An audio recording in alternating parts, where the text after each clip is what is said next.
Hello and welcome to another edition of the Mythic Society's Set Roulette. This is the December edition, and I am joined by Jarvis Yu, myself, Phil Guro, to bring all the action. This month's Set Roulette has 6 great sets for you guys. We have Rise of the Eldrazi, Gate Crash, Urza's Legacy, Exodus, Betrayers of Kamigawa, and Magic Origins. What cards do you like in those sets, Jarvis? Well, I think the elephant in the room is a card in Exodus, and there's actually 2 elephants in the room, I think. Oath of Druids and Survival of the Fittest. Notably, both of these cards are legal in exactly one format, which is Vintage. They used to, Survival itself used to be legal in Legacy for a long time until about 2010, and I think that's what we're seeing here in the metagame. People want to play with the cards that they're normally not allowed to play with, you know? I guess not being required to pay casting costs on cards is one of the best ways to win games of Magic. One of the reasons you pointed out Survival is not legal in other formats is probably because it's too broken. So I guess in the format that is legal, Set Roulette, it's a great option to actually go and win games of Magic with. Right. I mean, actually, Survival is still legal in Vintage. Unfortunately, a function of a bunch of factors made it not very good anymore. Mostly that the London Mulligan means just Bazaar of Baghdad is a better card than Survival of the Fittest, which is kind of sad, you know? Yeah, it's uncounterable, it's free, and you just get to dump the Vengevines and then try to play things like Hollowed One to put them back into play.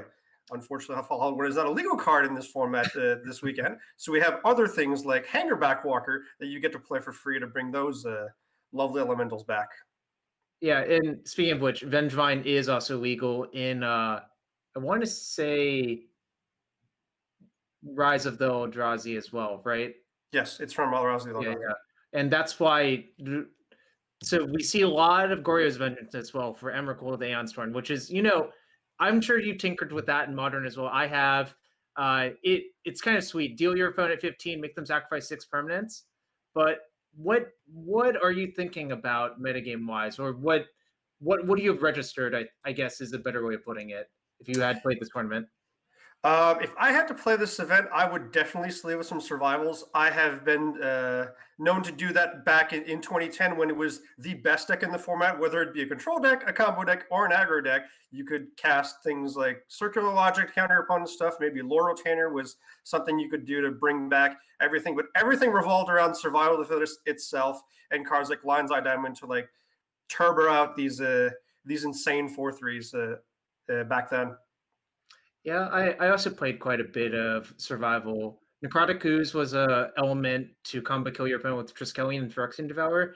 Yes. That's probably a reader if you haven't played with those cards before, because they're not particularly good cards by themselves.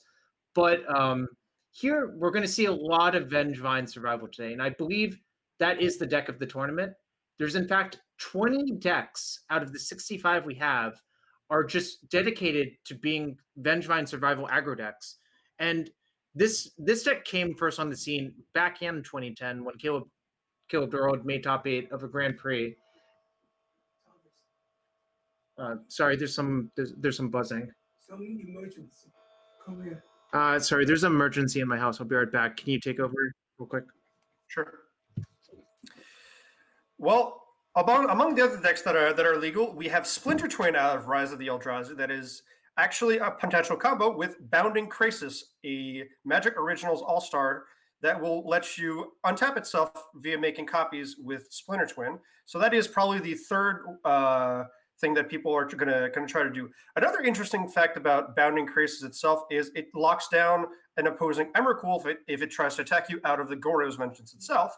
The second way you can put Emrakul into play in this format is Oath of Druids, which is another Exodus green enchantment that seems to be a trend of cheating things into play this time around.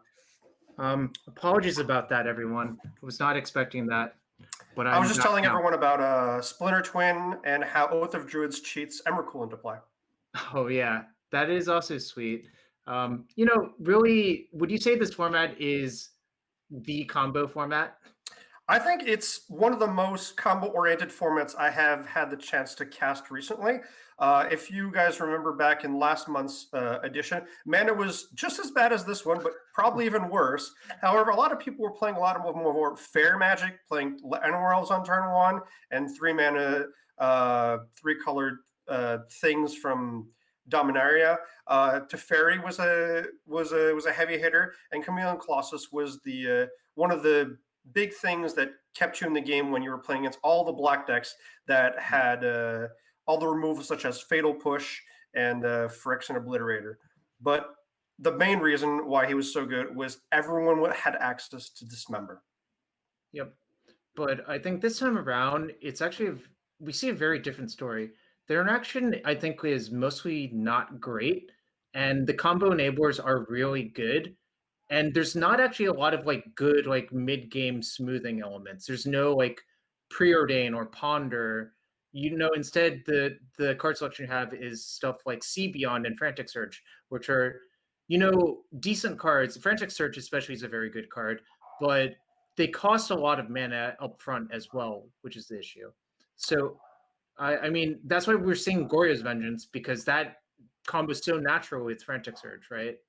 Yes, the combination of Frantic Search on tap 3 lands, discarding Emrakul, put the Emrakul trigger on the stack, Goro's Vengeance back into play, hit your opponent for 15, annihilating half their board is supposedly a good way of winning games of Magic in this format. Right, and to that end, to continue what I was saying before the emergency occurred, 20 Vengevine Survival, 5 Goryo's Vengeance, 8 Goryo's Survival hybrid decks, which is what you're referring to, trying to mash the bits of decks together. Some of them have Vengevine, some of them don't. I think mostly when you put Survival and Goryo's in the same deck, you actually run out of room to make Vengevine that effective, right? That's very true. However, if you're trying to maximize on power, having maybe different angles of attack that your opponent has to interact with is probably a way that your sideboard games might pan out differently. If your opponent's trying to stop your Vengevine plan, then maybe you have the Goro's Vengeance to come out with. But the games are gonna be able to tell us who's right, who's wrong, and does my metagame article have a good snapshot of what we're gonna see.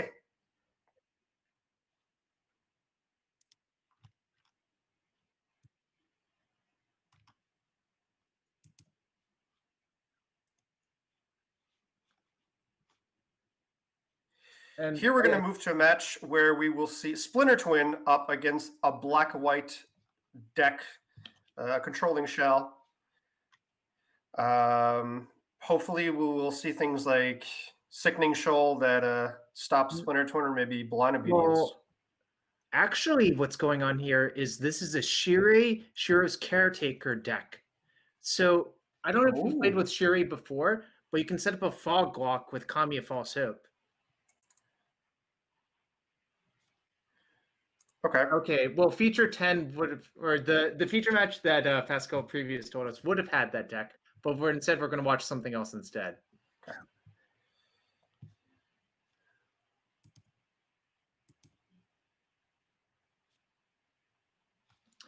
All right, and I think we're going to watch Alana play against, let's see, who are they playing against? I will check MTG Melee to figure out who they're playing against.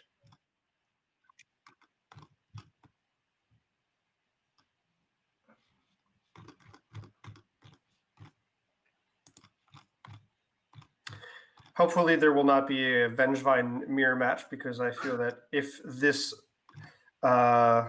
deck or interaction is particularly powerful, we'll see a lot of those in the top tables, and we'll try to feature things that are slightly more off metagame to start off the day. So I think the matchup is Jesse Robkin is playing white-black, sort of a mid-rangey deck with Gideon Jura, Knight of the White Orchid, Student of Warfare, Archangel of Tides. The black is for removal mostly and like Read the Bones. And Alex Pulaski is playing Teamer Twin, Rogue Twin. Okay. So we'll see how that goes. One of the great cards that you can play in this format to be able to interact with Twin is Archangel of Tides. Yep. While that remains untapped, your opponent is required to pay 1 mana to attack with every creature that he would like. And the Archangel of Tides is very good at holding at bay an army of Splinter Twin creatures. And yeah, look at this. The mana is not great in this format, and you can see that Order of Guildgate from the black-white side and Evolving Wilds from the Teamer side. Those are that's a tough way to do it. Would you say that?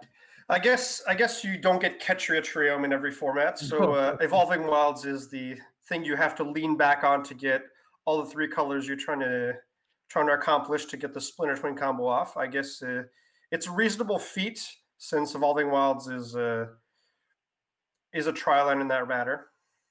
And look at this. This is one of the things I noticed when I was browsing deck lists. This white book deck has main deck Erase. And if you think about it, what's the format about? Oath of Druids, Splinter Twin, Survival of the Fittest. What's the key element to all of those? They're enchantments. Yeah, so I think main decking Erase is just a real sign that you've done your homework on this format. I will agree. I believe Erase is one of the best sideboard options, or in this case, main deck option to beat probably the top strategies that you lined out if you're trying to play a more fair game and trying to attack with creatures. Of course, given enough time, the Teamer Twin deck can work through all of that, either by forcing it out or casting a bunch of card draw spells to try to get around it. But it does require some work to get through, you know? One of the things that the Splinter Twin can do in this scenario, if you're looking to play again around the Erase, is with 7 mana in play. If you have a second Bounding Crisis in hand with the other one that's already in play, you could play the Splinter Twin on your creature, and when activating it, your opponent's going to respond with Erase, where you could untap in response your current Bounding Crisis to go off a second time. Yep, that is a cool trick. And but there are 0 Splinter Twins in hand here. Instead, we have a bunch of miscalculations, a Bounding Crisis, a Sibion, a Negate, and a Naturalize. Naturalize seems to also be a main deck nod against opposing Splinter Twin, Oath of Druids, and survival decks. And imagine if you cast Naturalize after your opponent tinkered for something. That has to be a real feels bad moment, right? Yeah, one of the powerful things that you can actually get in this format as a Darksteel Colossus stand-in is the Mage Ring Responder. It is a 7/7 artifact creature that you may tap 7 mana to untap because it does not untap during your untap step. And when it attacks, it deals 7 damage to an opposing creature, which is probably the largest mana that you can put into play via Tinker. Yeah, there's not a lot of good things to tinker for. I did see someone trying to tinker for a Sphinx Bone one, but back to the match, See Beyond, one of those cards I referred to as not it's not as powerful as Ponder or Preordain or stuff like that, but it is what you have to play if you're playing a Splinter Twin Shell. Yeah, you get to shuffle things back in that you don't really need. It's a card selection spell like any other. One of the decks that probably get to use it more effectively are probably the Oath decks, where you get to shuffle back an Oath of an Emrakul that you maybe have drawn and would rather have in your deck. So if the game goes really late, Alex Pulaski has access to 2 Opportunity at the top end, which is a real good way to go over the top of this white-black deck, I feel. Yeah, that's a lot of instant speed card draw that you have access to in this format. I don't know if he will be able to against all the more aggressive combo strategies, but in this game, it's definitely a card that he's looking forward to drawing. You know what's funny? I'm looking at his list now. A really popular card for this weekend is Repopulate. And I wouldn't be surprised if you don't know what this card does. Repopulate shuffles back creature cards from graveyards into their opponent's deck and has cycling, I believe. Yeah. This is an Urza's Legacy common. Yes, I believe you are correct. But I believe it only targets one player. So if you wanted an edge in the mirrors by targeting just one person to shuffle their creatures back in, that's what you can do. That would definitely be a good graveyard hate card against opposing Vengevines. It doesn't actually remove them from your opponent's deck, but it has a good time walk a feel to it. By the way, here's something I love from Alana. They wait until turn 6 to play their Archangel of Tides because they knew that there was only miscalculation to sort of stop the Archangel, you know? Yeah, playing around your opponent's cards, even though that the miscalculations have cycling, and that you're probably going to want to cycle them later on. Being able to hold on to them and forcing your opponent to play around them when they have that information is a great way to stretch out the game to find some more backbreaking spells you can cast. Although I do find it curious that Fry Deliver Attack chose not to double miscalculate it. Couldn't they have? I believe they had already cycled one. Okay, then that makes more sense. Yeah, because when they got Inquisition, there were two miscalculations in the hand, Yep. and there are currently two miscalculations in the graveyard. And the second miscalculation hit the Inquisition of Kozilek that was cast.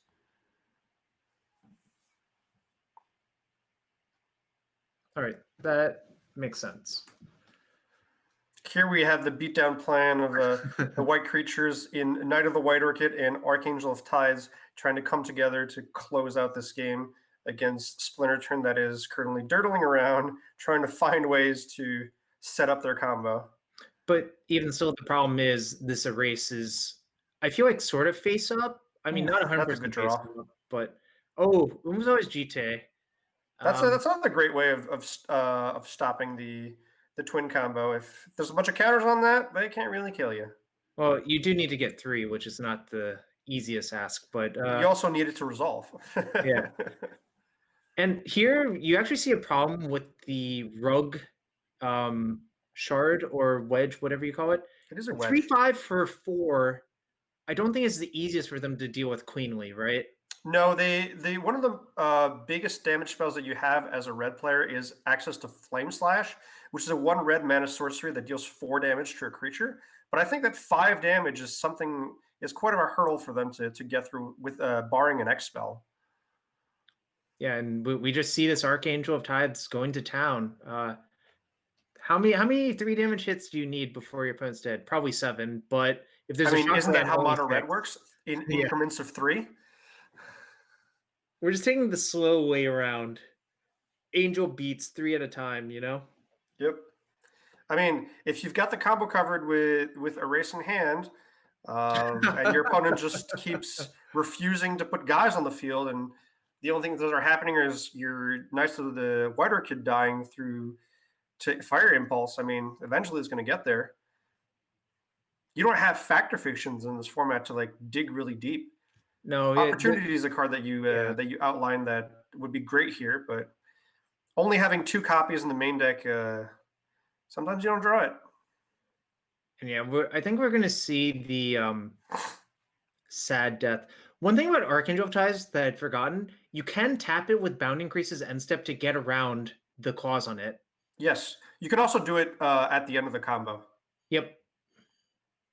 Which doesn't make it one of the most certain ways that you don't die, but I mean, you can have multiple Archangels in play to try to get around that.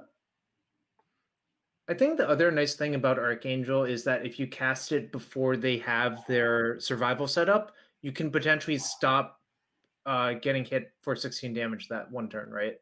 Yeah, the fact that the Vengefines come into play and are required to pay mana to actually get into the red zone via due to the Archangel of Tides lines of text really makes the white deck shine in that regard, since it's a flying time walk, if you will. And if the fact that it's once again 3/5 stats actually brick wall 1 Vengefine, so you need to get multiples in the red zone to get around the Archangel. And if you're paying mana to attack, you're not paying mana to activate survival. Look at this. We have a negate for 1 erase. Do we have a second negate? There's only 2 cards left in the hand. And this person plays the 4 negates, but there's 3 in the graveyard. So let's see it. Let's see it. Well, 4 negates is a lot of hate against opposing 2-mana enchantments. I mean, I guess if you just have negate on turn 2, your opponent drops survival, you just not going to get there, right? All right, so that was a fast one, but we see the classic in open decklist tournaments look at the sideboard, you know? Yep. A Mizium Meddler. Yep. Here we see things like Vendetta come in, Devouring Flesh. Ooh, that's a nice one. Luminous Fields. Do you know what that one does, Travis?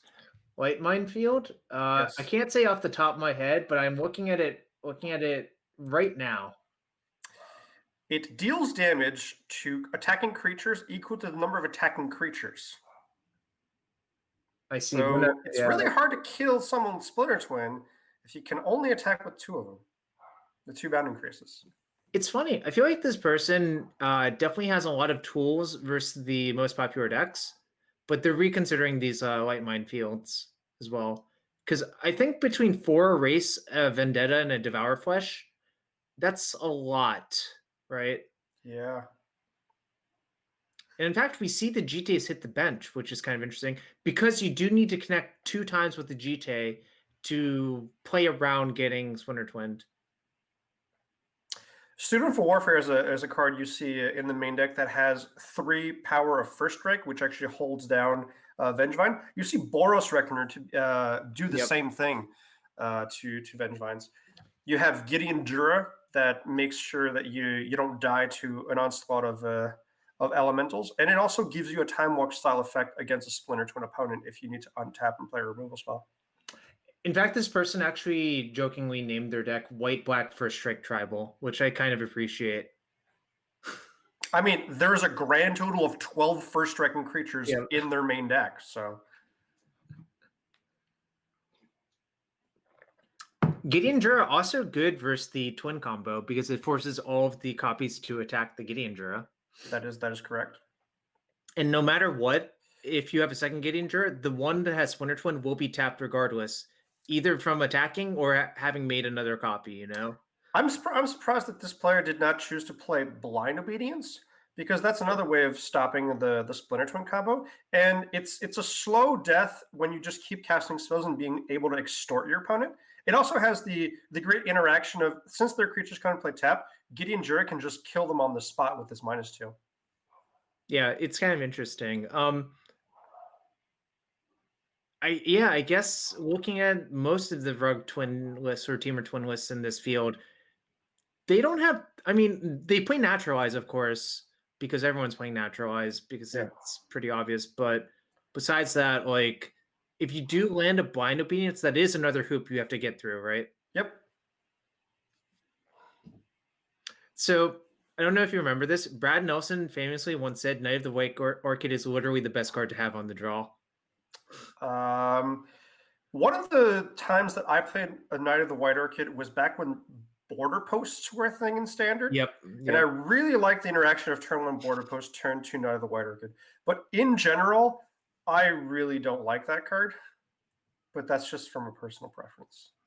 Yeah, I think Brad said he mostly left them in on the draw and sat them out on the play a lot of the time. I could see myself doing exactly that if I choose to register that card.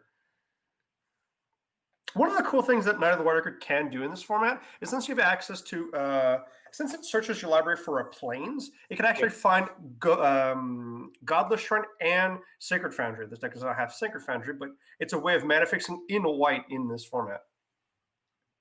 But I feel like Alana is pretty happy to have it here, but it looks like it's going to get miscalced because that denies a card, and Alana is down on cards already, right? Yeah. Multiple mulligans really hurt in this game. I think they went down to 5 because their first hand was not good and their second hand just did not have lands. Oh, but how about another one? That's great. I mean, it lets you keep the Vendetta up to not die to an automatic twin. And yeah, I think that's the worry. If you could take a risk and cast the Read the Bones. Read the Bones, hoping to find an untapped black source. But if you actually look at their mana base, there's only 4 Godless trying to hit with that. Yes. They chose not to play Evolving Wilds since they are looking, since it's purely a mono white deck that's essentially splashing for cards like Vendetta Inquisition and Read the Bones. They don't even have the full set of Read the Bones in this deck to not have to play as many black sources. I'm getting some real Splinter Twin vibes from Fried Liver Attack. Are you saying that because they just added a fairy conclave to the battlefield? Yeah, exactly. I mean, attacking your opponent for 20 is still a legitimate way to win the game. Yep. Not because you're a combo deck, you're required to execute the combo to actually win the match. The powerful negates always on point here. I guess that's that's an upside to playing the full set, right? It is. I think realistically, negate's good versus every deck in the format, which is the real reason to play it. Ooh, here you have Mom and Dad and Alar. That was Seems one of my like favorite ones from Origins. Seems like a great way to actually just put a lot of things onto the battlefield. Seems great against this removal heavy type of strategy, and it lets you interact with first strikers like Knight of the White Orchid. You just like throw a Thopter at it. But we see an intervene to counterspell the Vendetta. That's a great dispel, isn't it? It is. And yeah, I would keep both of these. Perhaps a slight misstep in tapping, because there's no double black card in the deck, right? I believe there is not. So the Cave of Coil should have been used to pay for that, because now since we have the Boros Reckoner in play, if we want to play, we're losing extra life, which doesn't seem to matter all that much when you're playing against Splinter Twin. But if you're going to get beat down by random Thopters, I mean, you want every life point you can get. Good thing that this Gideon's actually going to be able to halt that attack. And if it's forcing a P and K to actually get in the red zone, Boros Reckoner should be able to like not only stop it, but be able to redirect some damage directly to one of those Thopters. And yeah, the Teamer Twin deck has become the Teamer Beatdown deck. I really want the Splitter Twin to like just hit up Pier and Kieran Nalar right now, just to like crank out more Thopters. And look at this. Look at the interaction between P and Kieran Nalar and Hangerback Walker. That's a lot of damage you can generate out of that one. So the life total might the mistap might actually end up mattering, right? It actually could. It actually could. One of the great things about a whole bunch of tokens in the air against a card like Archangel of Thides is you got a lot of mana to pay, but the interaction between the Archangel and the Gideon is not favorable because the opponent can choose not to pay the mana and not be required to attack. So a slight nombo in the interaction between those two cards. But it looks like Fried Liver Attack is just going on the warpath this game. Oh, we have Splitter Twin on the P and Kieran Nalar. We have the first achievement unlocked. Well, was that on your article? Yes, if you read my article this weekend for the set roulette, I made a list of achievements to unlock during the event on coverage. Splinter Twin hitting a non-bounding Krasis creature was one of them, and we have the first achievement unlocked. Yeah, I kind of love it. Actually, it's you don't get the Pier and Kieran Nalar itself, but I currently in this board state pay 4 mana to generate 2 1/1 flyers every turn. Yeah. It reminds me of when the backup plan in the Teamer Twin deck in Modern was to put it on Snapcaster and grind out your Serum Visions or whatever, you know? I've seen people play Teamer Twin back then and put them on their Tarmogoyf just to get more of them in the red zone. How is Black-White going to stop an army of growing 1/1 flyers? Like, there are no good sweepers in this format. You have access to Languish, but would you really want Languish in your deck against the Splinter Twin deck? I doubt it. No, I really like it on this board state. The answer is Archangel of Tides is their go-to. I guess that is going to have to be the answer because a whole bunch of these Thopters are going to get in the way. So yeah, you can also crank out this Hangerback Walker up to a big number, and at some point it's just going to start charging in or marching in, since it's a Hangerback Walker. So it really does look like Fried Liver Attack did the classic, okay, I'm going to shave down on my combo because it's hard to execute all the way through to resolve the disruption. And with open deck lists, you absolutely know what's going on, you know? Exactly. Like if I'm on the teamer side, I'm looking at this guy's deck. I'm like, this guy has the most hit I've ever seen from my combo. What's the backup plan? Turning Med sideways. Love it. Inquisition first to Intervene is there to stop it. Well, interestingly enough, there was only one card in hand, but it's just making a statement. and here's what Umezawa's GTA does the best: mow down X1s, right? Yep, that is correct. So we were looking for a way to beat these Thopters. The pointy stick makes its way into the fray. So there's a real question what you should put this GT on. I do not think you should put on the Archangel of Tides because if you attack with it, they can just activate their Fairy Conclave and get a favorable block. So I think that is what Alana is going through right now. The problem is if you put it on the Boros Reckoner, your opponent just puts the hanger back in the way, and as much as like you get to kill that with not only the GT counters or the retribution that the Minotaur is capable of, you still lose the Boros Reckoner in that exchange. And I don't know if that's what you're actually looking for, but if that's Yeah, it, that's fine. my instinct is to put it on the Knight of the White Orchid and attack, like just suicide it for 2 counters essentially. That could be a thing. If you just don't want to be suiciding things, you just strap it onto Gideon, and he doesn't take damage in the red zone. Well, the problem is I think we +2 the Gideon immediately on our turn. I do think maybe putting on the Gideon was potentially better than this, but we'll see how it ends up, you know? Turning the Gideon into creature and strapping on the GT to it would probably force your opponent to try to attack it with a whole bunch of Thopters. But if they're doing that, they're taking a whole bunch of mana down on their turn to get through on the Archangel of Tides. Yep. And even though that the GT already will have 2 counters at that point, there are already 2 Thopters that are not wrong for this world. So this person's plan is to do the play of first strike, use the counters. I think, yeah, I think once you've committed to this, you have to do this. Unfortunately, It's not necessarily a bad line. It's yeah. perfectly fine. Let's see, 9, 1, 2, 3, 4, 5, 6, 7, 8, 9. And the Gideon's at 6. But not all of them can attack because there's not enough lands in play. Yeah, but you can attack with enough of them to kill the Gideon, right? How many counters are left on the GTA? 1? 0. 0. Because it was Okay, a so 5 they spent both of them not to have the Yep. Boros Reckoner die. I think this was the issue with equipping to Reckoner, essentially, right? Yeah. Compared to Night of the White Orchid. Or to Gideon. Yeah, I think it makes sense to plus on the Gideon, but if you're not planning to equip the GTA to it,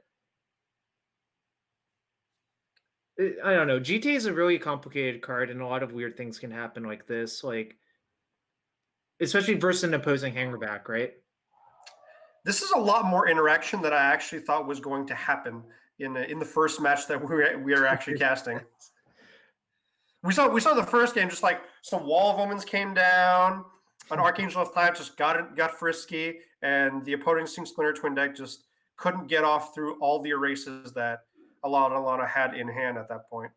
But this post-board game is so much more interactive. I think that's just a hallmark of post-board games in general. They tend to be more interactive if both players have interaction, by definition, right? This is true. The JIT is. I'm pretty sure that Alana is very happy that the JIT is still in their deck on the current board state.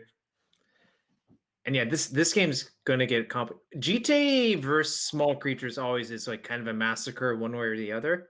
Especially when the creature with the GTA has first strike. Is this another hangerback? Oh no, we're looking for a good opportunity to draw some cards. And that's my favorite art for the card. That's been printed a bunch of times, but I do prefer the OG myself, you know? I mean, why wouldn't you? It is OG. Yeah. Wow, we're just drawing all the cards this turn. I mean, if we're not attacking, why don't we just dig on in? We need to find a way to take out this GT. I don't know if Friendly Over Attack chose to keep Naturalize in, but I'm pretty sure they're wishing that they did at this point. I will see.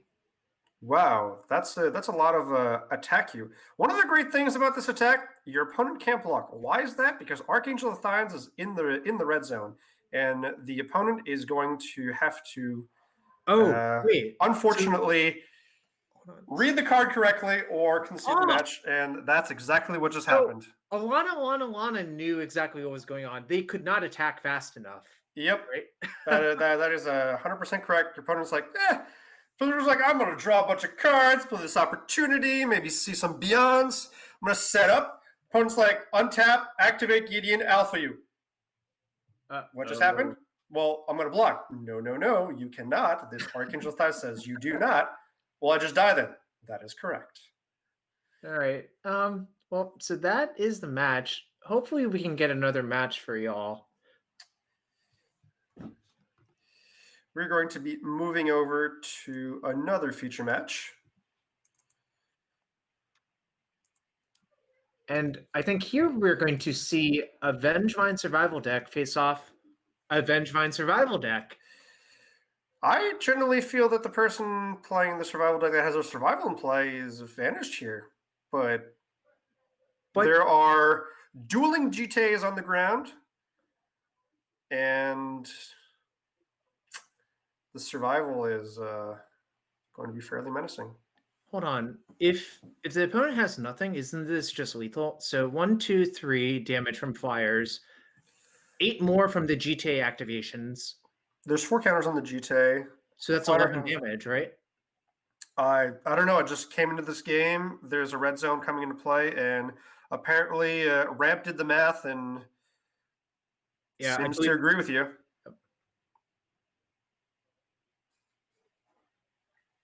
Removing counters on GTA normally indicates that fairly well. And since the GTA is a trigger that goes on the stack, it's like old lifelink. You die before you get to gain the life. Good thing that they changed that. Actually, the Eldrazi token in this set has 0 power, so the GTA wouldn't have even triggered on the opposing side. That is actually Ramp's GTA trigger on the stack. Oh, you're right. 9, 10, Phosphor and Raptor. You don't see that every day. Nope, not even back in the days of Standard. Standard, it was more of like a 2 or 3 power creature. Well, that one was short and sweet, even though we just came in to watch it. Yep. Hopefully, we get to see more of that black-white deck in action. It seems to be that all the hate coming towards coming out of that deck towards the format means there might be a lot of good things for future rounds.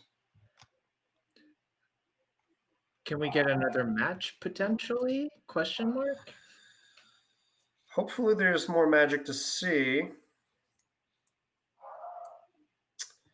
We love bringing you the action. We it do. Just needs to be action to be brought.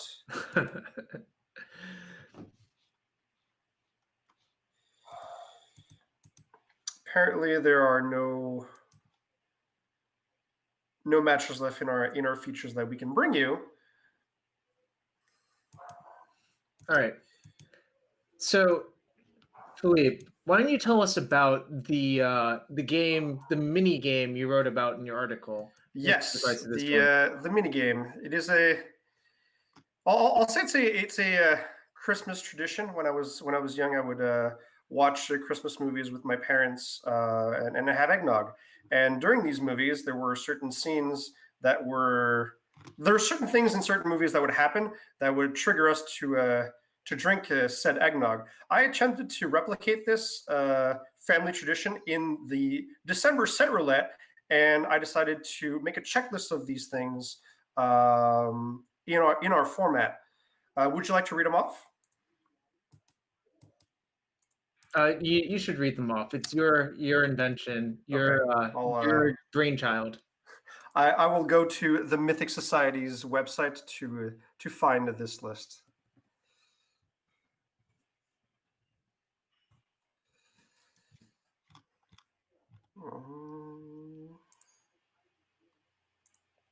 You'd think I'd remember all of them, but I'd rather just read off the list so that everyone's aware of how this works.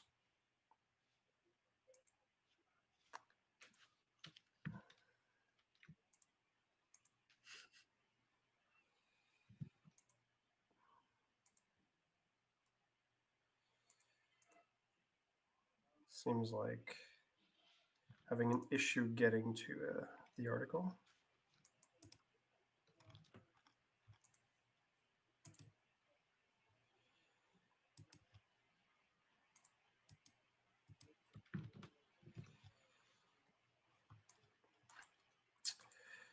Okay, so we can check off the first thing on the list, which was the Splinter Twin hitting the non-bounding Krasis creature.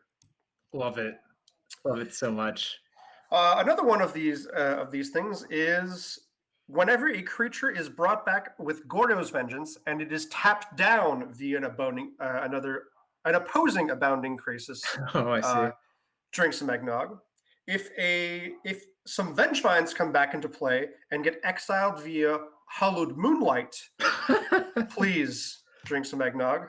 If the card Frontline Medic is sacrificed to counter an X spell, I don't know if anyone chose to register that card, so maybe that one will never see the light of day. But it was something that you could do in Return to Ravnica block constructed. So one thing about the Vengevine thing. Yeah. Did you know that Vengevine says you may on it? Really? Yeah. So I think you're going to have a hard sell drinking eggnog from that one. Damn. That's too bad. I should have read the card more frequently, more precisely, seeing as I just thought that Vengevine would always come back into play. Right. It wasn't a you may, but I guess missing your trigger is a reason, is something that can happen. If someone chose to register the card Majoring Responder and is able to tinker into it onto the battlefield and have Bounding Krasis in their deck and are able to untap the said Majoring Responder with Bounding Krasis instead of paying the full retail of 7 mana to attack with it, you may once again drink some eggnog. Love it. If you choose to play Sickening Shoal in your deck and you are tapped out, and you get to stop a Splinter Twin combo from happening by exiling a 3 mana cost black card from your hand and pointing it directly at that Splinter Twinned or future Splinter Twinned Bounding Krasis. Drink 2 shots of eggnog. 2 shots? 2 shots. This thing doesn't happen often. When you get all these blowouts going to happen? Here's another 2 shots getting fired. When Goblin Welder switches 2 opposing artifacts from the graveyard and onto the battlefield. This would generally happen if your opponent would tinker into a great artifact and you would now turn it into their said ashtray, like the Goblin Welder says so greatly on its flavor text. And the last thing, if you are going to chug down your whole drink, this was something that I saw in playtest sessions. If a player uses 3 modes on the card Clan Defiance, drink the entire eggnog cup that you had. Unfortunately, based on this metagame breakdown, some of these things will never happen, but that's the fun of writing the article. You try to have things happen on coverage, and then people don't necessarily comply because they're doing something more powerful. But that's the checklist, and hopefully we see more get completed. Someone did register Goblin Welder. Their deck also contains Tinker, which is not surprising. I hope they're still in the tournament, but it's hard to tell sometimes, you know. Yeah. In fact, I will check if they're still in the tournament.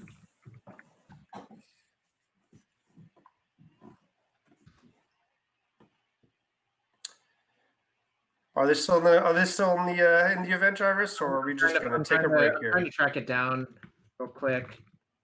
Let's Pascal, can we pull up their deck list at least? I want to look at it. The Tinker Welder deck. Let me see who was playing it. Tinker Welder. Seems like something that would actually be very good with survival itself. That you get to like have a random artifact in place, such as the hangerback walk, and then you just like find the majoring responder and just weld it into play via the survival. So you get to It like was play welder Yep. and survival. the person playing the Tinker Boulder deck actually lost to Teamer Survival Twin this round. Ironic. But I'll list off some of the cards in this deck while Pascal's bringing it. It was John Slimak was playing it. The deck contains 4 Goblin Welder, 3 Enclave Cryptologists, 1 Emrakul, 1 Kozilek, 4 Prophetic Prism, 4 Memory Jar, 4 Alchemist Vial, which you might have to look up. Alchemist Vial comes into play drawing a card, and I believe you can sacrifice it, paying a mana to refrain a creature from attacking or blocking for a turn. Yep. So it's really there as Tinker Fodder. I did not read the card. Yep. 4 Grim Monolith, a Dreamstone Hedron, an Urza's Blueprint, 4 Mind Over Matter, a notoriously either unplayable card or broken card. There's really no in between, I think. No, there's no reason. Unless you're trying to like tap your opponent's Emrakuls down, I don't see why you're paying 6 mana to do that. Yep. So, and there's 4 Tinker, 4 Frantic Surge. So I believe the plan with this deck is to try to get Dreamstone Hedron into play, probably alongside Mind Over Matter, and try to either cast one of your big threats like Kozilek or Emrakul. And there was a Mage Ring responder in the sideboard, along with the sideboard Mage Ring network. Ooh. And actually, there's something I really like. I saw this in a few lists. A bunch of the Tinker decks have crawl space in the sideboard. Yes, crawl space actually acts as the great way to not get hit up upside the head by multiple Vengevines or keep Twin from comboing you as well, since they can only attack with 2 Bounding Graces. But if they get to attack with 2 Vengevines, that's still 8 damage. I'm not sure that works out the way you want it. I mean, if it's in your main deck, you'll try to find it, but you probably won't board it in for specifically that, unless you have your own set of giant creatures that are there to block Vengevines. Yeah, I'm kind of sad that a card like Portcullis is not legal. If you know what that one is without looking it up. I do. It is a 4-mana artifact that says when it enters the battlefield, all creatures get exiled except for 2, and if a creature would enter play, as long as Portcullis is in play, they do not until it leaves the battlefield. And my other actual favorite answer to shenanigans of involving live creatures is Silent Arbiter. That would also refrain multiple Vengevines from attacking, and it has a convenient 1/5 power and toughness ratio that actually blocks Vengevines, but is unfortunately illegal in this format. And the other, even if it were legal, it has the clause "I am an artifact," so it dies to almost all of the cards that people are already playing, such as Naturalize or Caustic Caterpillar, which you see quite a few of in this. Since you can find it with your own survival and kill your opponents.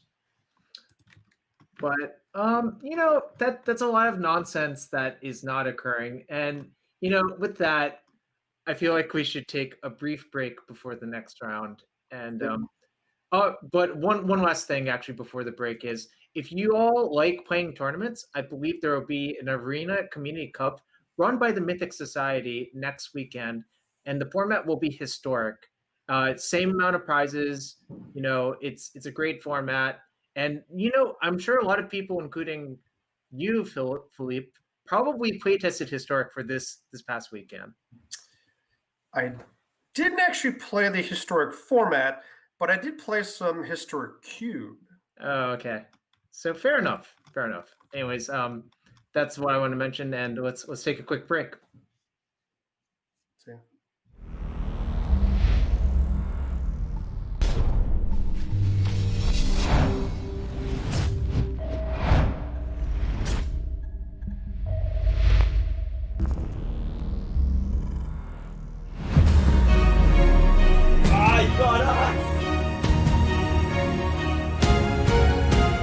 Mythic Society.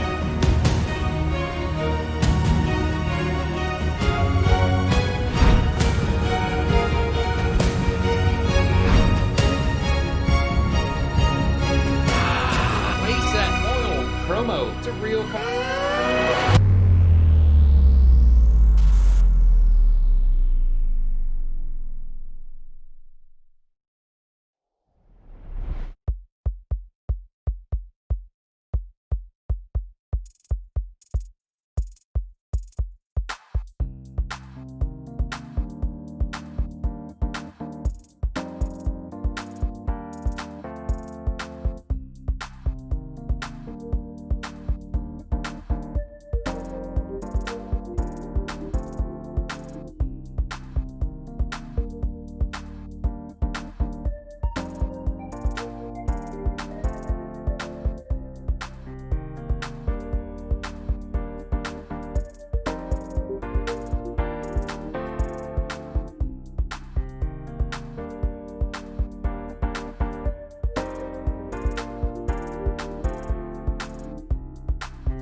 back, everybody.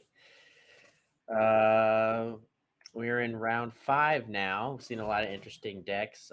What's your favorite so far? Well, in the first round we got to cover was a Teamer Twin deck against a Black-White Hate deck. I was pretty impressed at how the Black-White Hate deck was able to interact with the multiple angles of attack that the Teamer Twin was able to accomplish in the pre and post board games.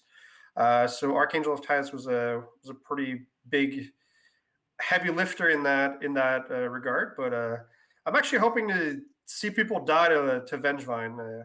I assume we're gonna see that in the future. But we do have that 4-0 Vengevine list, so hopefully we're gonna get to see it. Really enjoy the survival of the fittest toolbox, kind of this Vengevine style.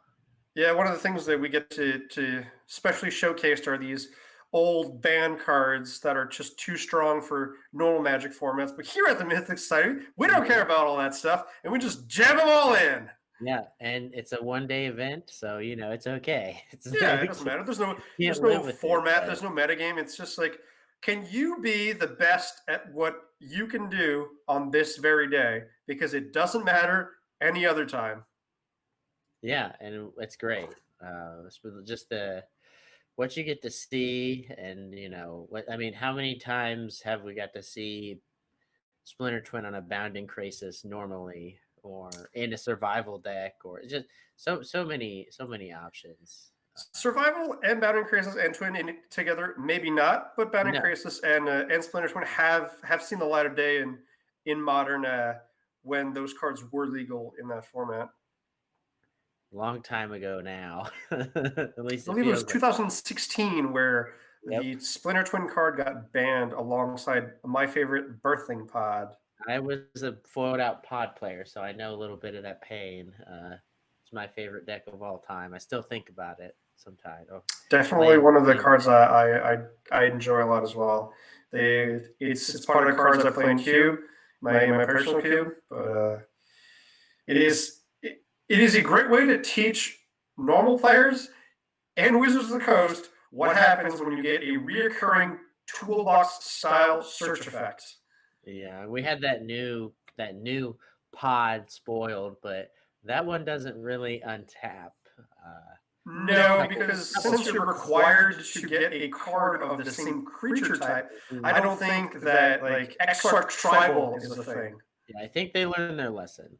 I mean, I guess you have to make a mistake to try to make the same cards without the same mistakes, and they seem to be able to do that with something like a Vanifire, which is just make it a creature, make it vulnerable, and then kill it. Yeah, and if there's anybody that tried to make Vanifire work, that was me for about 3 months. Trust me, I did the same.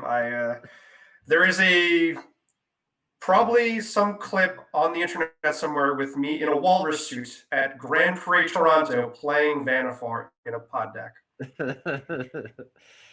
Oh, that's great. Yeah, that's great. Well, let's see if we're about to start our round here. Looks like pairings are up. So let's see if there's some coverage we can get into here. Are we going to get our first Vengevine mirror, or are we just going to play bad guy against good guy?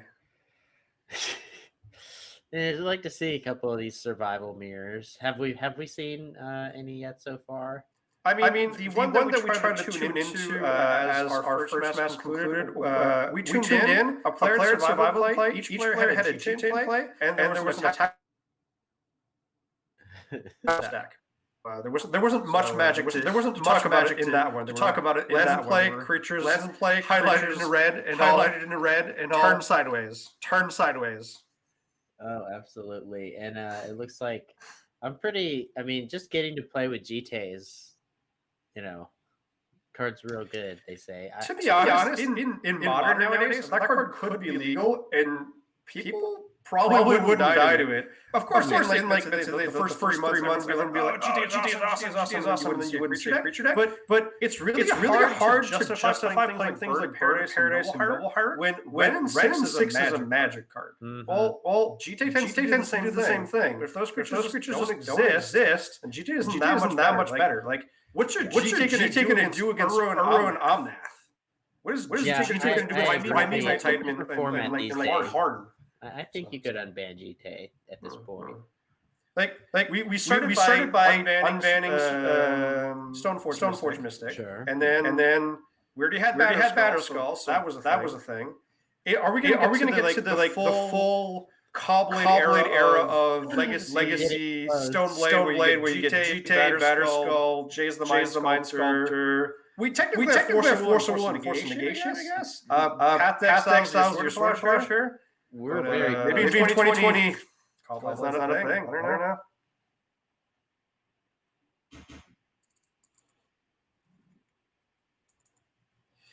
All right. So we're going to go to a match where we see the Gordo's Vengeance Menace against the Survival of the Fittest. Will Vengevines be able to survive against the giant tentacle monster? Well, it's been historically hard to survive a hit from Emrakul, but there's a couple ways around it.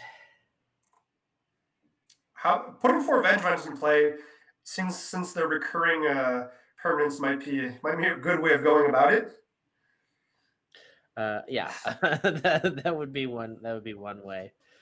Excited to see this deck here.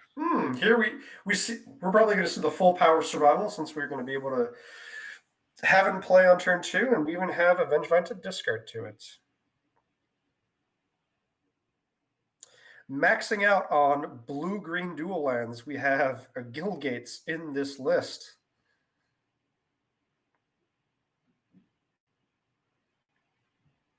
All right, and you're on feature 6, right?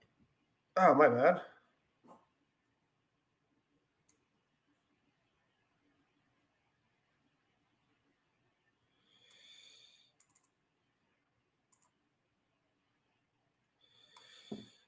There we go. Yep. So Survival does come down anyway, but not in the same way that I thought it would. But it's still there, yeah. It's still there. We get a little bit of Jace. Zach Dubin, known player of these events as well as moderator for the channel. Treetop Village, great backup plan when Survival isn't active. We love a good We love good Treetop Village. One of the most historically powerful man lands when they were first designed in Urza's Legacy. Oh yes, big fan. Here we see main deck Infinite Obliteration from the Goryo's Vengeance side. Probably once again a good metagame call against the Vengevine Menace, or even the Mirror, where you can just call opposing Emrakuls and those never hit you. Yeah, not bad. But here we get to go off and see if Mono Green's able to survive the Spaghetti God.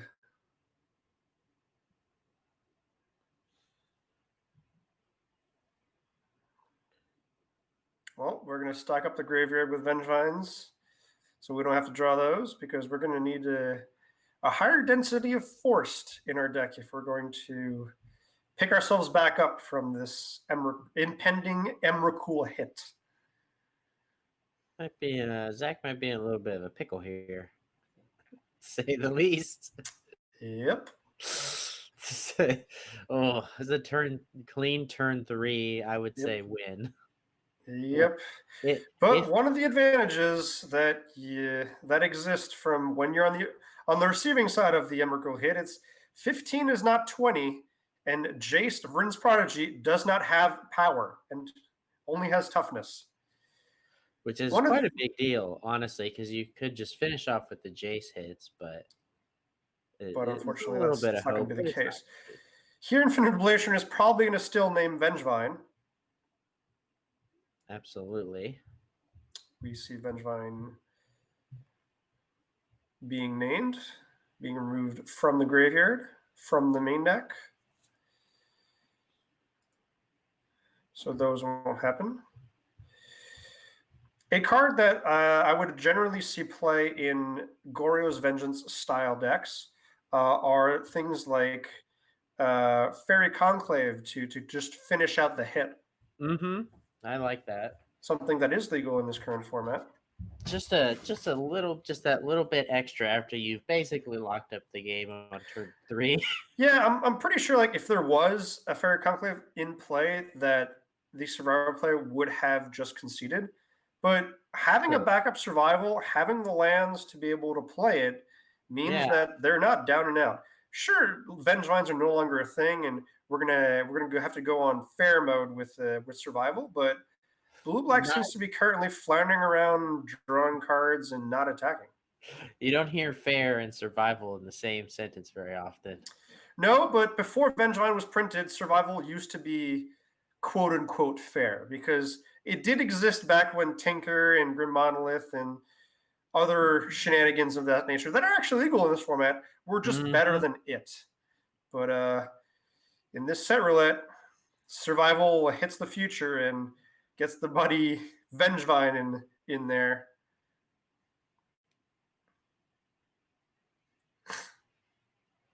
Here we see a Jace flip.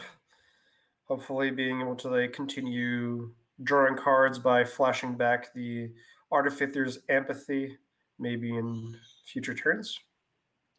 Now, one problem is they do have it is a cycling spell, but they do have a counter spell in play. They do have a counter spell in hand, but it really doesn't feel like Zach could be out of this game even after taking an Emrakul hit on 3. I mean, if this hangerback was able to resolve and didn't get hit by manually by miscalculation, you could say he's more into this game. But something that may happen is there might be just ticks up from the Jason. You might just see it ultimate instead of as a win condition instead of trying to see it tick down and draw more cards. Yeah, there is that too. I believe there's only 2 miscalculation in the deck. I would have to double check how many exactly were in there. One of the cool things is Artificer's Empathy being a discard outlet for Goryo's for Emrakul in this deck to be able to Goryo's Vengeance back is another way of putting in the bin not only via Jace and Frantic Search. Oh yeah, I really enjoy that.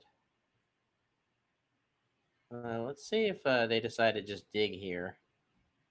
Seems to be the case. And we're going to be obliterating something else as Jace flashes that back. Okay. What do you think it's named here? I think it's Hangerback. I think it's What do you- yeah. I think it's I think they're trying to get him on the no outer. Yep. So Hangerback is being typed into the search bar, and they are being exiled as a result. Now let's see. Well, let's go. Let's pull up. What's Zach. left? You gonna kill people with some experiment ones and some Sky Shard elites? You gonna put a Yeah. GT on one of those guys? Let's see 'Cause, what Zach got left. It seems to be what's left in there. Treetop Village is also a way of getting there, but you need to draw one of those. Yeah, so I mean, we can look at it like Sky Shroud Elite, like you said, Experiment 1, and Nest Invader. I mean, currently a 2/3 for 1 mana is going to get there, but hopefully they don't overextend something like a Languish and just get swept out after just being hit back to back to back by these giant back-breaking obliterations. And of course, there is that one Ulamog in Zach's deck as well.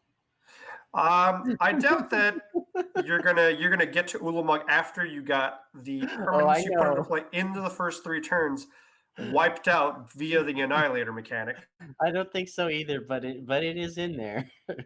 I mean, if we continue to draw lands from the Esper side, the maybe hard casting an Eldrazi Titan from the survival deck should be on the checklist of things that are uncalled for in this weekend set roulette. Absolutely. I mean, we are seeing a lot. We are seeing. I mean, we're already at 6 land drops, so yeah, and they are drawing. They looks like they have the John Avon foiled lands there, and they are drawing about just as many lands as John Avon has drawn in his career. Nice. Nice. You hate to see it, but they did get the turn 2 or turn 3 Emrakul. So You hate to see John Avon lands drawn. no, we like to see the lands drawn. We just don't want maybe 7 in a row. Oh, okay. Ooh, Nest Invader being the third pickup for Infinite Oblivion. What's left? We have Experiment ones. Nissa Vestwoods here on the that could be there, but that's only a one of, so maybe Sky Shroud Elite's is gonna be taken down next turn from the Jace Flashback Obliteration. Maybe they could just try to deck them out via obliterations. If you're hitting 4 cards a turn, I mean, essentially, you're gonna get there eventually, aren't you? Yeah, because your opponent has no creatures. Ooh, Jite on the infamous 0 power Llanowar Visionary. Now that is a card, and we don't want to see that happen. So Vendetta gets in the way. Zach with no cards in hand now. Aw, we're not obliterating more threats. We're just casually drawing cards. I How think it's time unfun. to maybe try to turn the screws and get this last bit of damage through. You know what's good about turning screws? Flashbacking Infinite Obliteration to making sure your opponent doesn't ever draw creatures ever. And it's looking. We talked about not. It's like build your own Ashiok activation. Zach is already at 8 lands again. And Abe has 3 Inquisitions. Yeah. This is an interesting game. This is kind I of. guess you're drawing a bunch of lands whenever, if there aren't any creatures left in your deck, right? I think we're gonna have to go for that obliteration on Ulamog maybe, because it's we said maybe that's not going to happen, but this is looking a little more real than maybe Abe is comfortable with. Yep, and Inquisition Kozilek is not one of the ways you deal with that card, and Vendetta is not. There it is. There it is. Oh, Ulamog is being called as the one of from Infinite Obliteration number 4 cast this game. Oh, wow. It's just a matter of time now. There's nothing. How many obliterations are in this deck that you can actually cast and try to? Ooh, there's a win condition. Obzadaddy, the Ghost Council. We love Obzadat. Yep. Oh, big fan. Yep. Gorya's Vengeance Right, being a great target for that card as well. Zach just needed to see it. Wow, and we drew the one Emrakul that we have in our deck to get to the hit, because it's normally an Obzadat deck and it's not an Emrakul deck. It's just in there because you can. There was more than one Emrakul on this list. Card I'm really a big fan of, Suffer the Past. Great exile card for Vengevines. It's an X spell that you can remove X cards from your opponent's graveyard and they lose X life for the number of cards exiled this way. So it's the mix between a Fireball and a Tormod's Crypt. Yeah, very unique card. I'm a big fan of it as well.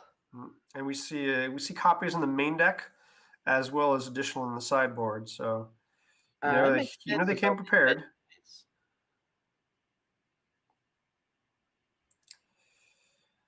We see more of these getting brought in.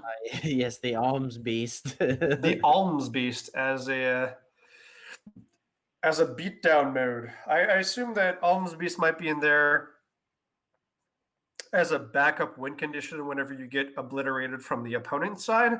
Because I see if you get to hit your Obzadats by obliteration, there's only one Emrakul left in your deck as a win condition, and that seems very scarce. Yeah, you could just be spinning your wheels for a very long time. I mean, he was spinning his wheels for a very long time in that game, and he hit his opponent with an Emrakul on turn 3. Yeah. So imagine if that didn't happen. Yeah, I think absolutely. I think Zach would have probably just swept that one away. Personally, if you're putting Blind Obedience in your sideboard and you're not boarding in against the Vengevine deck, and you only want it against the Splinter Twin deck, I mean, I think there's a sufficient amount of air in your deck that you might want that one. Yeah, I would say you could bring it in as well. I mean, Why not? you get to use the alley oop, let's say, of blind obedience into languish as a way of dealing with Vengevine, at least for a turn. Yeah, and obviously it's kind of a twin hate card. They're still thinking about it. They can hear Hmm. it. It's almost like they can. I know they can't hear us, but they immediately went back over and they put one in. Trying one is fine.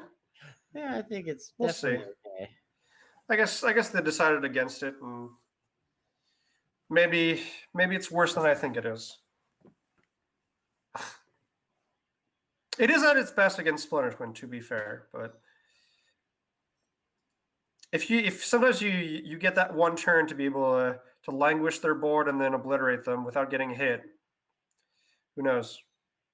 It would have been in some way to close out the game after hitting them with Emrakul that game, because had there been a Blood Obedience in play, I mean, extorting 5 random spells, even if it was those 3 Inquisitions that were sitting rotting in hand, it would have been good enough. You can never forget about just that small value you gain off of just extorting over and over again. Here we see Inquisitional Kozilek snag the survival. And we're going to have a follow-up with Jace on turn 2. I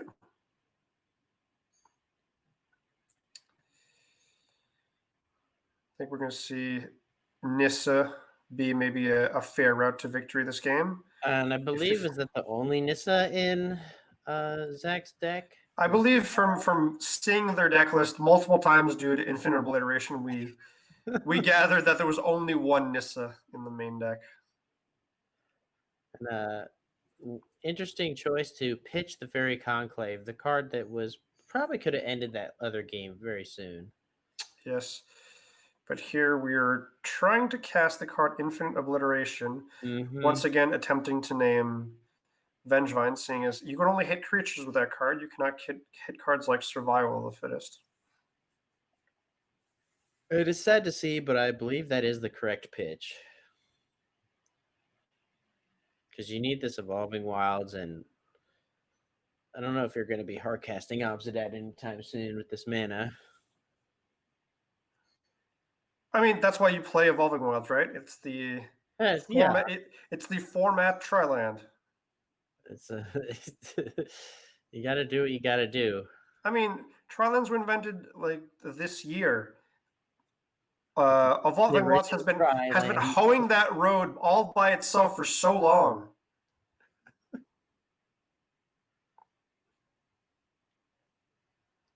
We see the card repopulate in the green deck as a sideboard card boarded in to hopefully not get hit by another Emrakul via Goryo's Vengeance. Yeah, absolutely. And this Languish is probably going to be pretty juicy. We're probably going to be able to, with the help of Evolving Wilds and the activation of Jace, if we did that in the correct order, be able to flip it in Languish. Unfortunately, we did not, so we're going to 4 cards, and the Jace will remain in play. But had we chosen to Evolving Wilds first, it would have flipped, and we would have been able to keep the Jace. Now, here's the question, though. Yeah. They obviously want to Languish this turn. So you need an untapped land to do that. Yeah, you're right. If they flipped, it would die anyway. So okay, I can see the logic there. Sure, that's fine. Disregard that. So I think they're just gonna wait. I think they're actually just gonna untapping with that Jace is gonna be pretty good. But this is actually kind of a bit of damage. I mean, how was that? 3, 4, 5, 6, 7, 8, 9. That's half our life total, at least. It's more than half. Yeah. Well, the walker's not coming in. The walker's not coming in. I think the walker's trying to set up around the Languish that seems to be impending due Very to the telegraphed. the tapped land being the 4th source that comes into play tapped and was not been able to cast because of that reason. But yeah. We're gonna have to wait a turn also for the Upsdat because I'm pretty sure the language is more than necessary. Oh yeah, and then Uh, there could be just this manland could cause a problem here, but looks like they top decked the Vendetta. and that was a great draw off the top. Very good. Yep.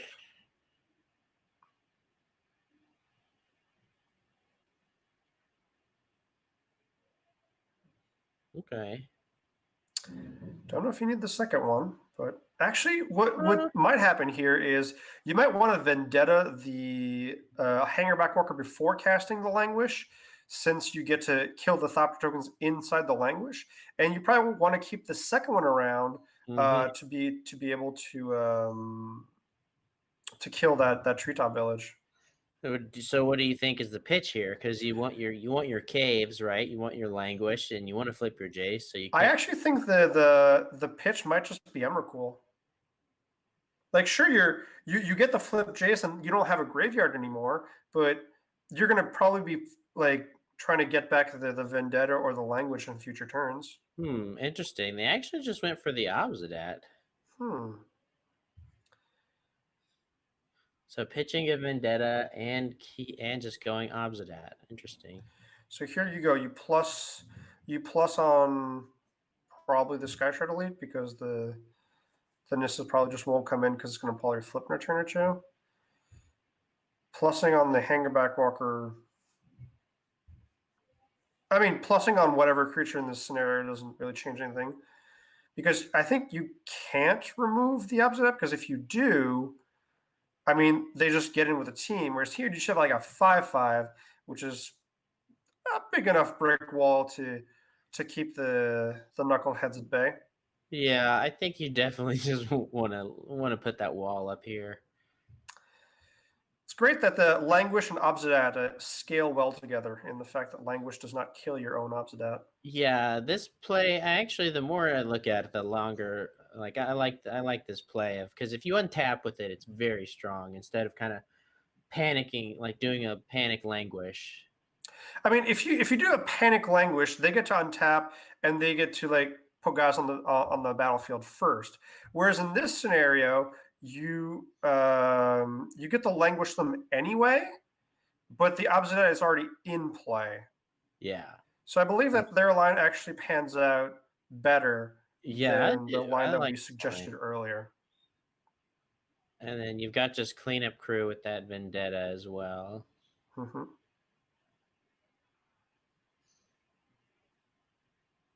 Yeah, this is gonna be rough for Zach. This is gonna be a rough turn coming up for Zach here. Because here we have the Vendetta on the Hangerback Walker. Then we have Languish. And then we even get to attack for one freely. And then Exile opts out and start gaining life back. Because this puts us at 6 to the Vendetta damage. Uh-oh. Oh yeah. Oh yeah. Boom. Yikes. Control Paradise. You have a guy, they don't. Have no guy? Yeah.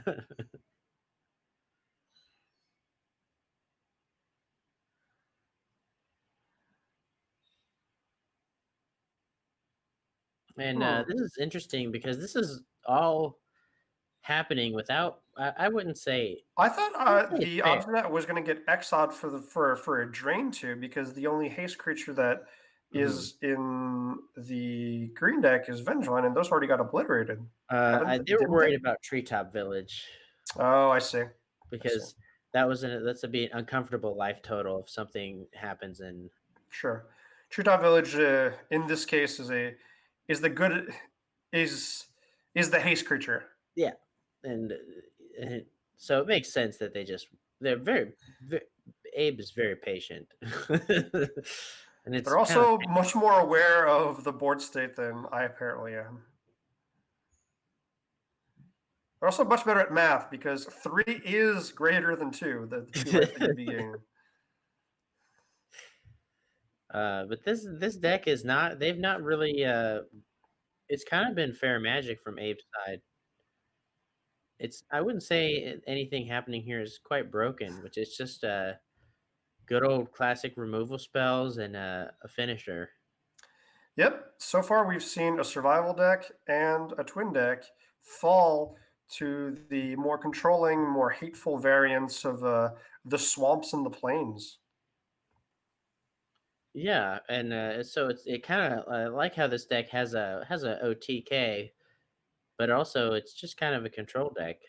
It Yep. can, Your classic Jace, Goryo's Vengeance, Obsidat, yeah. modern deck with a random Emrakul sprinkled in for that 1-2 punch that you saw in game one. A staple. Yep, a staple of Fun Factor.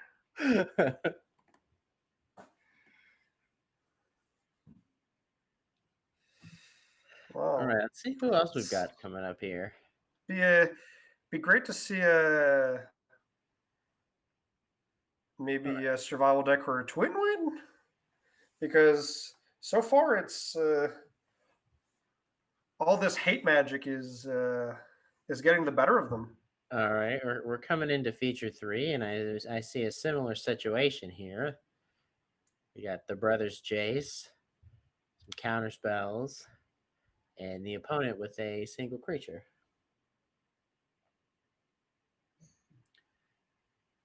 And we're in feature 3, and that it's not looking too good.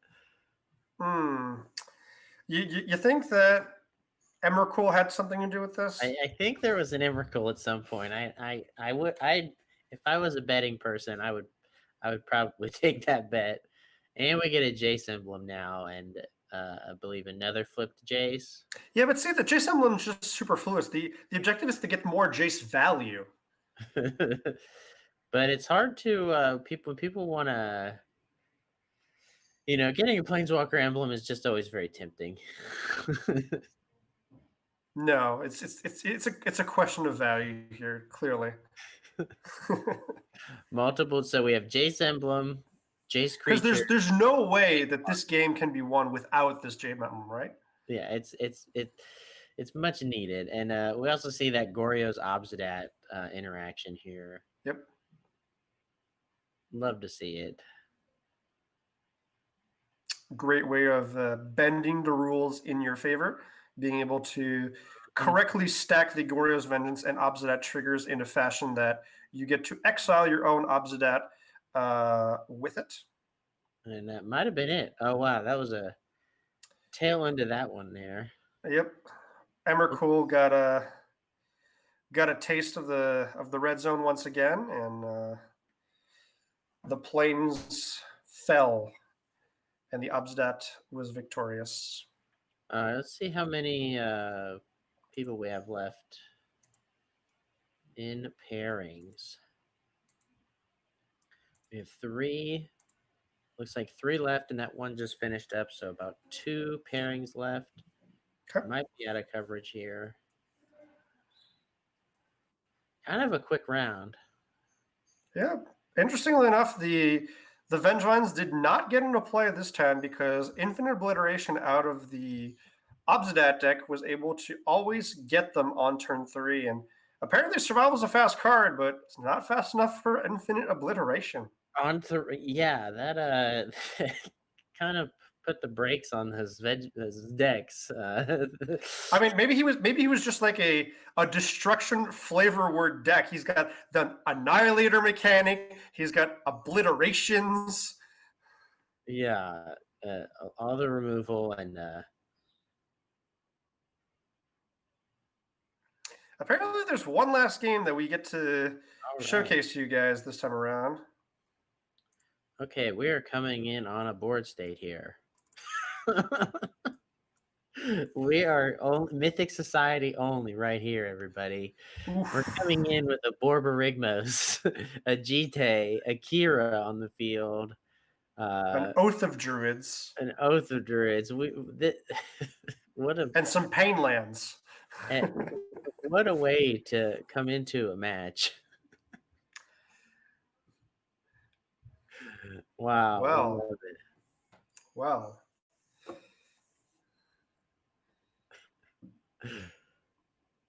And oh yeah, and you can't forget the random cartel aristocrat that's But just like hanging that out. card won a Pro Tour.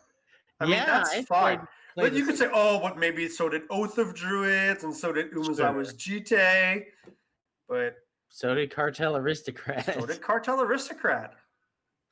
I remember playing that in back in the day. Yeah. Pro Tour Montreal winner. Ooh, Was I it? can't remember.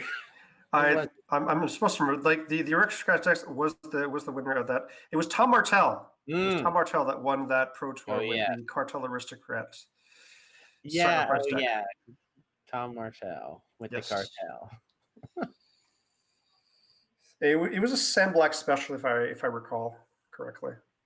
I believe it was. One of the most messiest mana bases I've seen a Boros Reckoner enter. Oh man, Here we have an Oath Trigger. What is on the menu for Oath of Druids?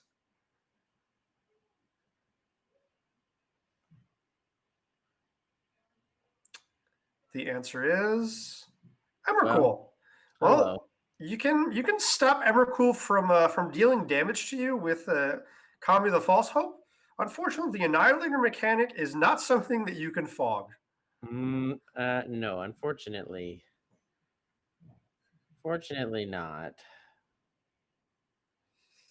I don't know if this GT is gonna go the distance here. Something tells me that the combo of throwing lands at your opponent and giant spaghetti monsters is more powerful than Pointy Stick and Fog Dude. Yeah, I think so. It's like, you know what? I'm going to Oath of Druids too. It's a symmetrical magic card. And I'm going to put this great Blood Throne Vampire onto the battlefield. What do you think of that? I think that's a concede. I tried real hard. Now I'm concede. Just want to see what they hit. Yeah. And we got one more game coming. Wow, we even get a third game. Very This nice. Mardu monstrosity has got some great hits in it.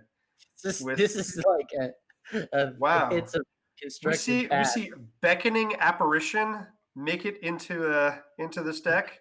Shiri Shizu's Caretaker. We see the interactions between Bone Shredder and Liliana Heretical Qatar flipping. We see Frostling make an appearance. I love this deck. This is a set roulette brainchild, ladies and gentlemen. Absolutely. I like to see this deck from turn one and see what we get here. Just see exactly what's going on with this market. You see the Shattering Blow out of the sideboard be the white option to exile artifacts such as Hangerback Walker, because we have Erase, but we don't have Disenchant, so we have to go all the way into Shattering Blow for an exile artifact. Well, you got to do. Mardu's got to do what it's got to Mardu. Yeah. really milking that Gatherer search for those very special one-ofs. We love a good obscure one-of. Yep. All right, that's a lot of land. That is not a collection of Magic cards that you see together in the same deck. I can probably say this is first time ever this opening hand anyone's ever seen. Frostling and Umezawa's GT were legal in the same format, but that was at least 15 years ago. Yeah, it's been a minute. Beckoning Apparition, creating a flyer to put a Pointy Stick on. We're going to see Frostling get frisky, of course.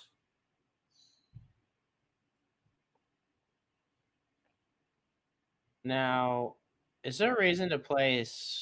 I guess it's just a matter of not playing a Shockland tapped. Is there any reason why, or is that just one of those things to save time? I'm interested because Maybe you're trying to represent Vendetta. true, you could for the draw. Yeah, that is an option. I mean, if they really wanted to, they could. They're going to be able to play untapped planes for the Cartel Aristocrat that was drawn this turn, so Hmm. it doesn't make a big difference. And seeing as how your opponent's beating you by a mile with Oath of Druids instead of beating you by inches, I don't think the 2 additional damage that you might be taking from a random untapped shock line is going to stop Yeah. this Oath of Druids fueled Sultai deck from stomping on your board state. It wins by a mile, not an inch. Was this Enclave Cryptologist in any way a bait to the Frostling to remove beatdowns? You know, it could be a 5-head move. I don't think they're going to take it though. But best case, Are you going to scenario- wait until the activation of the level up to actually just get them? No, we're just going to go full on frantic search mode here. Do you think we're going to see? Ooh, we see a pair of Obsidats hit the bin. Uh-oh. Is Agora's Vengeance in the future? Uh-oh. Apparently, it's not. We're going to see Recurring Nightmare. Okay. Get responded to by Frostling taking out the Enclave Kleptologist to prevent Obsidat from hitting the battlefield. Yeah, good patience there. Yep. Can't equip Umezawa's that GK legendary fast equipment getting equipped to the Aristocrats. Counters have been acquired. Now here, what's going to come down to put Obsidat into play? No, we're going to have a Quicksilver Amulet. More ways of dropping the hammer into Quicksilver play. Amulet. EDH special card right there. Yeah. So we have all the ways to put the things into play, but we have yet to come to the conclusion of putting them into play. Your classic combo, everything is set up except your payoff. I mean, the payoff's in the grave. It is in the grave. You dump both Obsidats, and then you probably top deck the Quicksilver Amulet later on. But like, what are you going to do now? You're gonna start attacking into untapped 4 mana and Quicksilver Amulet? Are you going to get ambushed by like a giant whatever? Ooh, Beckon Apparition. It's a nice pickup. This Beckon Apparition is doing the work to keep the Recurring Nightmare in check, but it doesn't currently have to. What's dropping into play? The answer is all right. Emrakul. Well, can you gain protection from Colorless? I don't think so. Might be a bit of an issue here. Yep.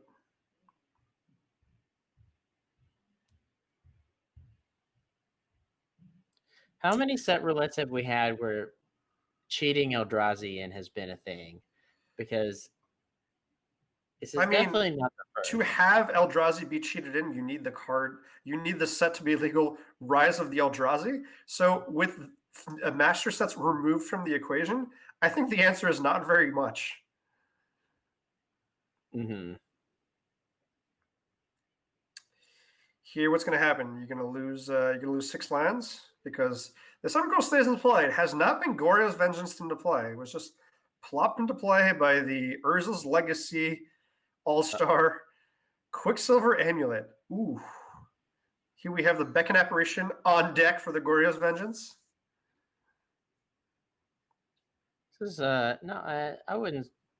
It's not looking great, but Beckoning Apparition is not something that popped up as a playable Magic card when I searched Gatherer, but apparently multiple players in this event got the memo.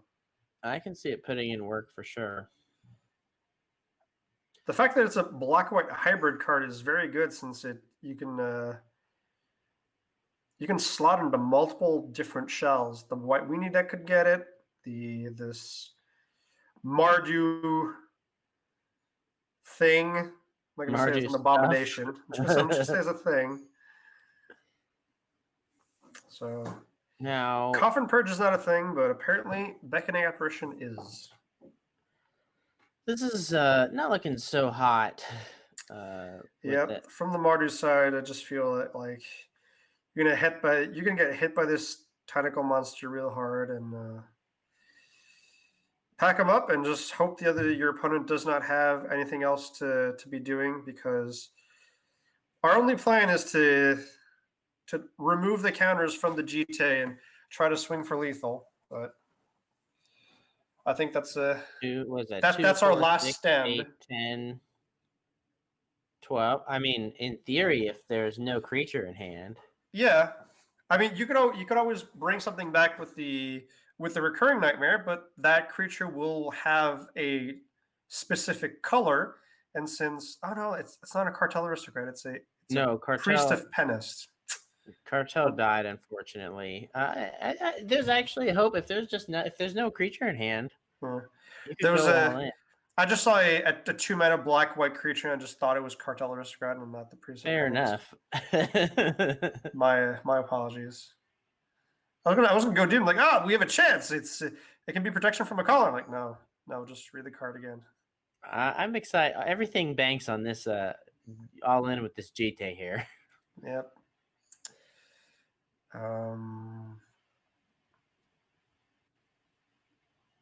Fortunately, you can sacrifice the Emrakul and bring back the Obsidian before it actually gets shuffled back into the graveyard. No, that's not how that works. You just don't get anything. Okay. Did we mess up? I think we messed up. Uh-oh.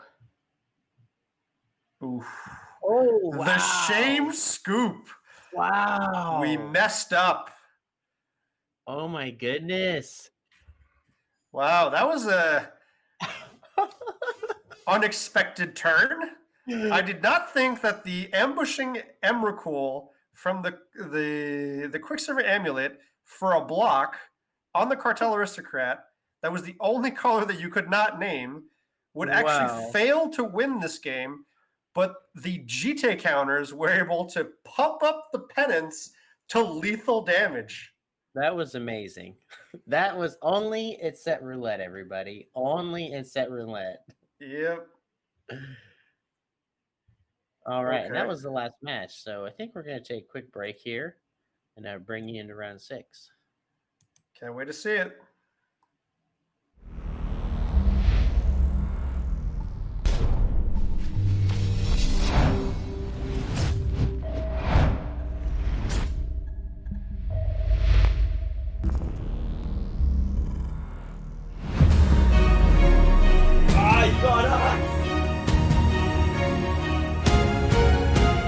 Mythic Society.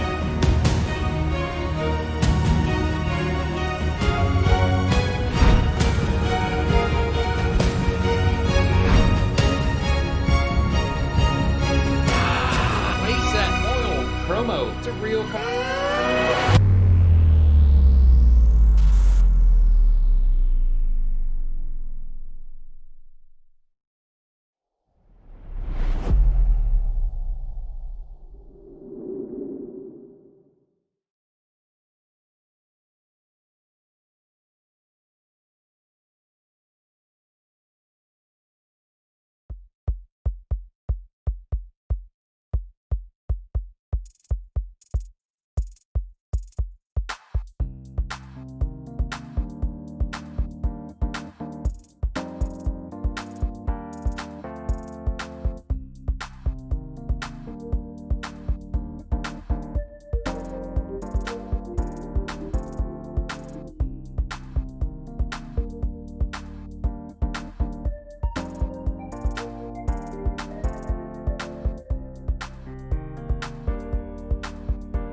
Welcome back, everyone. We're back for round 6 of the December set roulette. I'm joining Sidetrack, who was here for the last match or so. That was a crazy one, right? Wasn't it? Tell me about it. The end of that was amazing. It was one of those games that almost basically looked unwinnable unless your opponent did the wrong thing. And the wrong thing did, in fact, happen. And as we like to say, as we say on my stream, is clutching defeat from the jaws of victory, where you just have it all locked up and then something happens, something goes wrong. I've done it myself more than once. I actually I caught the end of that game. I don't think it was entirely one for the Emrakul player because there were 6 counters on the GT. So you can attack with the High Priest. You have to block. You can pump all 6 times, let damage resolve, 2 counters go in the GT, use the last 2 counters to kill the Emrakul. Yeah.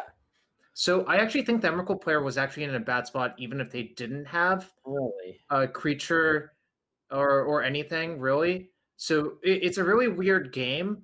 You don't expect to see a game state like that except in Cube or Set Roulette or something like that. But I do think it was actually bad for the Emrakul player. Interesting. Yeah, I could see that side of it for sure. We didn't know what was in their hand. Exactly, yeah. It really makes all the difference. Yeah, and there being exactly 6 counters to go to 13-13 to then shrink 2 more times for exactly 15, it made it all work. Obviously, using the recurring nightmare right there was actually just leaving yourself dead on board. But that's an easy mistake to make. Absolutely. That's probably the first time that you've seen that outside of Cube. Outside of Cube, that's the first time I've seen that happen outside of a Cube situation. Yeah, but I don't know. I'm excited to see the next match. And in fact, the 5-0s currently, there's 3 different 5-0s. Are you excited about that? There was the Esper Goryo deck that we saw earlier. There's the white-black sort of mid-rangey deck, splashing black for, removal, read the bones, small disruptive elements, but mostly a white deck. And we have Jacob 5-0 with green/blue Vengevine Survival, which, I've played this deck in, higher power formats. It's really, really broken. And I think Jacob is really, really, showing that, survival. Can't really let it be in Legacy for a very good reason. Nope. And I really enjoy his deck name as well, the Salad and Silverware. Yeah, I ignored most of those funny names when I was writing the names in the Excel spreadsheet, only because so I could sort and see how many there were of an actual, deck type. Yeah, for sorting purposes. Yeah. But for stream purposes, we like to see it. Anyways, I think we're going to go straight down to the match now. Yes, we are. They have just started. Or they're about to start, actually. Just paired. There we go. Looks like. Oh, and it looks like Jacob is paired versus the white-black player. So this should be interesting to see what happens. Very interesting. You have is this one of the standout decks you think of the format? Just having survival, I guess, and asking if it's good is kind of, there's no need, but as far as best survival builds go, I am partial to this one, although to be quite fair, I did talk to them some during the week to try to keep tabs on what's going on, where the metagame's going, at least within their group, and they determined that we should just play survival and we should try to make it as consistent as possible. If you see, they have 4 Seagate Oracle, and a Raven's Familiar to try to cantrip to survival in the games where they don't have it. Just smart. Definitely. It feels like the last few players we've seen have always had the survival, but it doesn't hurt to dig. Yeah, that's a function of the London mulligan, I think, as well, right? Absolutely. You love to see the Spotify pop up. Got to get that hype music going. Yeah, you're 5-0. I mean, now you're just playing for seeding. I am pretty sure. Yeah. And GT is a really good backup plan in a lot of games. I'm not gonna lie. Absolutely. Just hang her back to the draw. Nice. Yeah, so I think this white-black player's deck doesn't really have a good way to remove a GT once it's on the board.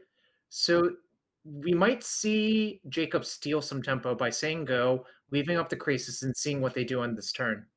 Yeah, seems pretty reasonable. Especially if they just keep dumping the mana into that Student of Warfare. But I believe don't that's think- only as a sorcery, though, right? Yeah, level up you can only do at sorcery speed. And also, when your opponent shocks a land, says go, this is a giant red blaring signal, isn't it? Yeah. It's a yeah. And again, since it's open deck list, everyone knows what's going on right here. Yeah, no questions. All right, is there? Ooh, okay. So this is actually really good for Alana because they named their deck First Strike Tribal. So the GT cannot really connect through the Yeah, this 3/3 is First good. Striker. It really changes the game here. Yeah, it's actually kind of funny. It's like almost like they built their deck with blocking Vengevines in mind with 3/3 First Strikers. Small possibility there. I love to see the micro meta games that like the calls that people make come out of these events. That's probably my favorite thing is when somebody just makes a really good call and just it just gets them. Yeah, and I think this is actually why they chose this survival list chooses to play maximum Krasis in the main deck. It outsizes the creatures from the modern green deck, which has like a bunch of burning trees and stuff. A 3/3's king in the world of 2/2s. And also it's insurance for Scoria's Vengeance and Emrakul. Yeah, absolutely. I Here mean, it's that not looking buying the it from a best. turn or two is against an Emrakul is great. Yeah, a turn or two in this deck can translate to like 12 to 16 more points of damage, which is awfully lethal. Absolutely. We're just gonna say go through combat. Nice little read the bones. Yeah, so I think they realized that the most likely play for Jacob is the second Bounding Krasis, and they really don't want to get GT'd because if you attack with one, then that opens the door for Krasis to tap the other one, and then you can equip attack. And you were in a lot of trouble after that. Yep. This is sort of the lower end of what the survival deck can do, I would say. This is very fair, I guess you could put it. It's Oof. That's not the card you're looking for. I believe the card that Jacob was looking for was Survival of the Fittest. I believe so. The namesake. Of course, you could always have the mana dump of these Student of Warfares as well. Yeah, we might see that pretty soon. The one good thing about the Seagate Oracles is they're really, really, really good at blocking these. Whoa, what is this? Hello? And yeah, Jacob's deck, being a straight blue-green deck, probably cannot remove that creature in game one. I'm going to put my money on the no for that one. Yeah. White-black deck is quite interesting. I'm going to dive a little deeper into that one here. With the main deck erases, it really tells me that this person had a good read on what was going on. Oh, it looks like they had a very good read. Yep. Very impressive.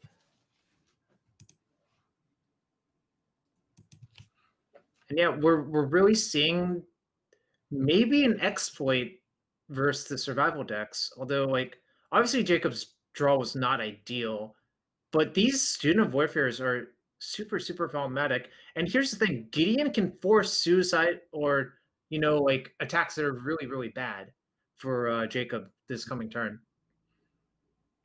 And once that happens, Jacob might just be dead on the backswing. Yeah, I believe. Okay, if Jacob had a crisis in hand, I think we could survive. But here's what I think might happen: you're forced to attack with all of your creatures. Uh, both of the crises get blocked by 3/3 first strikers. 3 damage goes through. Then Jacob can play one creature, but then Gideon gets activated, and you can only block one creature and probably take lethal damage. Yeah, this is this. I really enjoy this white black deck. Is actually very cool. Actually, I'm not sure it's lethal. It depends on what's in the black white player's hand. Actually, And 3 cards left. Have to see what's going on. But these 3/3s and 1/3s and 1/1s just are not matching up right now. yeah, I would call it strategic mismatch. Yeah.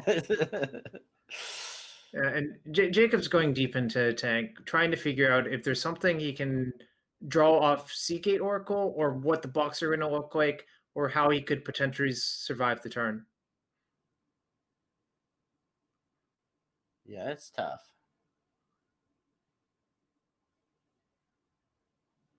Interesting. Do you think you're just really supposed to Seagate, or are you supposed to put that GT because you have to? So I actually see a cool play potentially coming for Jacob, which is you use your own cost to kill Caterpillar to kill Hangerback Walker to create a blocker. Yeah, I like that. Unfortunately, I don't think it's going to be enough, but I believe that's his plan by making this play. Mm-hmm. And I think the problem with the Seagate play is you actually, well, actually, I guess doing the other thing also loses a Vendetta. I guess you can never beat Vendetta, period. So Fair enough. Yeah, you can't. If you just can't beat it, don't play around it, right? That's what yeah, Mega and I don't think he has. I think the issue with the casting Seagate is you don't improve enough. But if you did Seagate plus the Caterpillar play, you could leave yourself like you have one more blocker, right? Yeah. And that's probably your best out because you only have one blocker this way, and that's like. But also, is it the way Archangel's read? Also, that doesn't work because of the Archangel ability. Archangel throws out both of those plans kind of in the bin. Well, so the Seagate play would have worked then, but I'm not sure. I think Jacob was mostly dead, regardless. Yeah, it was not looking good. So, what do we like from the sideboard here? Do you think we have do you think we have cards tuned to beat black white first strike deck?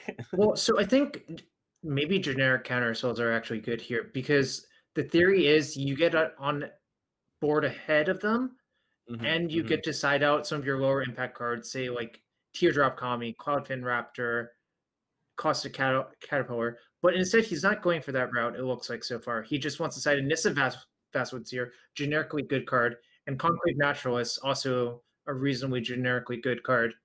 Yeah. All right, let's see. Nope. No. This is also on the lower end, but it actually does have a good curve. Yeah, that's very true. And you got that classic format staple, Cloudfin Raptor. But he bottoms it because the issue is if you don't have... So suppose you bottom anything else, then you lose your high impact Whirlwind Rogue, you lose your other high impact cards. Yeah. Note, what else can search a Breeding Pool? Oh, and that was a fantastic draw. That was the draw. That's what we like to see. Well, I think that's what Jacob likes to see. I'm not sure his opponent would actually like to see it. And actually, this is interesting. You know what Jacob is doing? He's waiting to deploy survival until he can use it once or twice. You need an activation off of this because you know your opponent brought in the hate. And yeah, I agree. Very smart. Very smart. Because if you play it, just run it out there. You don't even get to use it once. You only have one in hand. You might be in a bit of a pickle because we saw how the game went with no survival. Right. And the other thing about this is I think Jacob realizes the opponent's deck doesn't have any clean answers to Hangerback. So if you just charge it up a bunch of times, you just get an army of Thopters. Yeah. Really great lines here. We should just call it blue-green hangerback. With a splash of survival. Oh, look! Wood elves on both sides. Ooh, we get the knight. I love knight. I think it's knight's such a crazy design for a white card. I'm a big fan. It's a card that's really good on the draw and not so good on the play. I don't know if you were listening. Mhm. I said during round 1 that Brad Nelson loves that card on the draw and sides it out when he's on the play a lot. Back in the I old mean, that's days. pretty reasonable. Look at this. We're just a Thopter deck.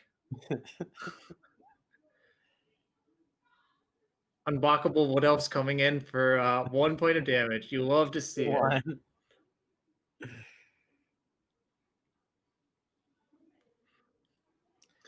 So this looks like much better for the blue-green deck. Much better play this time. Oof, but that that's rough. puts a damper in things.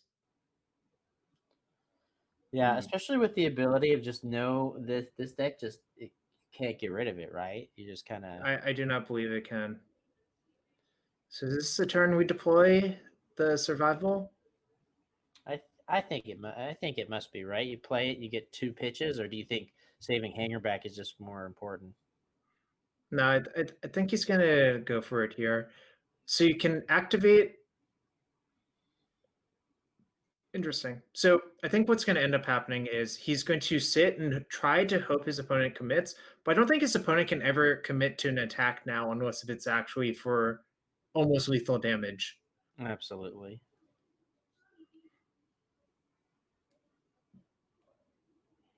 You gotta recognize.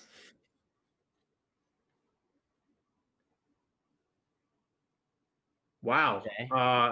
So look at all this 3/3 not quite first strikers. 3/3 tribal. 3 it's really, this deck is some sort of 3 power, 3x tribal. So yeah, I think we're gonna go dig up all of our Revenge Vines at least, because we certainly don't want to draw them. No. It's more debatable if you activate survival again or charge up your hangerback, I think, but we'll see how Jacob approaches it. All right. He's like, nah, the incremental value is not going to win me this game. Yeah, I think we're past that point. I think there was a point, but the second survival not as good as the first one, unfortunately. Yeah, they're not good at multiples. If the black-white opponent did have a hate card of some sort, though, it wouldn't have been the worst draw. So now I think Jacob is figuring out, is it actually worth digging up the other Venge Vines? Well, the last Venge Vine, rather, because it does cost mana to attack with your creatures.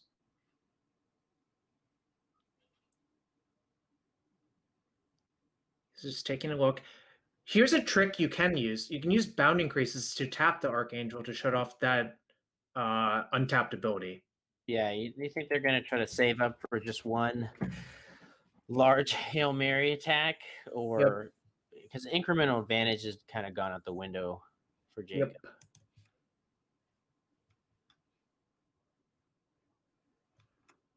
And we'll see how this turn goes. This is going to be not quite the critical one. Maybe the next one is critical. Oh, and here's one really funny interaction. I guess we'll see if it ends up happening, but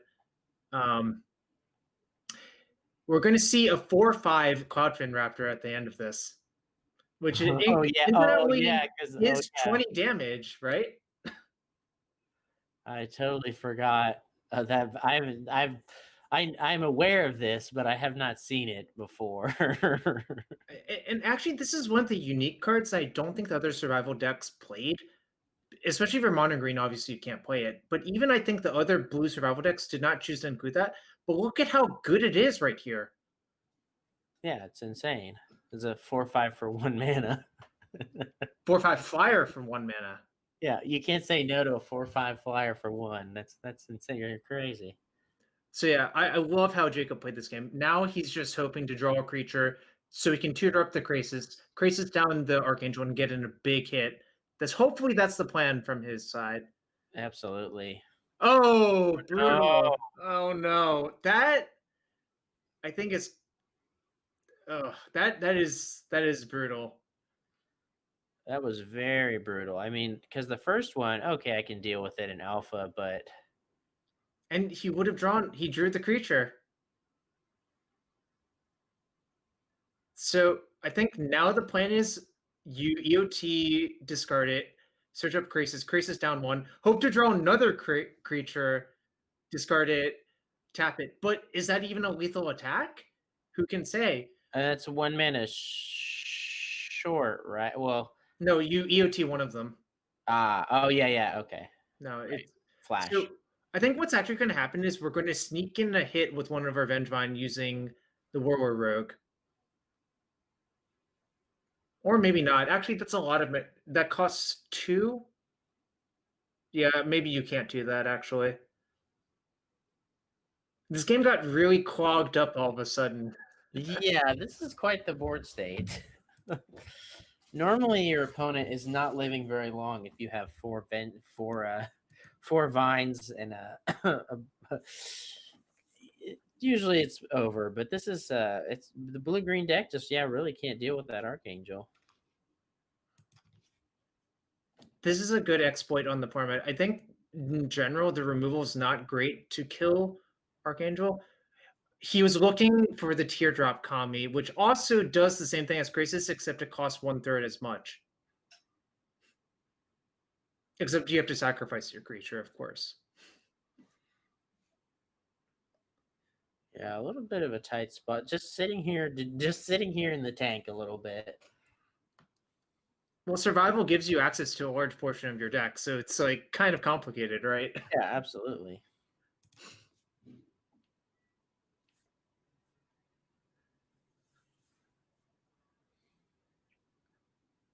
I think Jacob is just kind of hoping his opponent attacks, but it's so unlikely.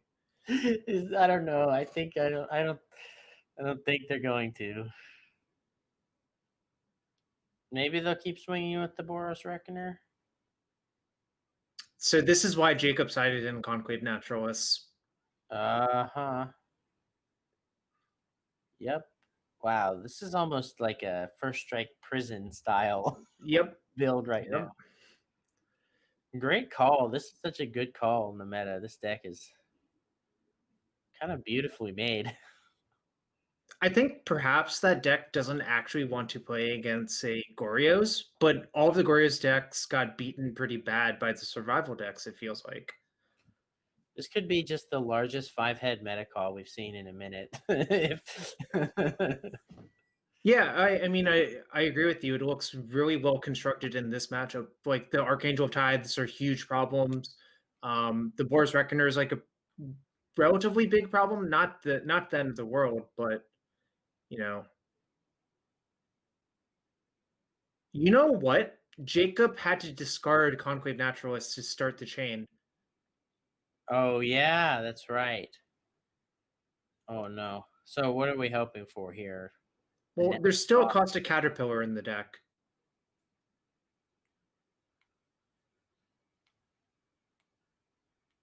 Oh my god, this is cute too. Do you see what's about to happen? Oh no, yes. Oh no. I did not even realize that this was the thing, but clearly the opponent did. This is wow. I did not read that card carefully, but this person has a 5. This person's brain is huge. I don't know how they fit through the doorway. This yeah, that is nice. I like that. So I mean, we'll see what happens, but wow. I don't think Jacob could actually do anything about that. And actually, Jacob did smartly. I think he actually did realize that could happen, and that's why he used Krasis to tap down one creature. Because if you let 3 creatures attack, you could potentially. Oh no, that's not even that great. Never mind.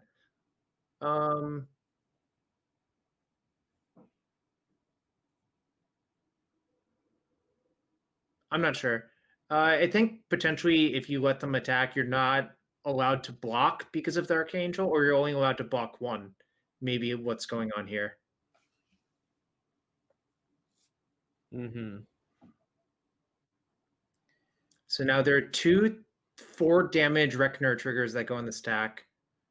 So we'll see where they go. Look at Jacob's life total is actually at 11. That's awfully close to being lethal. If there's like another Reckoner, it might just be lethal. Yeah, if you could just shoot face here. Now, but this is the more conservative line, just trading off the creatures.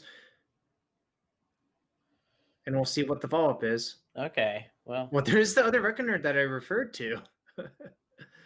Oh, wow.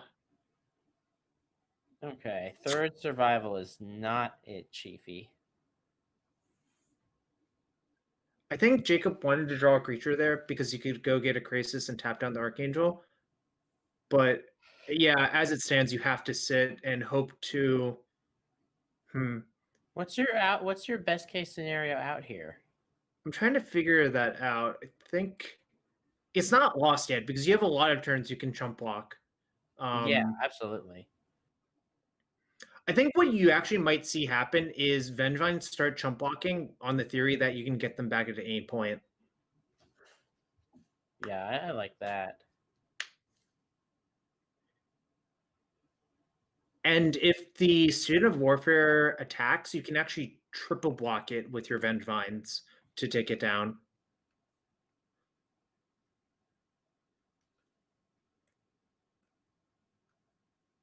So yeah, this might be a rare case where the white-black deck has successfully gone over the top of 4 Vengevines on like turn 5 or whatever, you know? Only in this format. The white mine field is cool. I did not realize the Reckoner interaction, but clearly that person obviously knew it. Yeah, they've been studying up.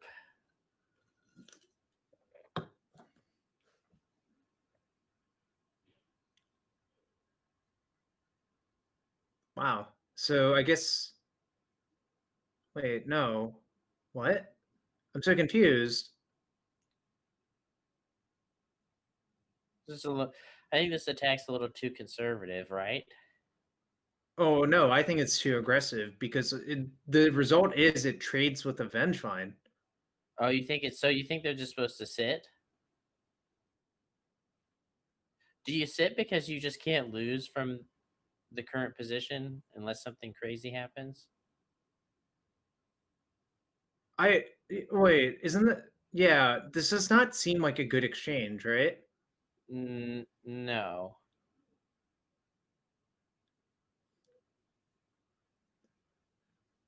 Okay, well, I'm not sure what happened there or what the plan was, but it's okay.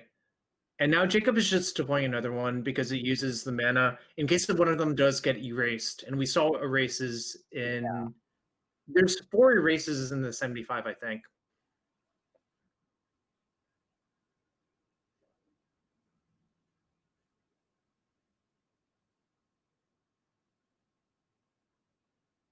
Oh. So I actually do. Wait. So we can block with. No. So each creature costs 2 mana to block with because both Archangels are tapped, correct? So you can only block with 2. So what actually has to happen is I think you're supposed to chump block both and not take a bunch of damage. Or not. Okay, wait. Maybe that means if we draw a creature, it's lethal. Interesting. What a strange. Trying to figure it out. Oh. Mm. There's been a lot of land draws or dead draws, I could say. If the third survival wasn't great, and the 6th and 7th lands weren't super needed either. I think they might be needed versus the Archangel of Tithes at some point, funnily enough, but we'll see exactly what happens. Long enough.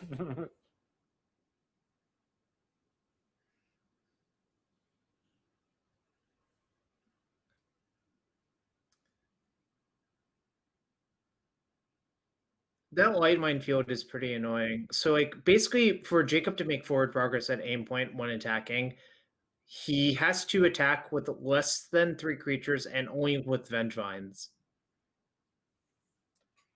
Yeah, and the Inquisition not gonna do anything very relevant here as well. Well, I'm not sure about that. If you Inquisition, then wait. One, two. We have 6 mana, so that means we can block with 3 creatures. So I think this might.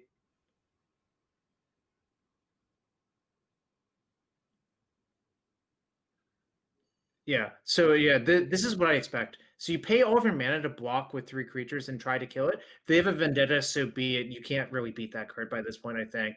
Yeah, absolutely.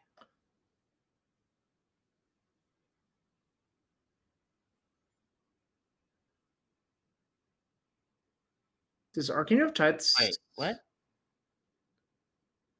Does it have 2 damage? Wait. No. That it has 2 damage from the Light Mine field. Yeah.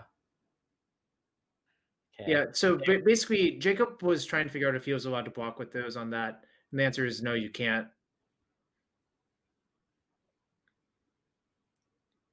We're slowly getting to a board state where Jacob might be allowed to attack, but here's the real issue, and I think the secret issue is with the Boros Reckoner out, you can't actually attack into it with any creature that would deal it 2 or more damage. Yep. That is an issue. So yeah, this game is really, really, really complicated, and I think if Jacob wins, it'll be by a very, very, very narrow margin. Very, very narrow. This is an interesting game for sure. This is what I would call a banger, right? Yeah, absolutely. I just love board states like this. All right. So now what has to happen is, we die. That's what has to happen. Whoops. So that's what I was thinking. But I thought you saw something I didn't. No, I didn't see anything except I think Jacob could not win that game, actually. Okay.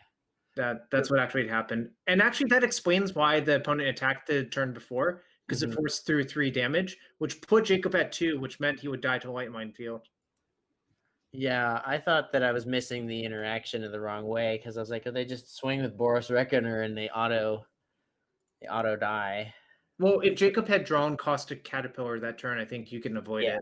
Or a creature to tutor it for it. Anything. I think it was unfortunate with those. Was it 2 survivals and 3 lands in a row? Wait. Yeah, I think we have another match watching Rogue Twin versus Mono Green Survival.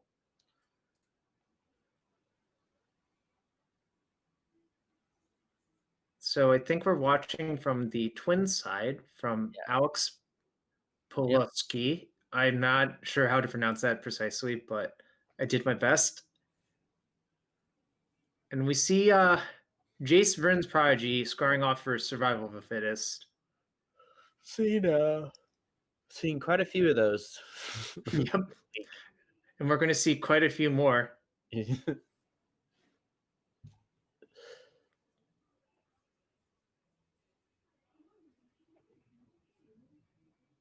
Wow. Interesting. So Zach is going to spend 2 hangerbacks to get a Vengevine this turn. Is that because of the threat of the flip to Jace? I'm not sure. Seems kind of weird.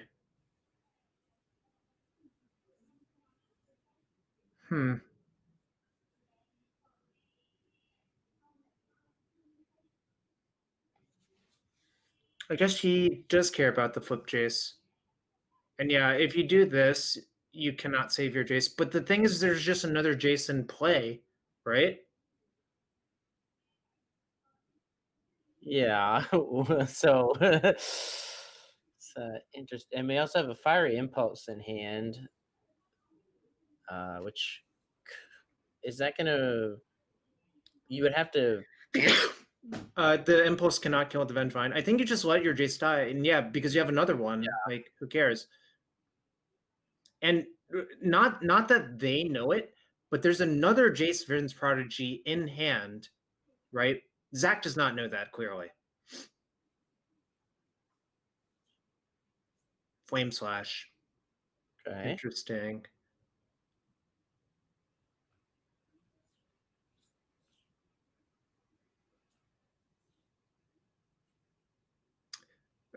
So we're just trying to get to our combo, I think, is what's going on here, because eventually you will fold to the survival of finding so many Vengevines if you don't kill them. So I think Alex has correctly identified that the longer this game goes on, the less favored he actually is, because there will just be a string of Vengevines in the near future. That might be. Or you could just kill the survival, I suppose. I mean, it's definitely not too late. And maybe this is why Zach did this. He was aware that there's a reasonable possibility that his survival would get killed. Mm-hmm.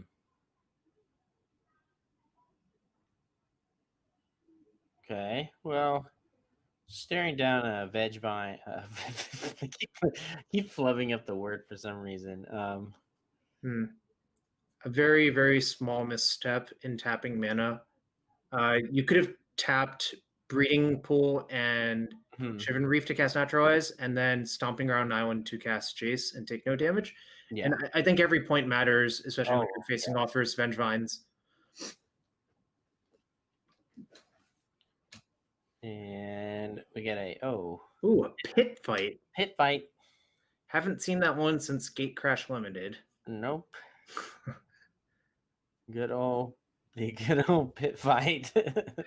I mean, I saw it in the sideboards earlier. I was not sure if it would come in this matchup, but actually it does make sense because it kills Bounding Crisis at instant speed. So, what do you think here? We've got a land in hand and 2 removal spells, and you just hope the opponent kind of stuck on 3 lands and nothing to do. And yeah, remember when they took 1 damage last turn? I think that's going to matter a lot, because if Zach has 2 creatures to bring back the Vengevine, that's exactly 6 damage. Yep. And you can Fiery Impulse, but that deals you damage.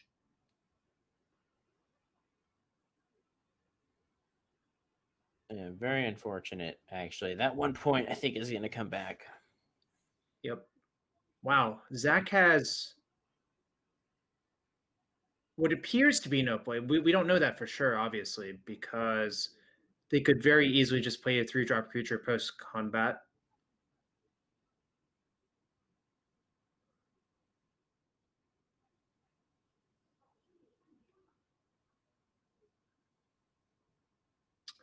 Another survival is probably pretty good.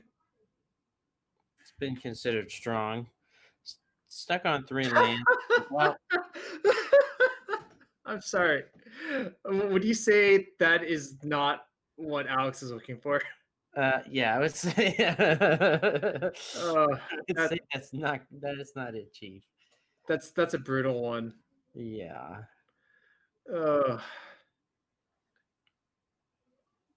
I mean, so what's your out here? If Zach has nothing and you draw Bounding Crisis? Yeah, I think that's pretty much the ideal scenario. You can still now casting Fiery Impulse on Vengevine doesn't deal you any damage, but the problem is you are still taking 2. And I think there's going to be multiple Vengevines this turn, is my suspicion.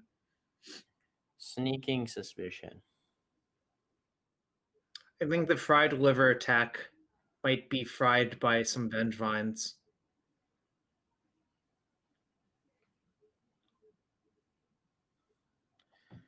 Yeah, I think this one might be over.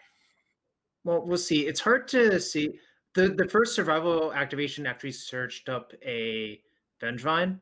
This one searched up another Vengevine. So presumably Zach has a bunch of creatures. All right, so Zach almost assuredly has a 1-drop. Yep. So that in combination with the Hangerback he tutored up will be 3 Vengevines coming back to yard, leading to an ultra fried liver attack.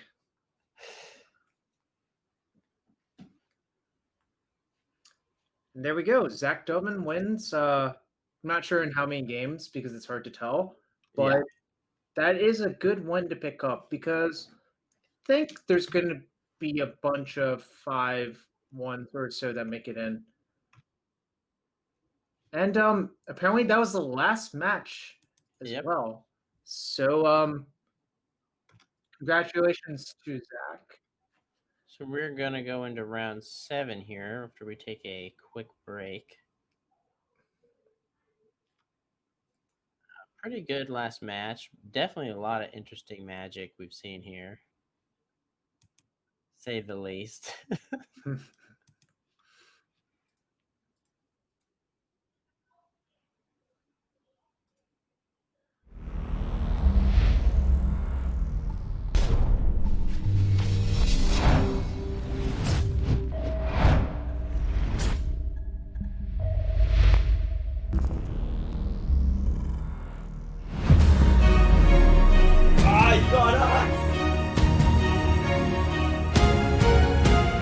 Mythic Society.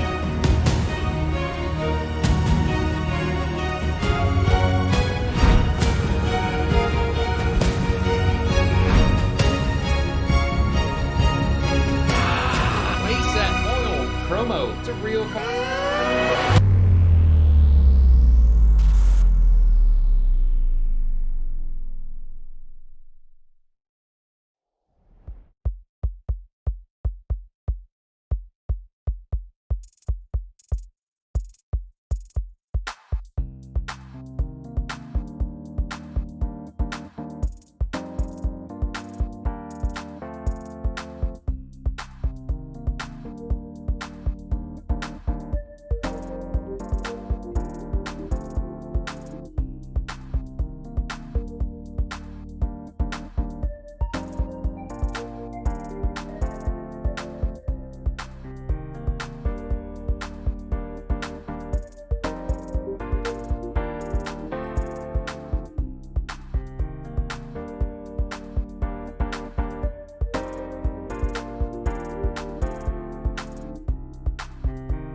Hello and welcome back for the last round of Swiss here at the December Set Roulette.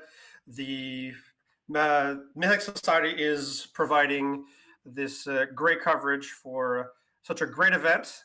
Last one of this year, and so far we have First Strike Tribal Black White hate deck at the 6-0 slot of this Set Roulette. What do you think of this, Jarvis? When I looked at the deck list to begin with, it was really hard to tell what was going on. Then as the games played out, like we watched this round and a few rounds ago, it's actually very clear that a 3/3 first striker is an abusable stat line in this format, is what I've actually learned. And also Archangel of Tithes looked insanely good to me every game it's been in play. Yeah. I mean, I think that was it has a lot of the great things going for it. Is it has 3 powers, so it blocks Vengevines. It has 5 toughness, so it doesn't die to Vengevines. Yeah. It taxes people's mana because these decks are very low to the ground. Like you need a lot of activations of survival to actually be able to put everything into play. And Archangel Thighs, like you said, seems to be what the doctor ordered to beat these Vengevine decks. Yeah, so I think it's very well constructed, very clear that this person thought about the format, but they were not satisfied playing survival, and they're like, okay, how can we attack the format from a completely orthogonal angle or from an orthogonal axis? And this is what they came up with. And honestly, the Gideon drawer has looked great every game as well. Yeah, the Gideon is good at stopping you from dying on the spot to Splinter Twin, absorb some Vengevine hits, forces your opponent to actually attack into your first strikers, like Student of Warfare, once again, 3-power first striker, Boros Reckoner getting in there, and Archangel Fight also with the 3-power necessary to block these Vengevines. Yeah, so congrats to their 6-0 run. I believe that makes them a lock for the top 8. In second place, we see it looks like Bug Survival to me. If you click on the list, it has 1 Palancron, which I kind of love. To be able to go off.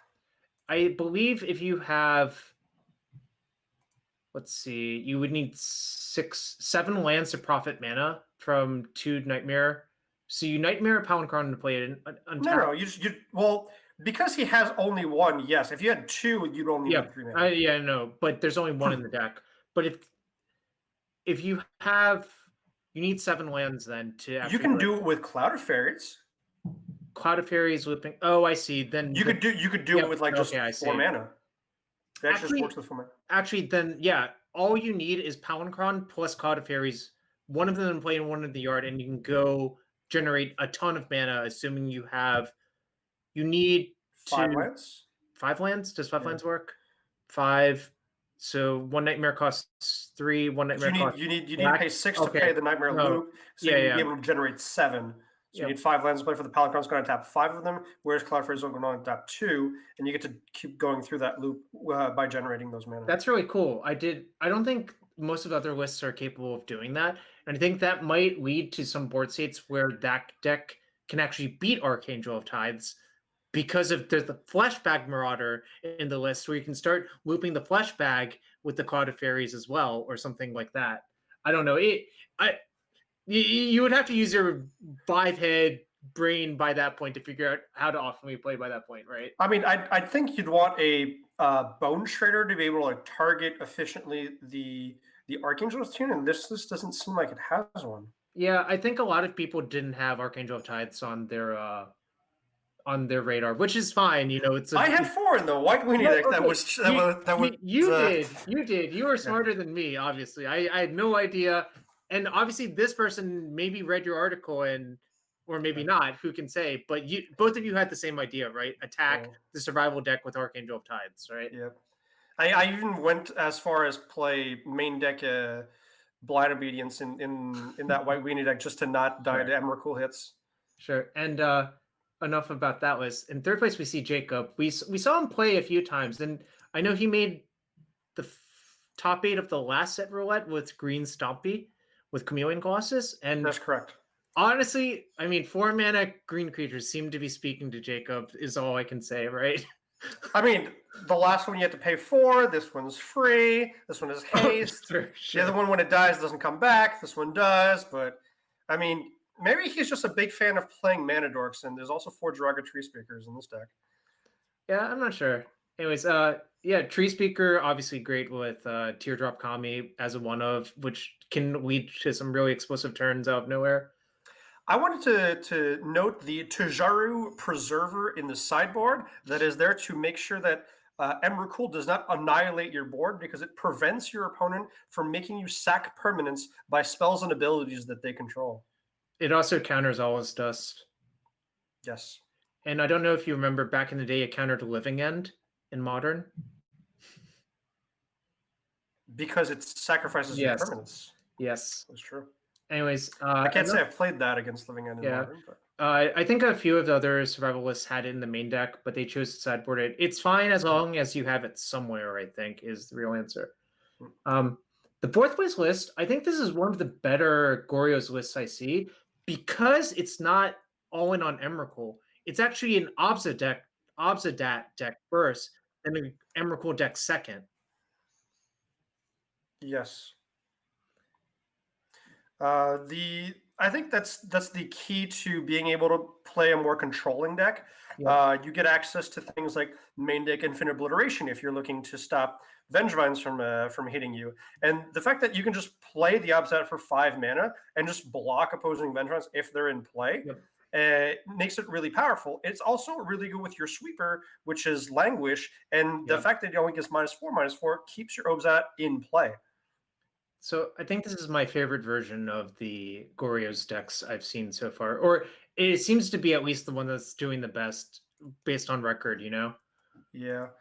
And another thing that we could mention about this list is the fact that it includes Artificer's Epiphany, but doesn't play artifacts. It's just another way that you could discard something like an Obsidat to be able to reanimate with Goryo's Vengeance. Something that I think that maybe some of the other lists chose to not play. Like people are playing Frantic Search and Vryn's Prodigy, but Frantic Search is actually a card disadvantage card, whereas the Epiphany actually keeps you at parity on cards.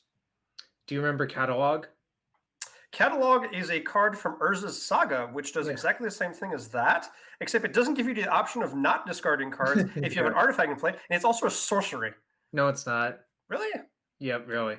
Don't. I'm not gonna. I just had to stop you right there. You were so correct up until that moment. Fine. I don't think very many people have cast their fair share of Catalog, but I can see it being an instant because it was already so bad at what it did to today's standards of cards. All right. I think the last card I really like in this deck was Suffer the Past as a graveyard hate card to multiple Vengevines that were in the graveyard. But it looks like we're gonna be moving to a match. Yeah, we're actually about to see the 5th place person, Dmitry Konorev, playing Green Splash Red Survival Stompy. And wow, this is an interesting take on it. How many times have you seen the card Weatherseed Treefolk? Weatherseed Treefolk is probably something that we would play back in 2000 with Sneak Attack, just so that you get to buy it back every turn and play Sneak Attack in a fair way. Just like hit you with a 5/3 trample. Bring it back. Hit you with a 5/3 trample. Bring it back. Yep. The thing I actually like about this deck, I'm not sure if it's actually good or not. I love Mana Gorgia Hydra. Mana Gorgia Hydra seems like it would be like a good sideboard card against some of these like blue decks or black-white decks that look to have a lot of interaction. And like if the Mana Gorgia Hydra like gets big enough, things like Vendetta, as much as that kills them, you're still taking a lot of damage from it if it has a bunch of counters on it. Yep. And since people have to like play a bunch of creatures to get their own Vengevines in play, it probably grows out of reach to kill Vengevines at some point because it counts your opponent's spells as well. We got a match. And I believe it is Green Splash Red Survival versus Green Splash Blue Survival. Do you prefer the blue or do you prefer the red in this scenario? I'm not sure either of the splash colors matter that much, is my actual honest answer, if that makes sense. Yeah. The fact that you get a Burning Tree Emissary out of the red-green version lets you play Emissary into Survival if you want, but it also lets you play it later on and be able to continue to activate Survival with the green mana that it provides. True. But look at this, the ideal start. Turn 2, level up, draw a Tree Speaker, play Survival if you want to. That's going to lead to a very explosive turn. Let's see if Cecilia Jupe, aka Ty, also has the same opening. Because I think if he doesn't, that automatically makes him unfavored in the game. I think we're going to be mirroring each other here. No, that's much worse, unfortunately. We even drew a Vengevine here. So actually drawing the starting Vengevine is kind of nice for a bunch of reasons. Now we're going to see Survival do its thing, searching up all these 4/3 hasters. And what I really like is Dimitri paid attention to how to build the deck, because there's a single 1-drop that costs red in the deck. And what that means is you can end this chain by using the red floating to play the Legion Loyalists that you get from the deck to trigger all your Vengevines. And they get first strike. Yeah, but that I don't think will matter too much. I mean, this is very, very bad situation for Ty. It also, the Legion Loyalist also makes Hangerback Walkers not be able to block your guys. Well, the Thopters cannot block you. Yeah, the Thopters, the Hangerback Walkers. And Ty's like, yeah, I can't block. It doesn't really do very much because I have a creature that's... And GG. So we can say a turn 3 kill? Yeah. I really like the attention to detail, that realizing that you're so likely to have a red floating in those spots to put one Legion Loyalist into your deck. You know, it's the small things that matter a lot. Especially in these toolbot decks that survival is. Normally you just jam the most 4-ofs that you can, but like you pointed out, this one Legion Loyalist gives you the opportunity to execute exactly what we saw on this turn 3, which is first striking Vengevines out of Legion Loyalist. Yeah, and if I had to guess, this is not a matchup for Weatherseed Treefolk. I don't think so. And look, we are shaving on some of our stompy elements, aka Experiment 1 and Slaughterhorn. Haven't seen those for a while. The fact that the Blood Rush creatures can be searched out via Survival gives you interaction in combat as pump spells that can be found via the Survival. It's kind of interesting. I would be a little afraid that we're cutting too many creatures, but with this sideboard plan, you still have 27 in your deck. And you're siding in 1, so you're actually only down 7. So you have 28. So it's probably still within bounds, right? Yeah. I mean, the fact that you're looking to activate this Vengevines maybe once or twice, the Legion Loyalist makes a big difference that when you're the aggressor and your opponent has Vengevines in play, means you can't just be blocked. Yep. So, I don't know how much the Managordo Hydra is something you want in this matchup, but I guess if it grows past the size of a Vengevine, it's good enough. The fact it also piggybacks to your spells and your opponent's spells, and you're both looking to play multiple spells in the same turn. They heard you. They heard you through the internet. Hit the high enough. Okay. I mean, I guess I would never want to draw 2. I think I'd probably want 1 in my deck.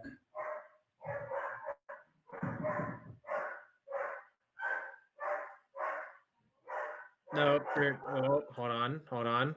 There's Maybe still not. Okay.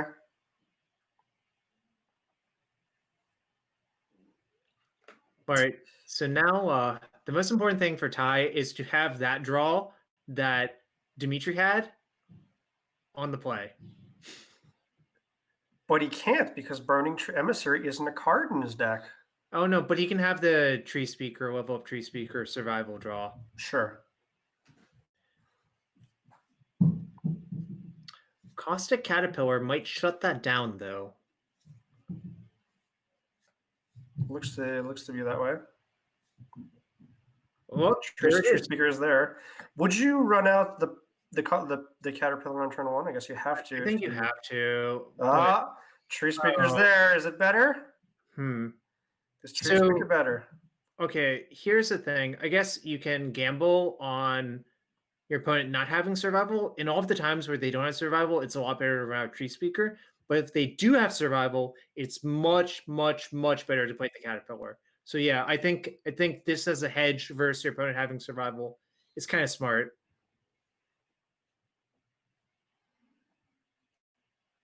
Do they have it?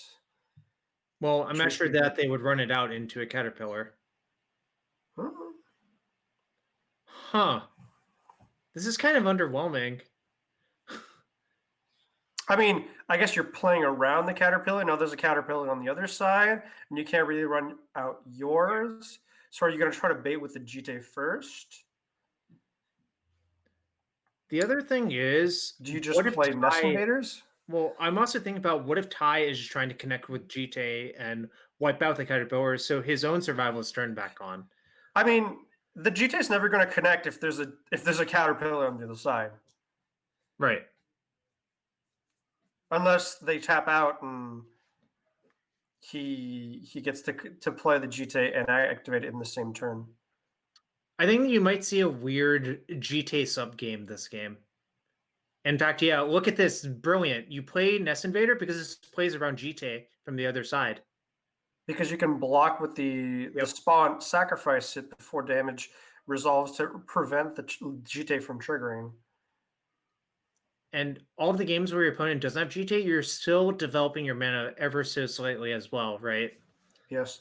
The double derogatories on the opponent's side, though, gives them access to a lot of mana so that they can do very explosive things. Soul Ring, right? The green Soul Ring. Yeah, see, there's the GT. GT. And like you said, it's going to Dimitri force played around it perfectly, right? a sacrifice from the. Oh. Wow. Well, I guess that didn't happen. I'm kind of surprised because that means you're down the Caterpillar and the Nest Invader, which means the GT can dominate the battlefield, right? Yeah. Look at this, Ty knowing that going after the sign is actually more important than going after the Nest Invader as well. And there's no third land here, so killing the spawn makes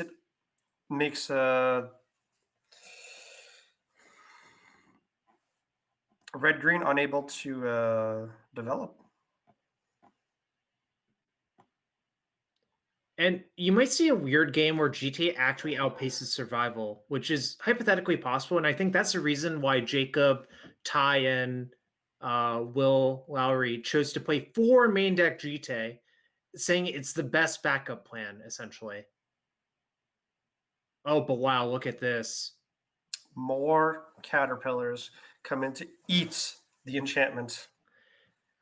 Caterpillar really is one of the like all-stars of this format because it is a 1-drop, so that's good for your survival. And it's, I mean, The best answer to survival? it's the best answer to survival that's not like naturalized, I think. Or erase. Yep. And I think what Ty was missing that turn was a land drop, and the Seagate Oracle found the Simic Guildgate.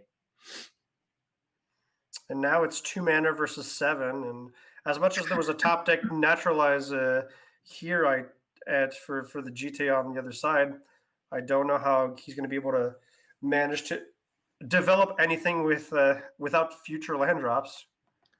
And here's also funny. I think if Ty has a survival now, it doesn't even matter if the opponent has naturalized because you get to activate it a bunch of times, right? Yep. Hmm. We're going to start by cranking out the GT, milking the GT.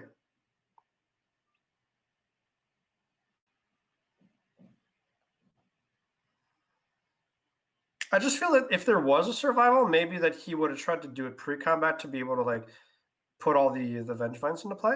But maybe he just wants to keep the survival like in play as long as possible and hope the GT gets hit by the naturalize instead.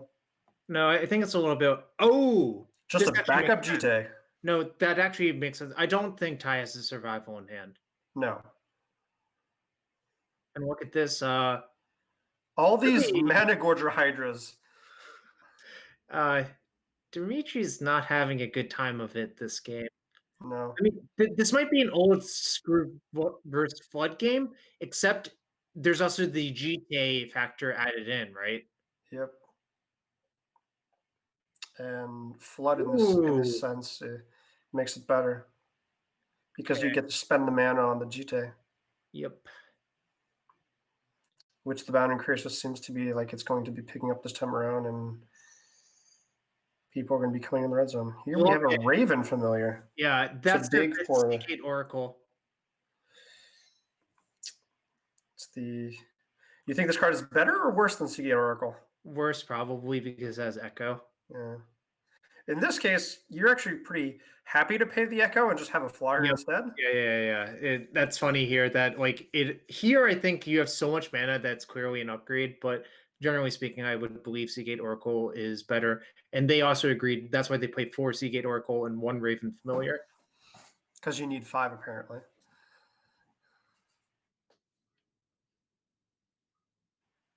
Brutal. Yeah, I think Chances are. Don't think this game's going to last much longer. And in fact, it's funny. This was not a game dominated by survival. This was a game dominated by Umezawa's GT, but one person also having like 4 times the mana of the other person, right? Yeah, Soul Ring does that. Yep.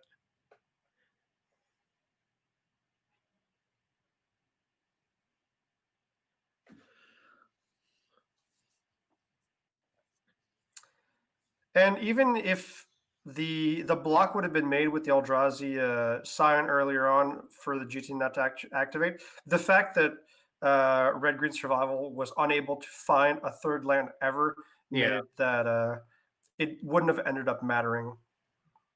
And look, you see the Echo paid. Ty's like, yeah, I got nothing else to do. Keep the bird in play.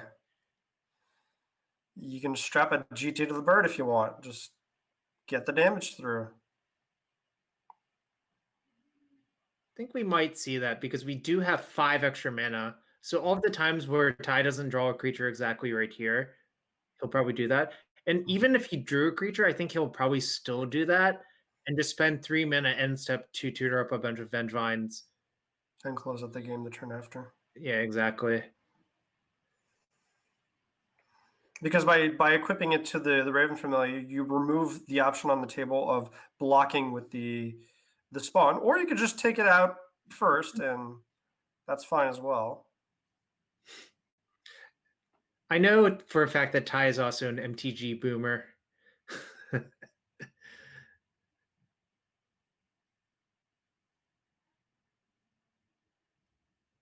How does that change anything?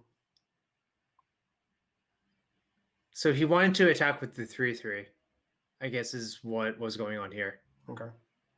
Or he just wanted to attack with everything. Interesting. So you can block both the tree speakers. Ty uses one of the GT counters on one of the Nest Invaders if you make that block. Mm-hmm. So he double blocks it. So in this case, you can use one counter to kill the one that has 1 damage locked in on it. I mean, you can use all the counters to kill all of them if you want. Yeah, but it's probably better to save the other ones in case if something weird happens. You mean the weird part where like red-green draws a third land? Yeah, but also like you would actually rather they equip the GT than you kill it, right? Sure. I mean, if they don't have creatures in play, they're not equipping GTs. Yep.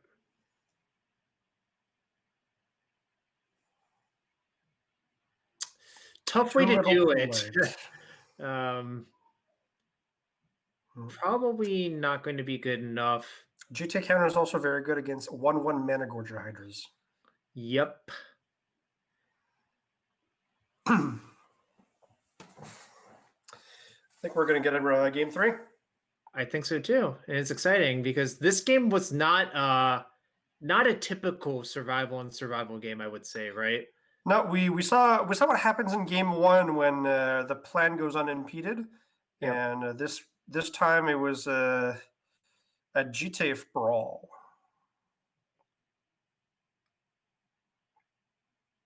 Even though both players have a GTA, only one was connecting. And yeah, Ty's first GTA did get naturalized, but he had a second. And that's because they chose to play for GTA. I want to just emphasize how important I think that was right here. Apparently, 2-mana permanents are the best permanents in the format. Ty just has all of the mana, but nothing to do with it. It's kind of funny. We might see a level 5 Tree Speaker on the next turn.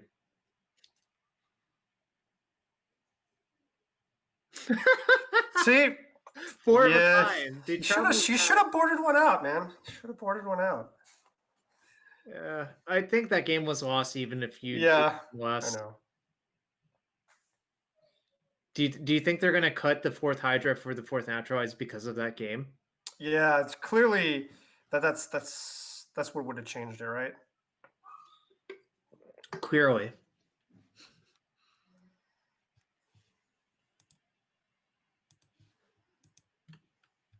If we think that Repopulate is supposed to be in the sideboard to prevent players from Vengevining, why aren't the Repopulates in the deck? Or Great are they question. only there against like Goryo's Vengeance? Yeah, I'm not really sure. I guess they're more there for Glorious Vengeance, but this is kind of weird. Would you be inclined to board them in the mirror? I don't think I would be. I think killing your opponent's survival with Naturalize before they get to do anything is probably better on average. I mean, I'm not suggesting cutting Naturalize. Yeah, but the other worry is if you have 8 instants that aren't creatures, you're also diluting your own engine as well, right? That seems like a better explanation.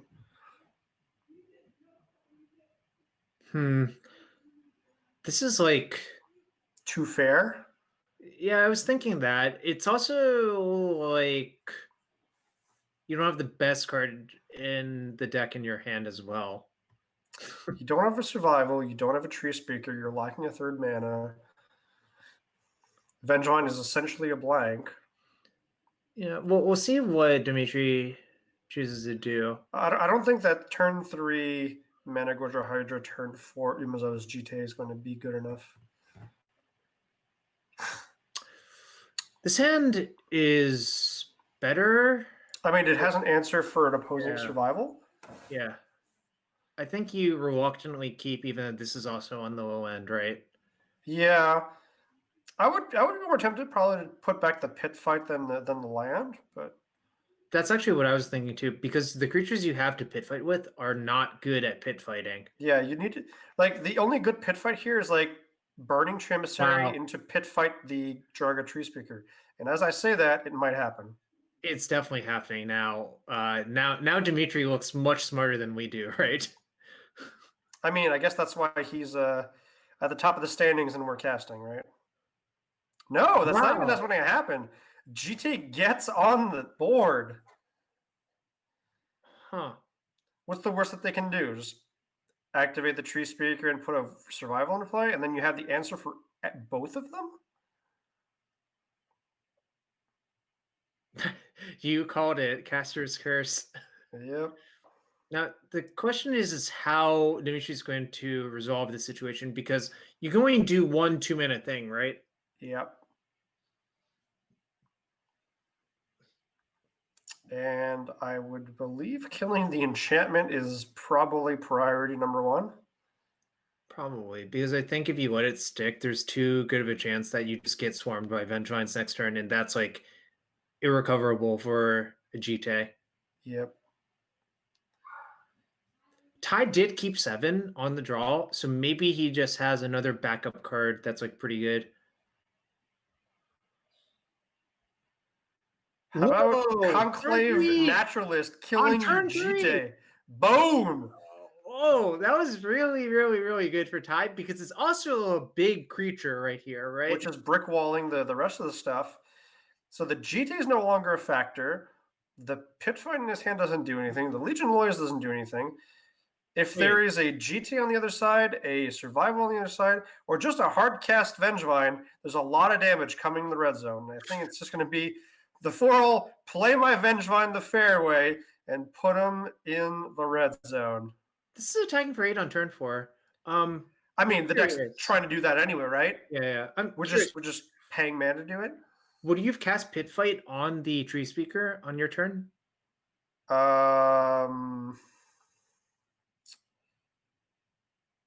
didn't know if my opponent was going to miss a land drop or not.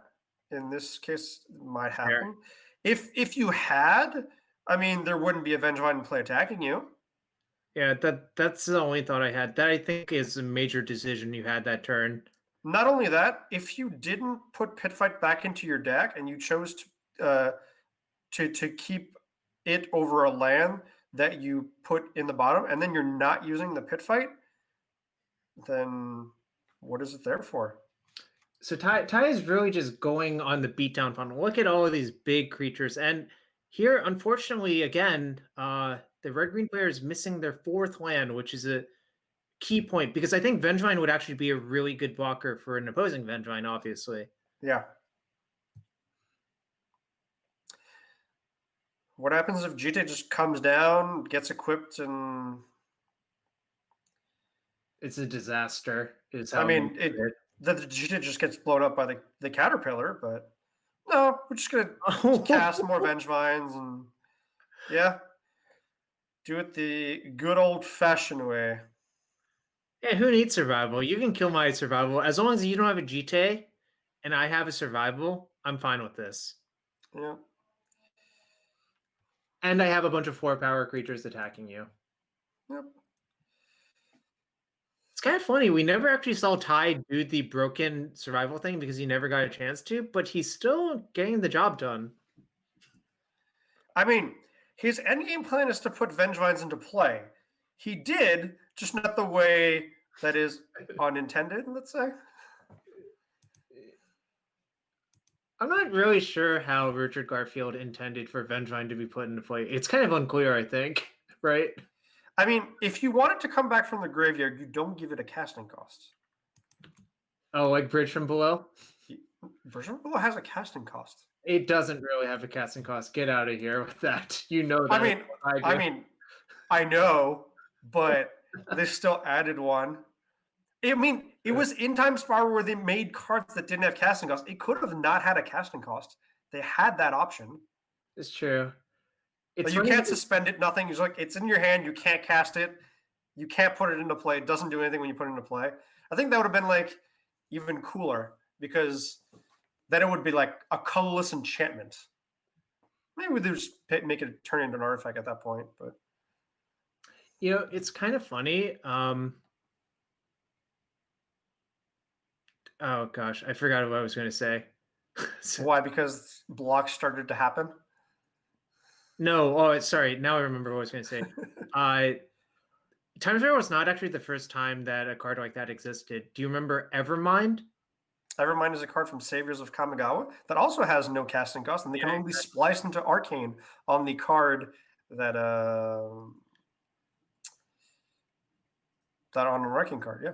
Yep. That Treetop, I think, will seal the deal. There's just way too many attackers that attack for 2 or more damage.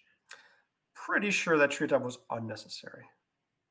And Ty takes in 3. Pretty impressive showing. Yep. Tried to do the broken thing in game 1. His opponent was on the play, did it before him. And game 2, game 3.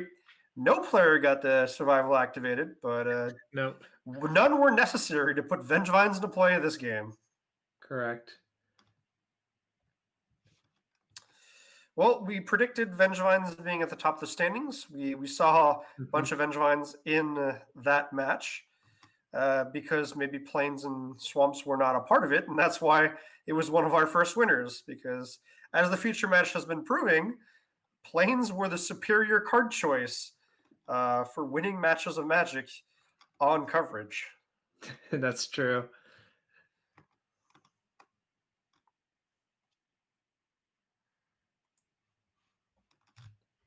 we're trying to get you a second match up and running. Hopefully, not everyone has died to Vengevines or are trying to Emrakul other people. And it appears the Esper Gorio deck has won the match, so they are locked at 6-1 as well in the hands of Randy Larson.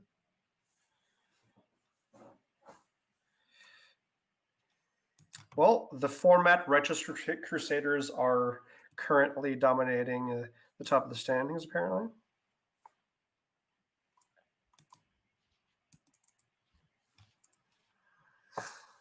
We got another match for you guys. Here we have a Mardu deck against the Vengevine Menace. We are coming in with a quadruple Vengevine set in the red zone, so I'm not sure how long the rest of the game will pan out.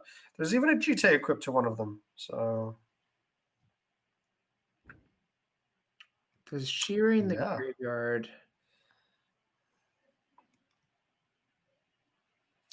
This is the whole Shiri Shizo's Caretaker Kami of the False Hope Fog yeah. loop deck that the Vengevine decks probably have a hard time interacting with. Because if you can't get counters on the GT, you can't get the Shiri dead. But I was going to say, as long as you get the first counter on the GT, then it all falls apart, right? Is Shiri a 1-1 or a 2-2? Well, Kami of False Hope is a 1-1, so you just shoot at end step, right? Yes. Liliana doing the best Liliana impression, though. And here we have a pair of High Priests of Penance trying to hold down the fort against the Vengevine Menace. But I think Vengevines will have none of it and get in.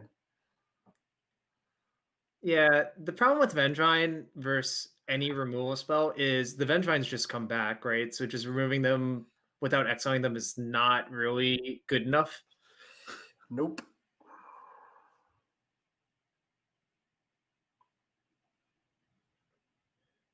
That's let's see, 8, 9. Actually, I think some of it won at the Liliana on the theory that, okay, I can't kill you anyways because you can block 2, so I might as well kill the Liliana, right? Yeah, I think the Liliana was at 1. It's the Cloud Flares that took it out. Sure, that makes sense. Oh, that's there's the Kami. Now the problem is you cannot get Shirian played that easily because it costs 4 in a black. We're missing a land, so we're probably a mana and a top deck short of the Shiri. And does the Shiri say you have to sacrifice the creature while it's in play, or is just end of turn bring back a 1-power guy? I will get the exact text on it for you because it's been a while since I've drafted that card. I'm sure it's been a while since a lot of people have. So whenever a creature with power 1 or less is put into your graveyard from the battlefield, you may return at the beginning of next end step so if Shiri is still on the battlefield. Yeah. Sad. Yes. So Rogue Survival Twin? I think that was actually the Rogue Survival Twin deck. Okay. Taking a win, going to 5-2, so they're in the tiebreaker scrum as well.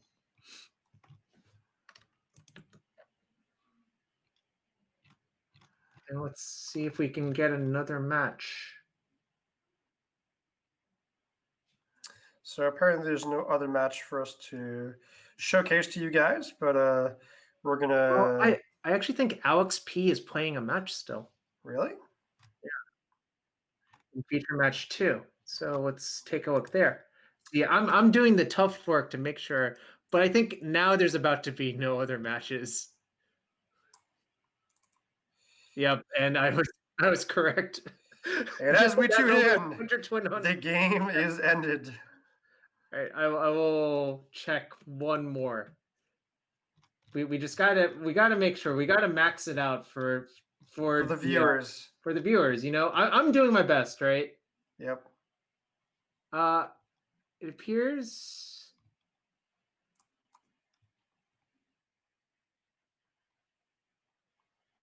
Okay, so perhaps now is actually a really good time to Finish looking at the standings first off.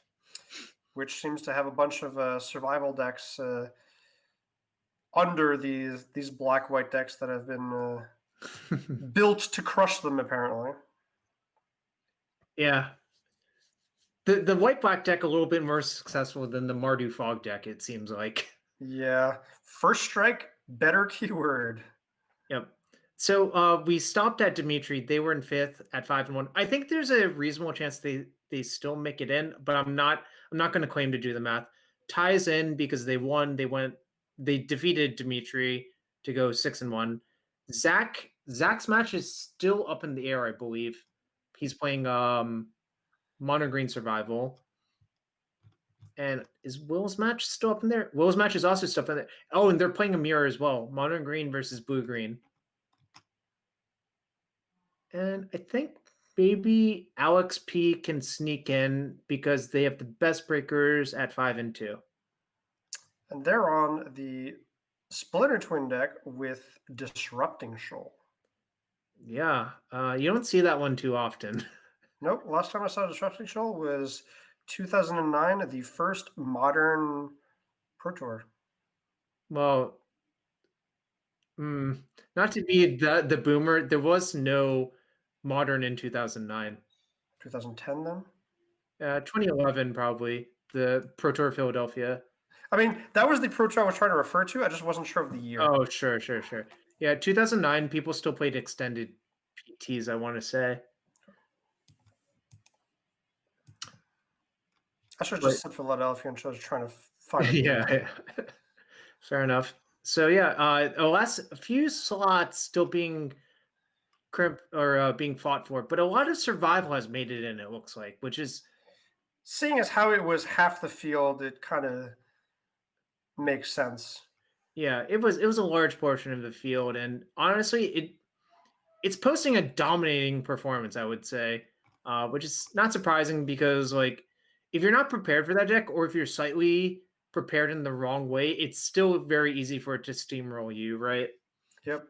With the combination of Umazawa's Jite, Survival, Vengevines, card draw, and things like Seagate Oracle, they have access to Naturalize out of their sideboard. They have main deck cost a Caterpillar to destroy opposing survivals if need be, or other Tinker targets.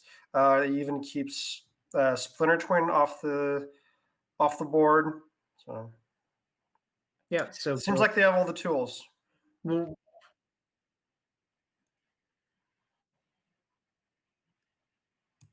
all right, so we're going to take a quick break, and then I believe we'll have Ari Lax joining us in the booth to announce the deck building award. So be around for that. We'll be right back. Catch you in a bit.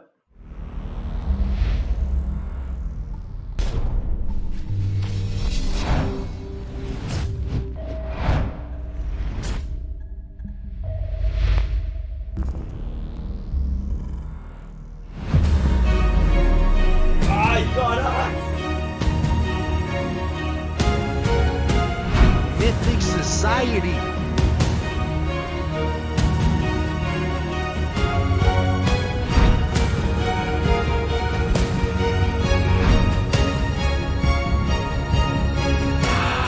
Reset Oil promo. It's a real.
I'm back with my good friend Ari Lax, and he's here for the moment you've all been waiting for, which is what were the deck building awards going to be given out to and why? And Ari, I'll let you take it from here. Go step by step, explain what you're looking for, and I'm curious as to your thoughts. Yeah. So the headliner is best choice. That one I think should be kind of obvious. What deck do you think did the best? And I believe there's a bunch of people sitting at 6-1, and right now it looks like at least two of those players are playing the exact same Simic Vengevine list, and a third player is currently battling out the last unreported match for potentially yet another. Oh, the result just came in, and they are sweating potential top 8 on tiebreakers. If we can take a look at standings later, but I'll let Jarvis take care of that later and not spoil any top 8 announcements. I think that the specifically the Vengevine list with 4 Umezawa's Jite was the place to be. Jite is just really overpowering in these mirror matches. In the match that was just displayed on camera, you can kind of see why. A lot of these survival of the fittest go off turn with Vengevine is actually kind of mana intensive. So having access to your Jiraga Tree Speaker or whatever else you need on the battlefield to generate mana is actually a pretty big deal. And if you can just pick those off with the Jite, it's really easy to get ahead. And also Caustic Caterpillar being the enchantment removal of choice in the format, it's kind of hard to you can't just have a Caterpillar sitting on the battlefield against a Jite and expect it to clear up a survival or anything like that. And then even in the other matches, if you think back to some of the matches where you saw Emrakul versus Jite, and then you saw Jite just clocking out the Emrakul deck, it's just an absurd card to add.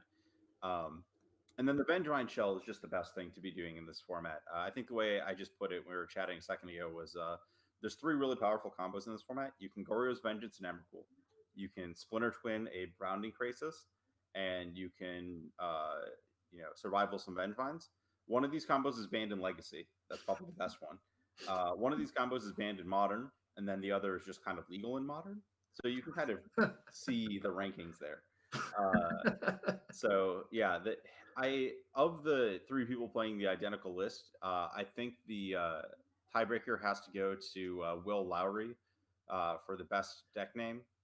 Saladin Silverware, Jacob Nagra's deck name is it's fine. Ty Tomlinson just submitted deck list, which isn't even trying. So Will had a throwback reference to Blue Green Madness. It's Blue Green. Oh, love it, because there's no Wild Mongrel in this list. Love it. For those that may remember the original Caleb Jarwood Blue Green Vengevine list when this broke out, right after Rise of the Eldrazi was released in Legacy, it was a Wild Mongrel deck. So good stuff there. So moving right along to the next, the most powerful deck that isn't the best, I believe that's Jamie Miller's Oath Goryo deck. Nice. This was so Jamie, not to spoil final standings, but ended up in the 5-2 section, which stretched from 6th place all the way down to 14th. So I'll let Jarvis announce the top 8. But this deck basically, Oath of Druids is another one of these cards that just you kind of forget exists because it's banned in Legacy and it's just absolutely egregious. So this deck found a way to splice the Goryo's Vengeance Emrakul combo with something that is banned in Legacy. Inquisition of Kozilek making an appearance is one of the most powerful interactive cards in the format. Also making use of Frantic Search, another just absurdly powerful card. And then Quicksilver Amulet was shockingly impressive. I know you saw that over the course of the day, but spending 8 mana for an Emrakul split over 4 turn or split over payments of 4, pretty good. So I thought that deck was really good and pretty innovative. I think that the Vengevine decks were just in another stratosphere, especially with the lack of graveyard hate in this format. But yeah, this deck was pretty good. And then we have the Sweetest Brew. So on the subject of cards that I believe I have to let me look this up real fast because let me ask you, are you checking the legality of Mind Over Matter? I believe I'm trying to remember when it was unbanned in Legacy. Yes. Yeah, it's legal. It's just not very good now, but right. So Mind Over Matter is a 2 blue enchantment, and you can discard a card to untap a permanent. And for those of you who haven't really looked at combo decks from the pre-Storm era, let me tell you, it was tough. You had to do some stuff to win.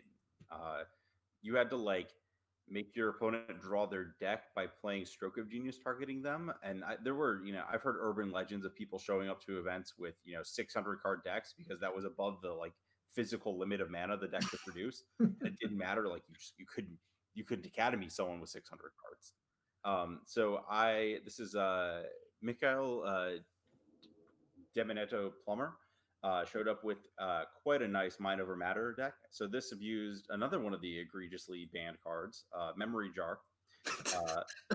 A card that's kind of actually fallen out of favor in Vintage where it's still legal, just because so many 2019 cards have filtered into the format. But it's a 5 mana artifact with sacrifice. Each player exiles their hand face down and then draws 7 cards. And at the beginning of the next end step, everyone discards their hand and returns the exiled cards.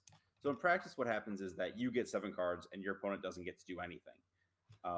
So how this deck wins involves just chaining off a bunch of memory jars over the course of a turn with Tinker, by casting Memory Jar off of Mind Over Matter and Grim Monolith, via Alhammar's Archive doubling up your memory jars.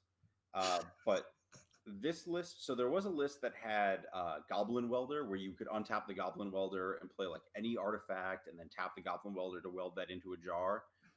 But again, just in this, tune of splicing together 2 broken things, this is an Oath of Druids Emrakul list.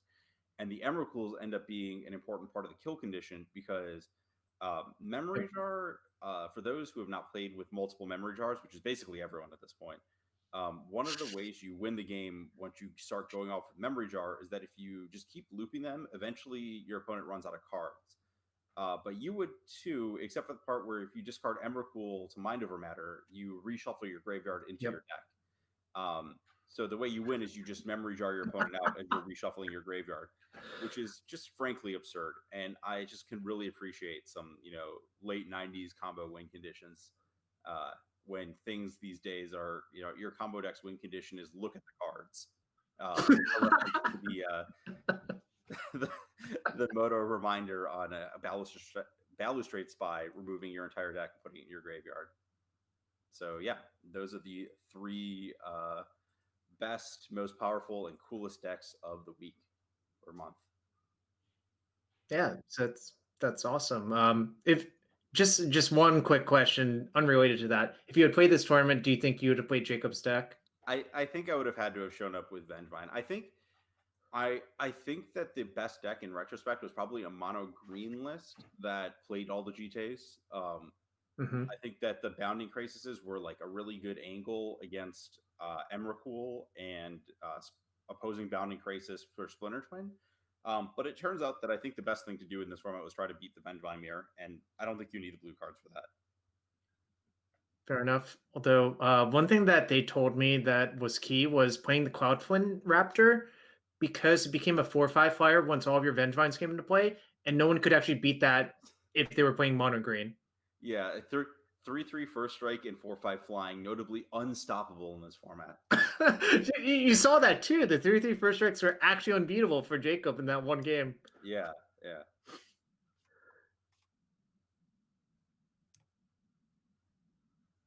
Yep. So that's what we got, and I think we're also going to take a quick break to prepare for top 8, right? Yeah. Looking forward to what looks like a blast of a top 8 with actually a pretty good spread of archetypes, given the absurdity of this month. Yep. So we'll see you on the other side.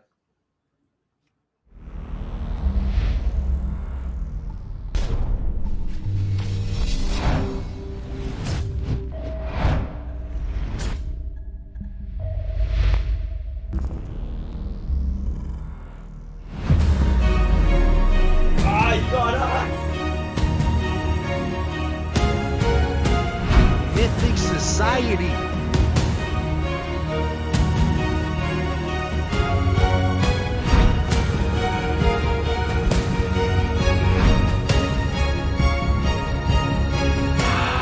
Reset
Hello and welcome back to Top 8 of the December Set Roulette. I am joined here with Sidetrack. In this Top 8, there's a lot of Vengevines, there's a lot of survival, but it is not the only thing that we're going to see in the Top 8. As our 6-1 player on the top of the standings, Jess Robskin with Black-White First Strike Tribal was able to hold down the Vengevine Menace, apparently, and not register the card survival to make this top 8. The second person on this list was also able to quell the Vengevine Menace by using Obsidat Emrakul and Goryo's Vengeance to win games of Magic by discarding it to things like Frantic Search and Artificer's Epiphany. As we scroll down for the rest of the top 8, you will see multiple players playing Survival: Jacob Negro, Zach Dubin, Ty Thomason, all the way down to our 7th place player, Alex Pulaski, which actually qualified for the top 8 with a Splinter Twin combo, which is the only other player to have done so in the top 8, as our 8th player, Dmitry Kinorev, is also playing Survival. What do you think of this top 8? I like it. It's a little bit expected, but the broken cream rises to the top, as they say. I just said that, but The broken cream. The broken cream, aka Survival GTA. I'm glad to see one Splinter Twin as a day one modern player. I like to see a little bit of the past. All boomers do. So it's good to see one of those in top 8 as well. And we expected the survival decks, but getting Inquisition. Honestly, my favorite deck is the First Strike Tribal. I think that is like the most beautifully constructed, like 5-head meta read that I've ever seen in it just does so well. Like it's just like, as long as these decks lose, I can like completely go ahead against what I think is going to be in top 8. To be fair, he came in metagaming against the field trying to beat all the broken decks, whether it be Oath of Druids, Goryo's Vengeance, or Survival, since he didn't register any of those cards. But it seems to have panned out in the type of fun he chose to bring to the table. The fair type of Magic is what he sleeved up digitally, and it's been working for him. Yeah, I love that. Love that list. Maybe it'll go all the way. We'll find out. Who would have thunk that Plains could win the format dominated by 4 Vengevines and 4 Survival of the Fittest? Exactly. You're just playing Student of Warfares and Wall of Omens and 1 GTA in the main. Read the Boros Reckoner. Yeah, and Boros Reckoner. Classic. Serving the justice. And Archangel of the Tithes, obviously, is... Which is probably the best card, the best overperforming card in the deck that he chose to bring. Maybe of the format. I don't know. I'd say it's doing work every time it gets played. Just it's dodging removal, It's... I mean, obviously you can still remove it at some point, but it's been putting a big wrench in a lot of these gears. It stops your opponent from attacking and sometimes even blocking, because when you red zone with it, they have to pay mana to block you. And if they're spending their mana to put things onto the battlefield, you're getting hit upside the head by not only angels, but Gideons and Boros Reckoners alike. Yeah, so overall, that's definitely my favorite list of the day. It really feels like you're sitting in your brain when you bring this one to the table. Truly.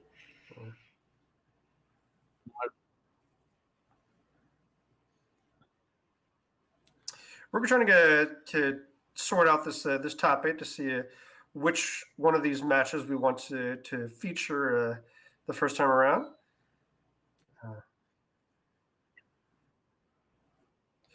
We're gonna choose to feature the reigning champion of Set Roulette, Ty Thomason, that won last month's Set Roulette.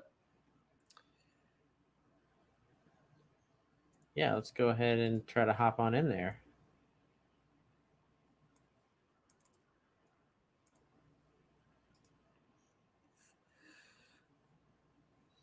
right. And so what was your pick for top 8? What do you think's going to take it? What do I think it's going to take it? I mean, it's really hard to argue against Survival of the Fittest, seeing as how it's banned in basically every format. Yep. Splinter Twin is banned in Modern. The only card that's banned in the mono white deck, the black white deck, sorry, is Umezawa's Jite. So, I mean, I guess I think it's safe to unban at this point. What? I think Jite is safe to unban. It feels like it's a different era because it is. So. I mean, if you're including decks that are safe to unban, I mean, wouldn't you rather just be sitting in the seat of like, well, people know this card's too good. Why am I just not doing this? Apparently, he just said, if everyone's doing this, I'm just gonna beat everyone. So I came here to win a tournament, and if that's a statement he's choosing to make, then so be it. Absolutely. Here we're going to see a mirror match between two survival players unfold. All right, let's hop on in.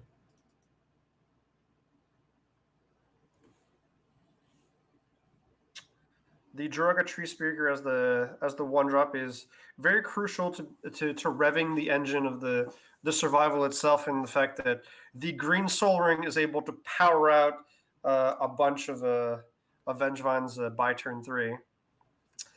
But here, Zach did not have access to the Powerful Enchantment on turn 2, but apparently Ty will be able to show him how it's done and drop that survival on down on turn 2, exactly when it's meant to be played. Yeah, in a mirror match like this, the first person to really get their piece going is going to be ahead, but we see the Caustic Caterpillar coming in, so there goes that. So that step 1 has been achieved. The survival has not activated, but it's a good thing that that Ty has access to pointy sticks to actually be level 2 of how to get through with Vengevines. Umezawa's favorite weapon is going to be able to finally equip Vengevines at a certain point in this game. But first of all, let's get in the salad monsters. Oh yeah. So you think it's just you think we're gonna go slam vine, call it a day? Ooh.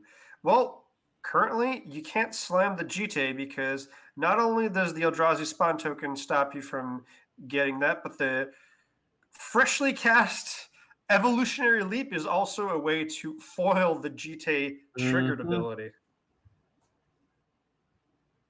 So as much as we have access to our legendary equipment, I don't think it is the best line of play. Here instead, we're probably just going to drop down a second Vengevine and send him in.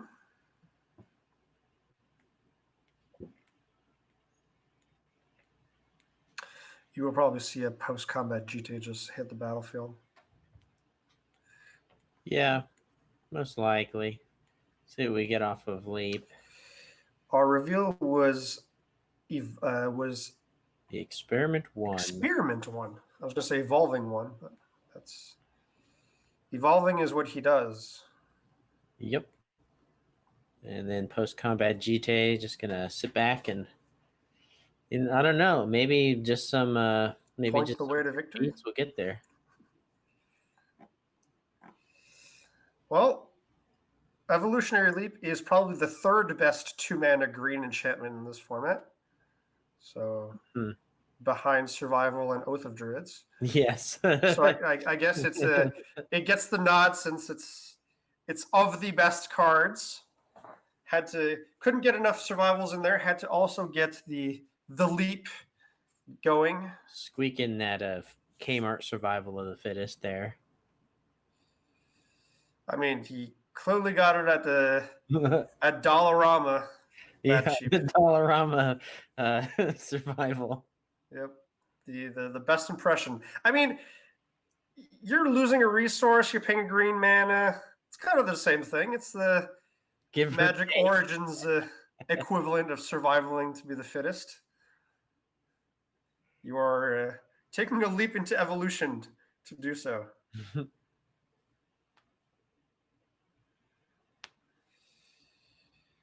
surviving our options from the mono green side of things.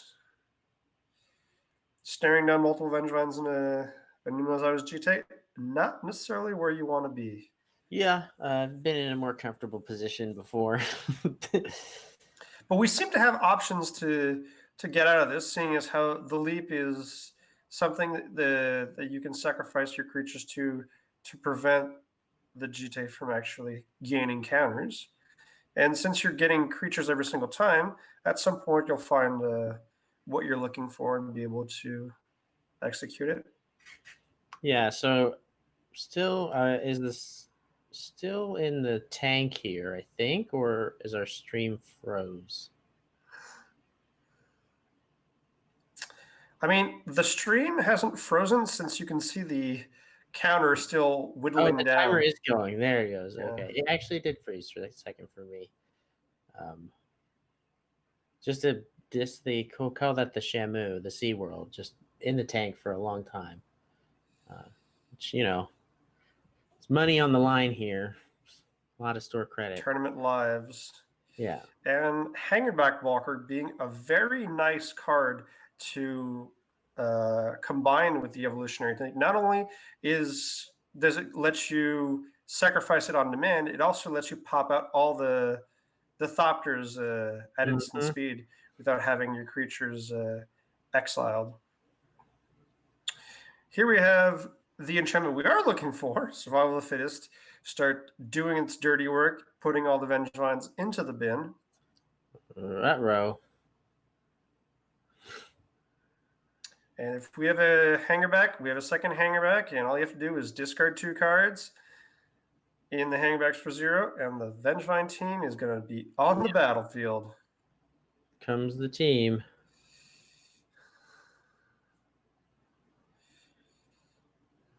The vegetarian beatdown.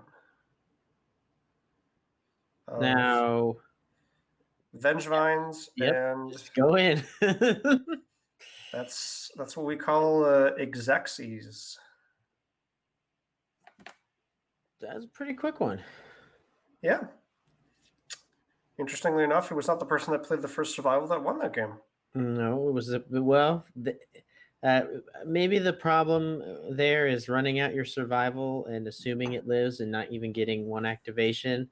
Versus if you wait a turn, you can activate it 2 or 3 times and maybe potentially be a little safer. We saw that play earlier.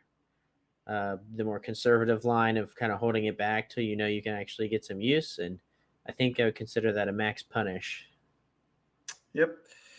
Being on the draw, the survival was played on turn 2, and the answer was had from mono green, and the survival was never able to activate, hence putting them in the driver's seat. Yep. To win that game, even though 2 Vengevines were on the battlefield and were able to connect.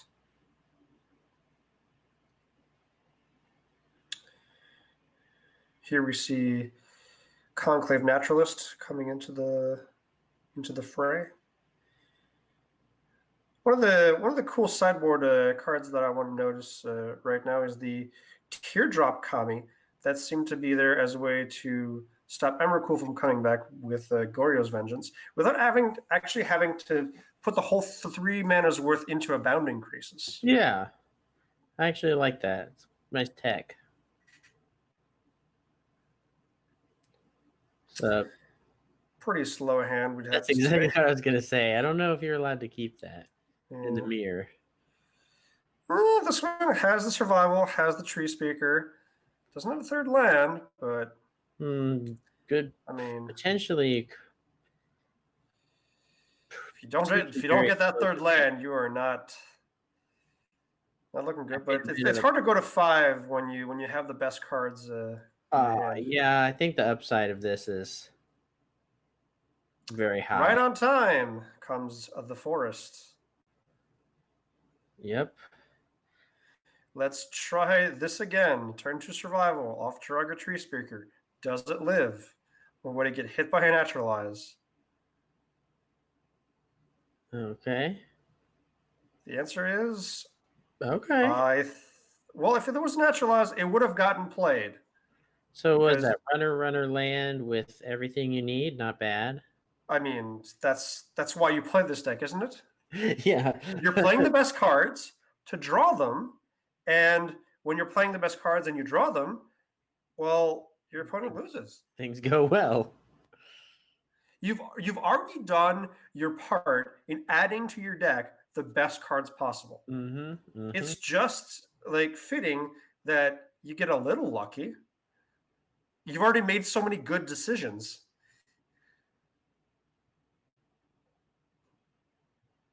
Here we're going to start the Vengevine chain. How sick would the repopulate be here? Oh. Oh my. Oh, looks like Moto. Yeah, we're not trying to cast. Got stuck on the old Moto. And having that caterpillar as well for the opposing. Now, do you think that Zach is doing what we said and being on the draw is holding that survival till they can actually activate at the same time and not get that same punish? Possibly. Very possible.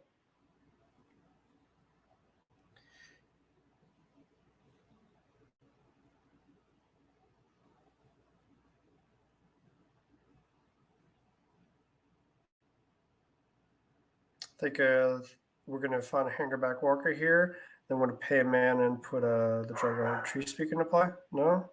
We put the Caterpillar. I can see it. Apparently they don't feel the need to conceal that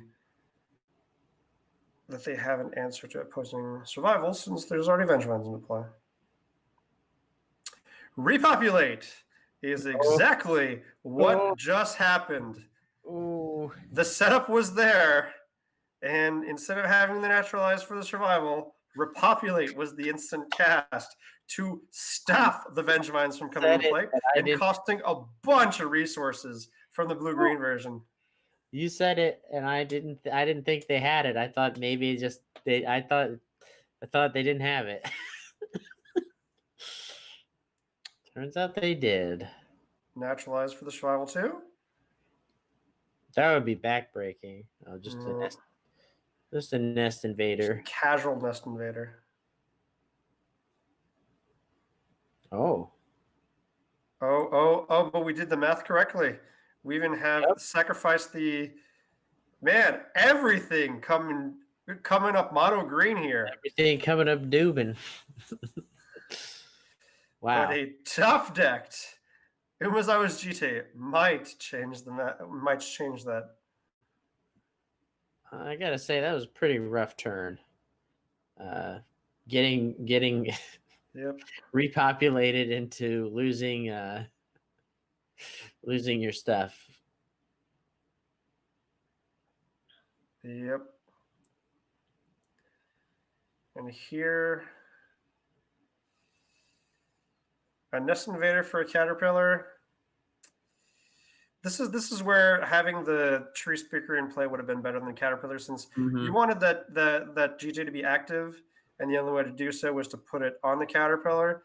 But had the Chiraca's tree speaker been in play instead, we would have still had the caterpillar in hand for maybe a future GJ coming out on the other side.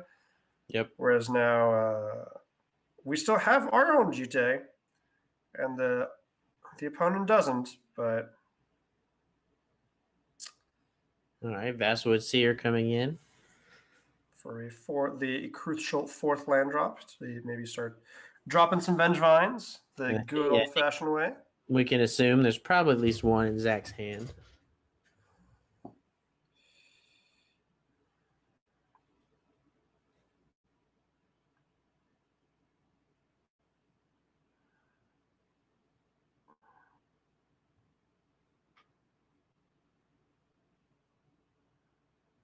He's going to try to stick it to him.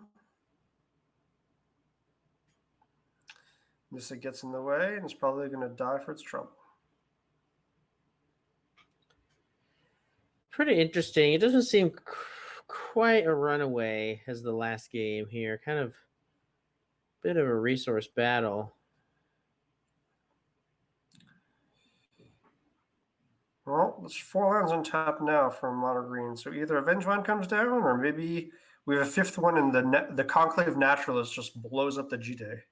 That could be that could be that could be happening. All right, just the hard Vengevine cap it is is. fine. Which conveniently grows the experiment one. Quite nicely. Unfortunately, it still cannot get in because the counter on the GT would grow the Draga to a 3/4 status, eating up the one. The one. Not another land. Really, what do you think is optimal draws here? Just runner. What would be the best possible? Would it be just survival into any creature?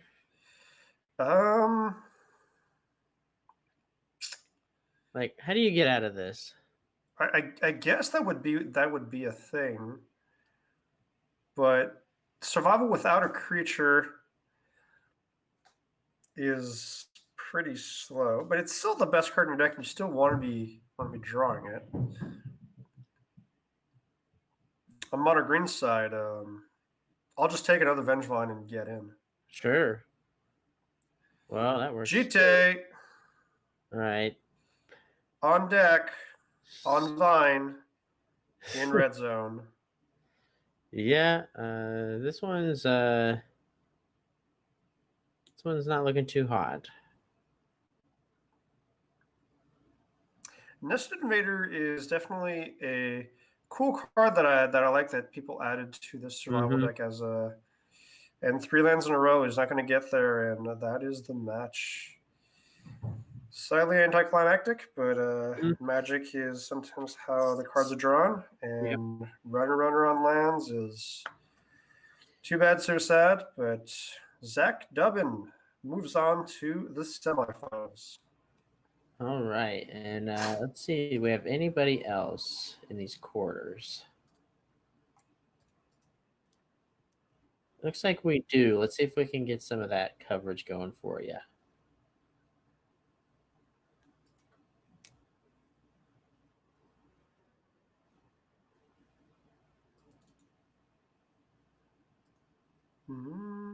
I see feature 3 has a match going on as well.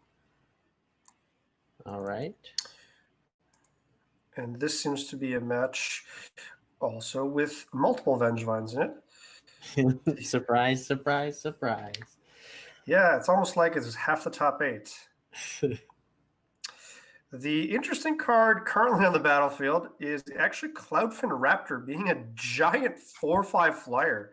Not exactly sure how Vengevines are supposed to block that, but Cloudfin Raptor is getting in there. Yeah, I like the Cloudfin Raptor tech in these decks. Cost 1 mana, gets the Vengevines out of the bin. When coming into the board, the Cloudfin Raptor just gets disproportionate. Yeah, it's actually 1 mana 4/5 is generally considered a good deal. 4/5 flyer. See a Cloud of Fairies coming in. Possibly attempting to reanimate dead Vengevines. And Elvish Visionary is going to be the second creature to bring him back.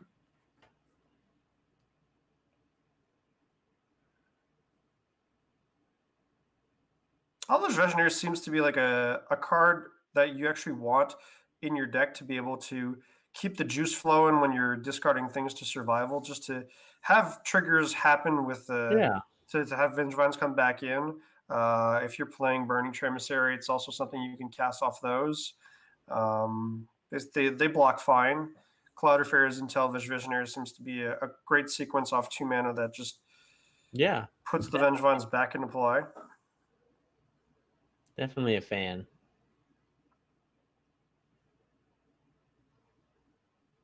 So you think we're going to see Seagate Oracle? It looks like we're going to see end of turn pitch.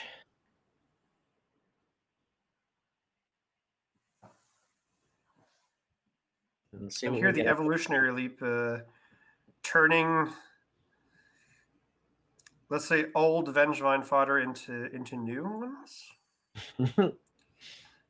Here we have a derogatory speaker and an elvish visionary into the hand from the bug side. All right, so this Cloudfin Raptor is doing a pretty good job on defense here, but they are at 3, so can force a block, a trade, and a bad block. And a chump. A chump, yes. Definitely a chump.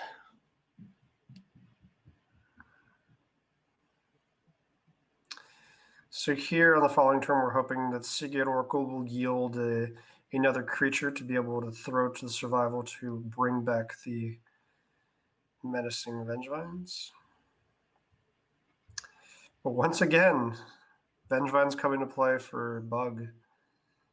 And they are relentless, aren't they? Yeah, it's a tight game actually, but one person is at 3, and so that damage can be pushed through. Yep. I'm pretty sure that this Cloudfin Raptor has a lot going for it that to keep It does. the Simic deck in this game.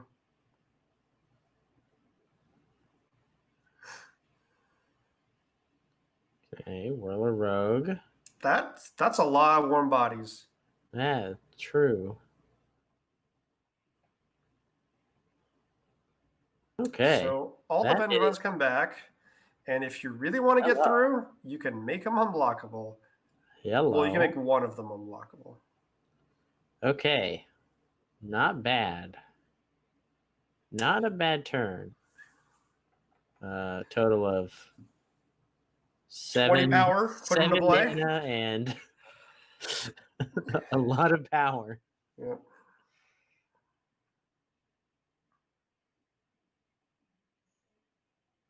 Question is, how much do you send? Maybe only the Raptor and keep the Vengevines on defense? This seems like a pretty conservative attack here, but again, yeah, you have that Cloudfin in the air, and you can just keep clocking until they. Well, I guess you just make them unblockable then. Yeah, and turn that into a 2-turn clock, just 8 into 8. And then you got 3 Vengevines for those, so yeah, I mean I think that's a great attack. Putting the pressure, Whirler Rogue pulling the weight. Now, what do you think is the blowout here? Is there a blowout card on the other side? It tends to cost 7 mana. It's called Recurring Nightmare. What does Recurring Nightmare get for us? That is the question. There's a Palinchron in the graveyard. There's also a Cloud Affairs in the graveyard. That, last time I checked, generates infinite mana. I believe so. But what are we gonna do with it? Well, generally when you generate infinite mana, what I would do is play a Hangerback Walker for infinite, and then sacrifice it to a Recurring Nightmare to generate an extremely large amount of Thopters. And those Thopters conveniently block Cloudfin Raptors. So, you think we're going to see a scoop here, or is there some? Is there? Out? You need to actually have the Hangerback Walker in hand to cast, because you cannot bring it back with the with the Recurring Nightmare. So again, we have the mana, but we have to have some form of a payoff spell. So far, we've actually pained ourselves twice with the Llanowar Wastes. So as long as we don't go down to 4, we should be okay. Is that maybe just a misclick? Because I see black mana pain-free. It's possible. Yes, there's the ping again, right? Yeah. Oh, okay, there's survival. I'm gonna go ahead and say this one's a little bit locked up. Oh, That's the extort. kill. That's the kill. extort. Nice, very nice. That's the kill. Because then you just generate the mana, and then you just play the palindrome over and over again, extorting them. Extort.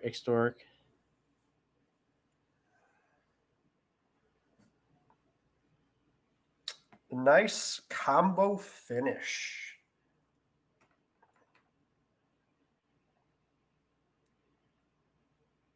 We love a good combo finish. I mean, Vengevines seem to be the go-to combo finish in this format. I did not have on my radar Recurring Nightmare, Palinchron, Cloud of Fairies, Survival for Thrall Parasite as a win condition. No, but only at the set roulette do you get to see just the crazy things like that go on. Yep. It's just a normal day here. It is, isn't it? This is why this is easily my favorite event of the month. It's just a mixture of broken cards, cubes, almost sort of semi like those crazy things you get to do in Cube. With you get to dial it up in this format by having full play sets of cards that you would not normally get in Cube. Yep, you get the full play set, the crazy interactions, the decks of standard, well, depending on the time, type 2 extended, whatever you want to call it at the time, decks of past. So it's easily my favorite event. I mean, I do want to point out that 4 Tinkers and 4 Grim Monoliths were legal in this format, and not a single copy of either of those cards broke the top 8. That actually was probably, I noticed that. I think that was what I was most surprised about. I mean, we had Memory Jar, Tinker, Monolith. I was like, one of these has to break through. Like, apparently, Forests do it again, because that's how Green works in 2020. Yeah, even though there's not a single 2020 set legal in this format. Nope. Maybe Green's just always been better than we thought. Yeah.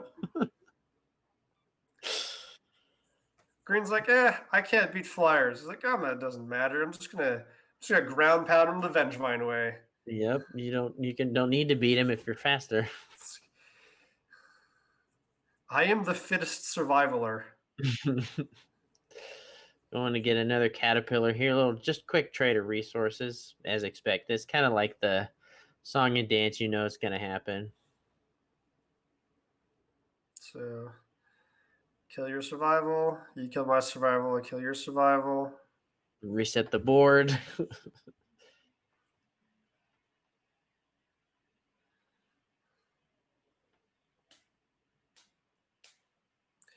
If someone wanted to go like real deep in this format, you had access to Auramancer.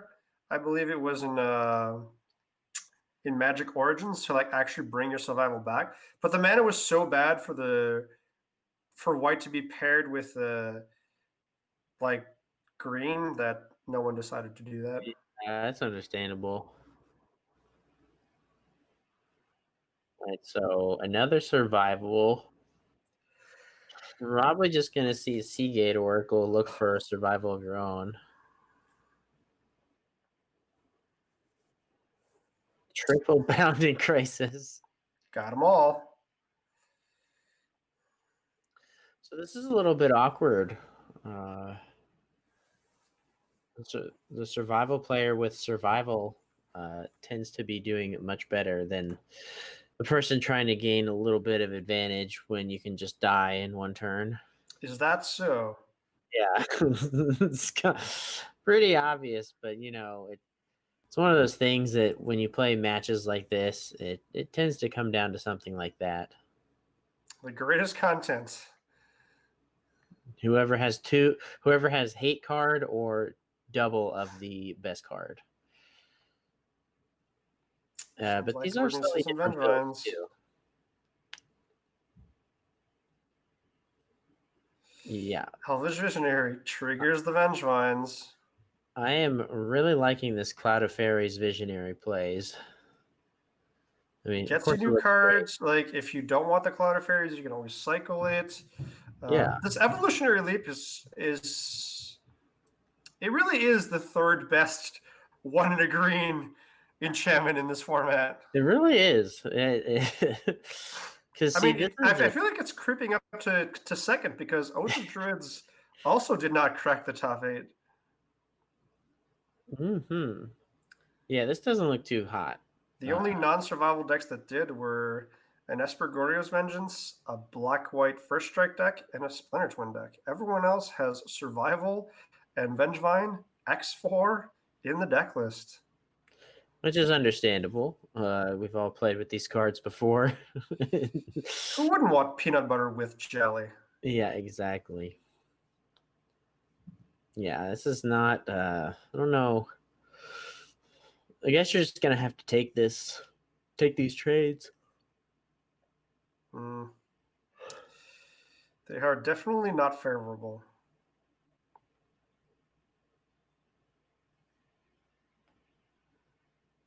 But try to win the ways you can. Uh-oh. What's going on here? Are they going it's to get their own Bounding Graces? On Crisis, yeah. Oh, that means this sounds like it's Very going to nice. be tapping something. It's not very cash money of them. Boom, boom. Tap it back down.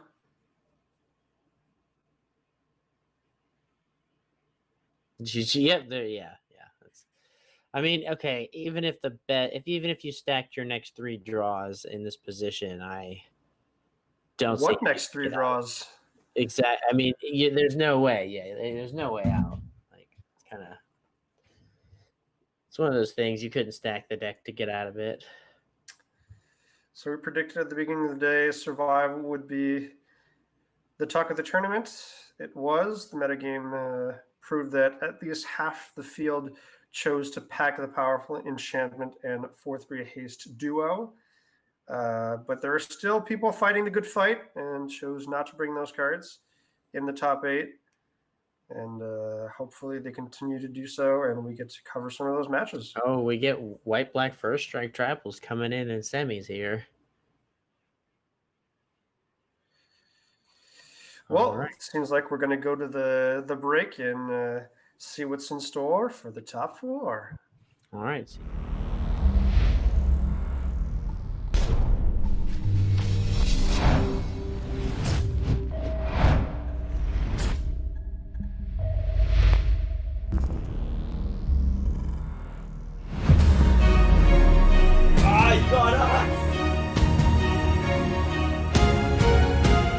Mythic Society.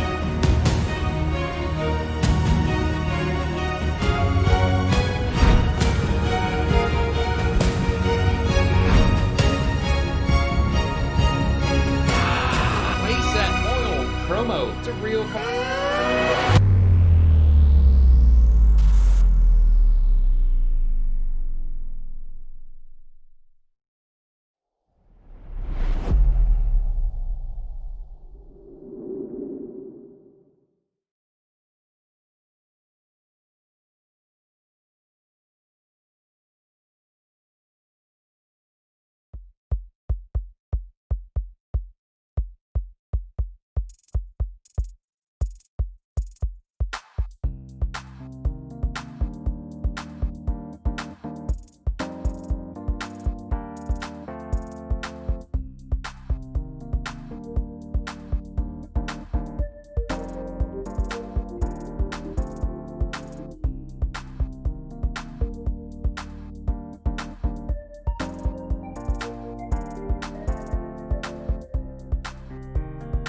I'm not sure. I would have to look. There might be like some weird plummet or something, you know? I mean, Wing Snare is legal. I don't think anyone registered that card because it's really bad on rate. But Archangel Scythe, Funny. Yeah. gotta have that answer. You gotta have the tech. I mean, if you would have told me at the beginning of the event that someone registered Teardrop Kami, I might have not believed you. I understand why it's there now. Now, yeah. It's So like, wow. the- Okay. The other thing you didn't see about it is that it's actually a ritual with Tree Speaker. The what?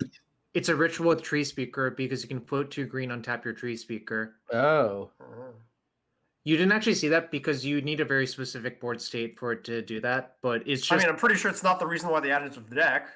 it actually was. Really? Yeah, because it lets you kill a turn faster. It's just that it happens to hate on Emrakul too. That was actually Okay. B step. it's just a side effect. Yep. Wow. It's a bonus.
All right, welcome back for the semifinals. I'm joined by Philippe, and I'm excited to see some Magic. We just saw a bunch of survival mirrors, and they were kind of interesting. And we even saw the infinite combo from the bug survival deck. What did you think about that? I actually stoked to see it like go in action. And when I was watching him go through it, I'm like, oh, he's probably just gonna like go get a hanger back walker and try to kill him that way by like putting a bunch of dudes in place. Like, no, he's gonna take it a step further. He went to get Thrall Parasite, and he's like, I'm just gonna bounce this Palinchron the entire game and pay black mana for the every single time I cast it and extort you out of this game. Yeah, That was actually- great. I was surprised to see it in the deck list, and it didn't click until right then what it was actually there for, Yeah. which is to incidentally kill your opponent.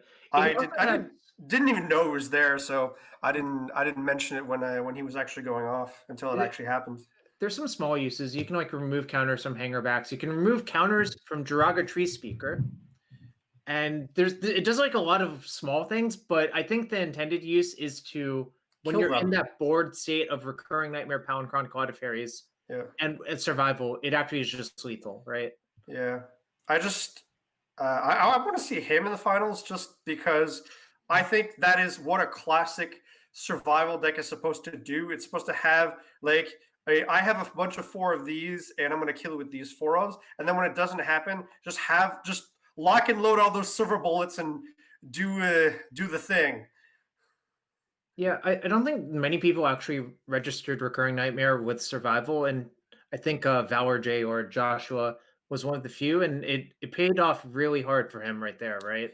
It's definitely a combo that we saw back in the days when those 2 cards were legal in standard together, but it didn't seem like the mana was something that you wanted to adventure into in being the full on bug, and that normally the Vengevines would be good enough to get you across the finish line that you didn't have to rely on something like Recurring Nightmare to like do all these Palinchron and Cloud of Fairy shenanigans to go over the top of them.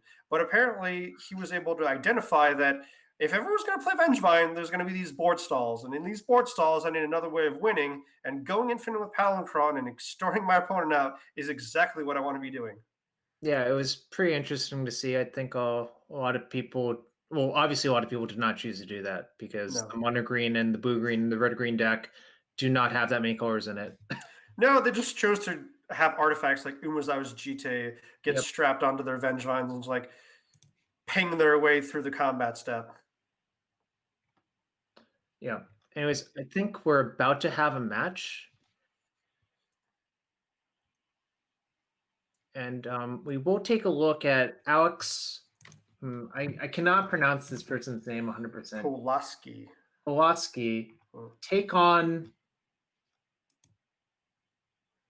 Maybe he's Take in a on the different bug survival deck actually with the Ooh. combo kill. So we'll see who can combo each other. It's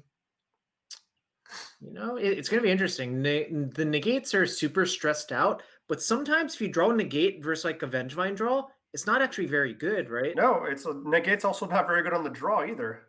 Yeah. Because And survival just comes down on turn 2. who has the play? And actually, Joshua does have the play.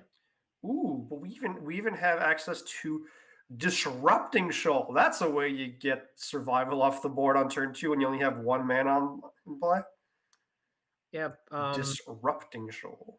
Alex also has a Naturalize in their hand, so they can just cast a Naturalize, which is slightly better to not 2-for-1 yourself if you can avoid it, I think. Yeah. But identifying that counter spells in your twin deck need to be better than just negate and miscalculation, also choosing to have Disrupting Shoal added. Here we have a classic opening of the survival deck. Well, what has become a classic in this format, let's say. Because it used to be Llanowar Elf, since this card was not legal back then. Bounding Crisis, I think, is a really good draw because that represents half of your combo. And I think what Alex is thinking about is, well, do I want to fetch Mountain or do I want to leave the out of drawing a 4th land, then twin as an out? So just sequencing your lands is like fairly tricky because they come into play tapped. Yeah, or they cost you 2 life, right? Yeah. I mean, I think here you're probably looking to make sure that your turn 2 leaves up some form of counter magic. So you can't play the wilds on turn 2, which is probably going to make sure that he plays on turn 1, which also forces him to crack it on turn 1 for the color of mana, which is going to be either the second red source for the Splinter Twin that he might eventually draw, or maybe a second island to be able to have negate and miscalculation up. Are we going to have a turn 2 survival? Answer is yes. Now, would you shoal this? Apparently the answer is also yes. Wait, no? Yeah, I think showing it is good because if you draw a red removal spell, then you're allowed to cast it on the Tree Speaker and then you pull pretty far ahead, right? Yeah, if the top card of your deck is Fiery Impulse. Yeah. So negate does its job except through Disrupting Shoal itself. The best force of will impression, right? Yep. It's what we have access to. We have access to Survival Vengevine, but we don't have Force of Will, so we have to do the next best thing, which is Disrupting Shoal. And I think the other reason to do that is you want to leave up Miscalc this turn as well. Yes. So I think that play makes a lot of sense. Miscalculation against Draga Tree Speaker, not necessarily the best counter, but it's what we have, so it's what we play.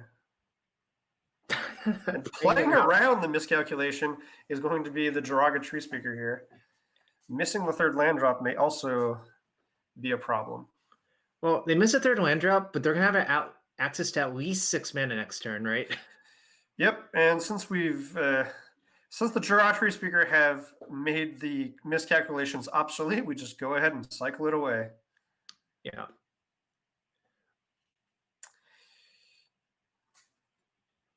Here, if we don't have to negate anything, maybe Bounding Crisis comes into play, and then we have the option to top deck a Splinter Twin for lethal. Vengevine, hard cast. I wonder if we're going to see a Crisis cast to just save 2 points, essentially, right?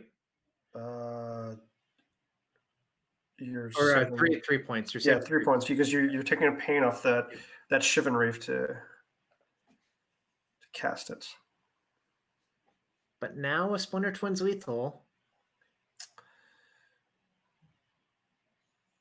That is true. You know what Alex is hoping for. Splinter Twin. That is red. That is not an enchantment. I It was does so not cost excited for a 4. second. I was so excited. I'm like, wait, is that it? And I'm like, oh, it's just a bolt for a creature, right? Yep. He gets to strafe something. At instant speed, yeah. And it can be red. It's true.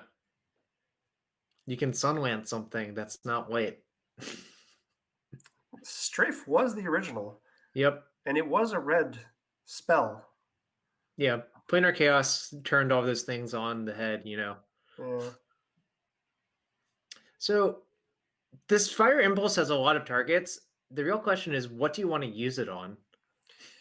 I mean, since survival has been not making its land drops, I'd be content to shock the Soul Ring elf. Bolt the bird, as they say. Bolt to shatter the Soul Ring? Shatter the Soul Ring? Do they say that as well? I mean, I guess they say smelt the Soul Ring since it costs 1 mana.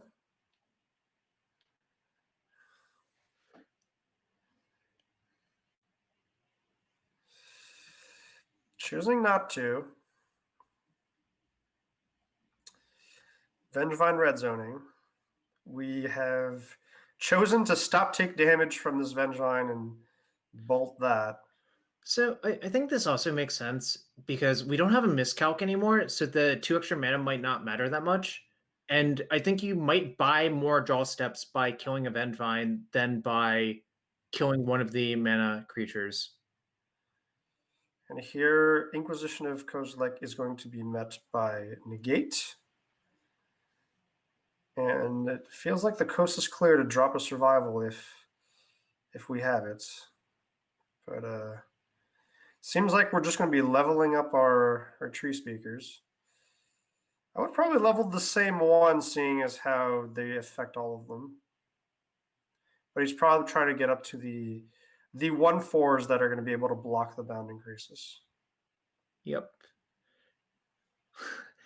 Getting those 3 points of damage. I mean, Fairy Conclave is not a card that the bug deck is currently able to block. I love it. He said upkeep stop to bluff, but then he like also quickly F2'd through it. So I'm not sure. So here's the issue with Naturalize versus Vengevine or versus Survival. They get a bunch of uses out of it, and that might just be enough to put like 12 power into play. You would have to use the Naturalize here because Yep. if they don't have a second creature, they don't actually get to use it in response. Right. And my suspicion was Palancron was in hand because they didn't do anything with 6 mana last turn, and there's not that many cards in their deck that they could have in hand there that they can't cast profitably. Do we have a second creature to be able to reactivate the survival? It appears not. That's unfortunate. So we have only 1 activation. What would you get in this scenario?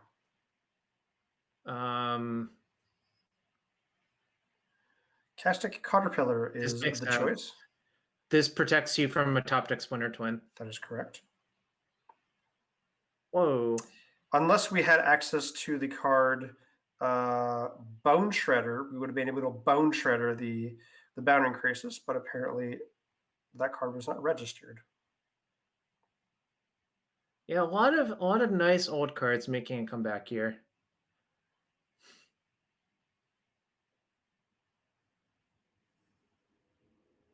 So I guess the Visionaries on chump block duty. Is Flashback Marauder not a card that we put in our main deck? I think they did. Wouldn't that been a great choice to go get? So let me explain what I think is going on here. The reason not to do that is then you don't force them to commit a twin onto something because then they can top deck another Bounding Graces. Okay. So the question is the limitation... I guess there's an equal number of both, but you force them to invest 4 mana into the Krasis already, and then have another Krasis and another Twin, so there's just a lot more mana investment. Mm-hmm. Unless they have a Fire Impulse to kill the Caterpillar, where then the Twin would actually be lethal. I'm not sure what's correct. That is just what I think might be going through their head, you know? Yeah. Whoa. We're tapping really low on lands. Is this another Cloud of Fairies? Wait. Oh, okay. So if that gets to the 4th level, you can tap your Elvish Visionary for 2 green. It's for level 4 or is it level 5? Oh, if it's level... Wait. I'm trying to look at it. It's been a while. I know it gives other elves the opportunity to do that, but I believe it's level 5, and that the current Elvish Visionary does not have access to that mana. And if we draw a Splinter Twin here, we cannot activate the Caterpillar. But it's actually funny. We could have just initiated with Fiery Impulse. And actually, if you set a stop on your draw step and then Fiery Impulse, they have to float the mana and then they can't do anything, right? Yeah. So we could have actually beaten... If we had just drawn Fiery Impulse Twin, we could have still beaten it anyways. But obviously, you can just Impulse the Caterpillar every time as well. Yeah. So actually, the tapping out didn't actually matter if you put your opponent on drawing 4 cards into what happened. But if they only drew Twin, then that tap out actually mattered a lot, right? Yeah. And we see him getting punished for leaving the Bounding Crisis in play and getting the Cossack Caterpillar instead of getting the Flashback Marauder to actually remove the Bounding Crisis from the battlefield. Yeah, like I said, I'm not sure what their plan was. It's kind of hard to tell at some points, but that worked out well for the Twin player. Mm-hmm. Opportunity, probably one of the most fair Magic cards registered in this event. It is. Alex's deck, on the whole, feels really fair to me, you know? Yeah. Like, you're basically doing the equivalent of casting Mana Leaks, Lightning Bolts, and you don't have any Snapcasters. It's kind of sad. But if you do go back to the logic of the first modern Pro Tour in Philadelphia, the Twin deck is the best combo deck in a combo format. So it has answers, it has counter spells, and it has a combo kill. So are we going to see this be the case in this month's set roulette? Interesting. We're going for these Jessian Thieves. Or Pia. Personally, I'm rooting for a Splinter Twin on Pia and Kieran Noir again. I mean, we saw it in the first round. There's nothing stopping them from doing it again.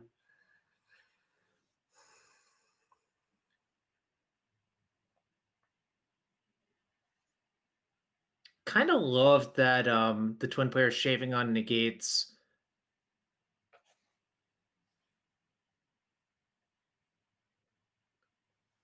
Those opportunities are also hitting the bench.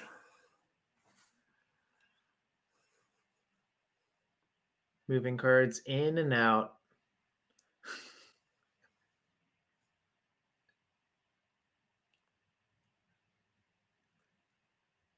All right, let's see some crazy combo action from the survival side. That is what I'm rooting for this game. Is the only reason because you want to see a third game of Magic? Well, yeah, but also seeing like the combo kill with Throw Parasite, Recurring Nightmare is kind of sweet as well. I mean, we've seen it already once, but I'm pretty sure the Bug Survivor player is definitely looking forward to doing that, since it would give him another match win, another game win. Jace Vryn's Prodigy. You love to see it, right? It's the Snapcaster Mage of our format. Very, very, very slow Snapcaster Mage, but yes.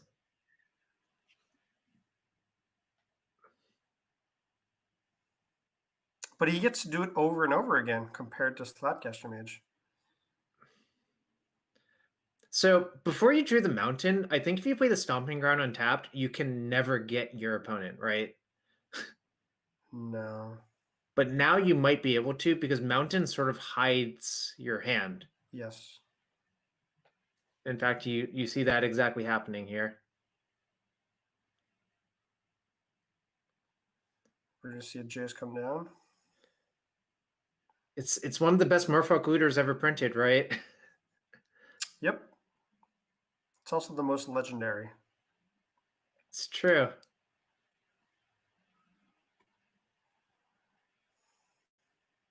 Huh. So that is not in Joshua's main deck, which means Inquisition came in from the sideboard, which I do think makes sense because if you think you can only be combo killed in a game, then being able to strand them on crises is worth it, probably, right? Yep. I mean, Thoughtseize has historically been one of the Jund cards that have been a splinter in the Twins side. You did a lot of work for that one, didn't you? Yep, I did. You know, let me correct myself. The Inquisitions are in the main deck. I was not expecting that because I would expect a survival deck not to have enough room for that, but he made room for 4 main deck Inquisition of Kozilek.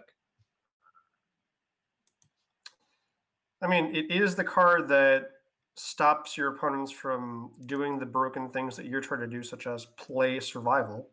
Yep.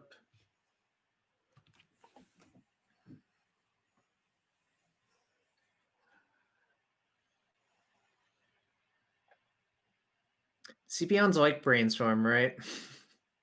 Yeah, you don't even need to have a shuffle effect. It just shuffles for you. Yep. But then you'd almost rather it just be something like Charter Course because you'd actually get more cards in the graveyard to flip these Jaces. Oh, so the question is, do you want to flip the Jace as soon as possible, or do you want to loot more times, right? I mean, here you get a free block Yeah, if you that choose is to do kinda so. nice. We probably will see that, right? Hopefully. You don't make top of your tournament by playing your deck badly, right? I think most of the time that is true, yes. Whirler Rogue. Now we have to decide what our plan exactly is. I think our plan is discarding Disrupting Troll. We're past that point now. Yes. We still have the Naturalize to be able to kill the survival if need be. And here a second Whirler Rogue is going. Yeah. I mean, had that Jessian Thief not been Inquisitioned, I mean, these Whirler Rogues would be like going to town on drawing cards with that Jessian Thief. I think that is one of their cyber plans. Just side in a bunch of Ophidians and ways to make the Ophidians unblockable. It's kind of, I wouldn't say genius is the right word. It's a coherent plan that attacks from a different angle. So maybe it is genius. So it'd be like the 1998 special Cloak of Mist Ophidian? Yes.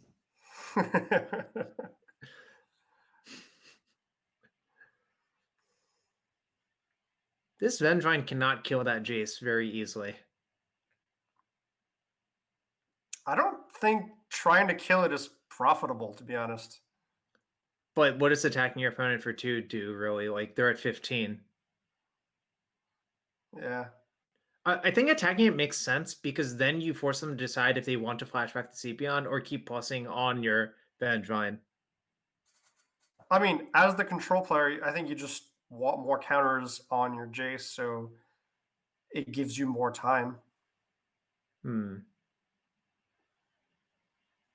I'm not really sure. My instinct is attacking it is probably fine. It also depends on what's in Joshua's hand as well.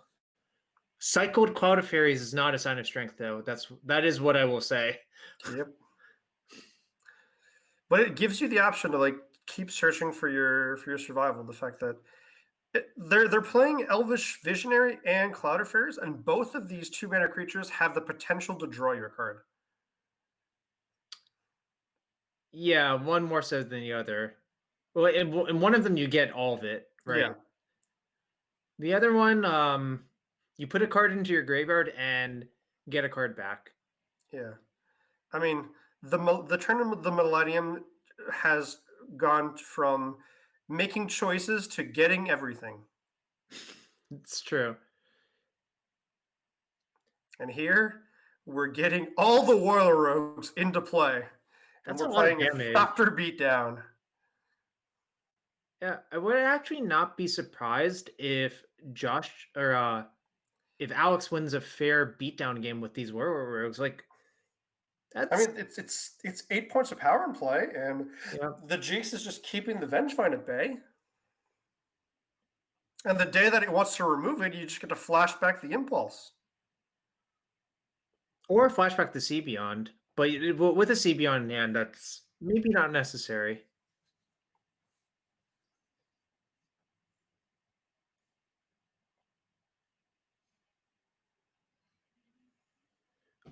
This Vengevine keeps on trucking straight into the Jace.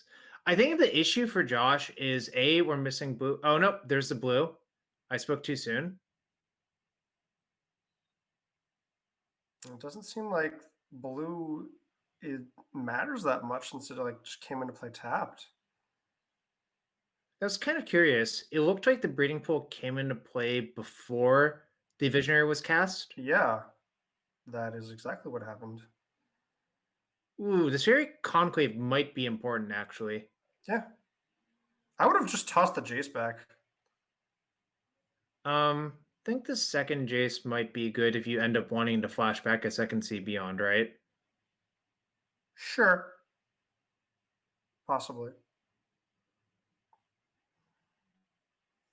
I don't even know if we're gonna get there because like there's so much power on so many different bodies in play that how is the Vengevine gonna contain it all?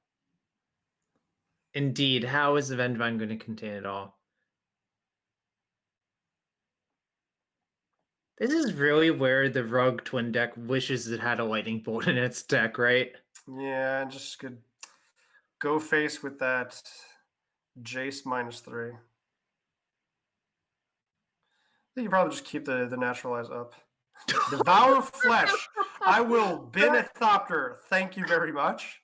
That explains so much about this game. That was probably in like the opening hand, right? Yeah. He's like, yeah, I got a board in removal to beat this twin deck. I'm boarding this Devour Flesh card. I'm gonna play Whirler Rogues. Well, this Devour Flesh card got bad really quickly. Yeah. That is a unprofitable exchange is how I would describe it. Wow, defensive Vengevine. I think that is not the first defensive Vengevine we've seen, but normally it's defending against Vengevines and not Whirler Rogues. And look, here's the impulse play you were talking about. Yep. Just get it out of the way. Get out of the way, activate your Fairy Conclave, attack with all, maybe? Yeah, it's lethal. They just block a Whirler Rogue and take 7 and die. Nice. Teamer Beatdowns is what I'm renaming this deck. At least it's what the Cyborg plan is getting at. Yep.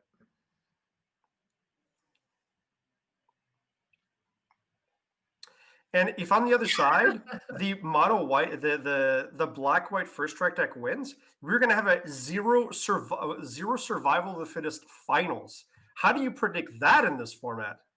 I don't. I just would literally lose my money every time instead of betting on that. Yeah. If I were allowed to gamble on a tournament or the outcome of a tournament, that is. Because unfortunately the DCI does not allow this.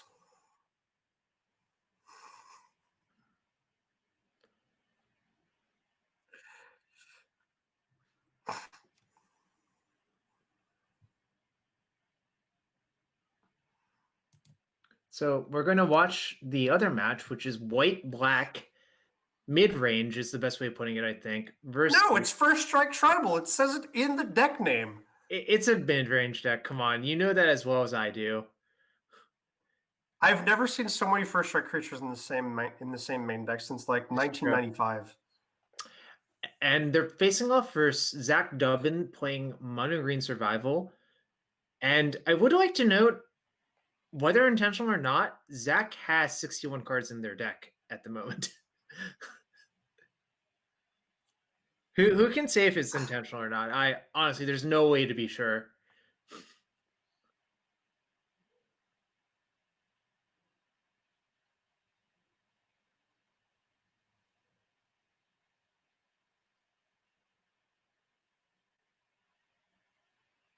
What game is this? It's not that easy to tell given how the setup is. The Matsu Tribe Sniper came in for the Archangel of Tithes. I mean, you got to tap it Love to down, see don't it. you? Yes, and that's a repeatable way to do it. It is. I think it's normally there for Emrakul, but I guess Archangel of Tithes is what's on the menu this round. It is. It definitely is. So here's the awkward part of the white-black deck. Look at Drawing how lands. its hand is, right? Yep. I think Zach might just start being a mono and green beatdown deck, not a mono and green survival deck this time. Ooh, that land was enormous. In fact, that land halts the attacks. The Boros Reckoner getting in blocking duty, as it probably has been doing for a large duration of this event. Do you think it's unfair that an Orzhov deck gets to play Boros Reckoner? Because I kind of hate it. I mean, it's more like a mono white deck splashing for Vendetta. All right. Just saying. Think it's a flavor fail. I mean, it's a hate deck. It's a Boros Reckoner. It's going to serve the retribution in this format. It's what it's there for. It's part of the theme. Yeah, I'm basically just making stuff up until I see if this Gideon resolves on turn 5. However, Evolutionary Leap is pretty good versus Vendetta. Yep. In some good manner versus removal speaking. in general. Yep, exactly. We go into 5th land for Gideon. We just found an answer to Evolving Wilds instead. Evolutionary Leap, my bad. Love it. Wow. Getting in there. I mean, it's actually sort of a free attack. Well, no, it's not actually, because they could just attack you back. But you do know you're probably removing most of their board indirectly like this, right? Yeah. But with that attack, there's no way you're spending the Vendetta on the Nest Invaders. I like how we sacrificed a Visionary, and what else did we sacrifice? And the Eldrazi Spawn token. Wow, that's such good value, right? Yep.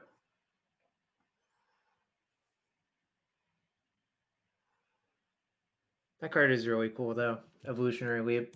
I guess it's I think since the quarterfinals, it has easily moved up from 3rd best 2-man enchantment to 2nd best 2-man enchantment. Because Oath of Druids did not make the top 8. So it's true. Evolutionary Leap, clearly a better Magic card. Let's not go crazy, you know? What, are you only saying that because Oath of Druids is banned in everything except Vintage? Yeah, pretty much. Here wow. we have that is 16 mana worth of stuff, most of which you don't really want to cast. That is a trio of Jaces.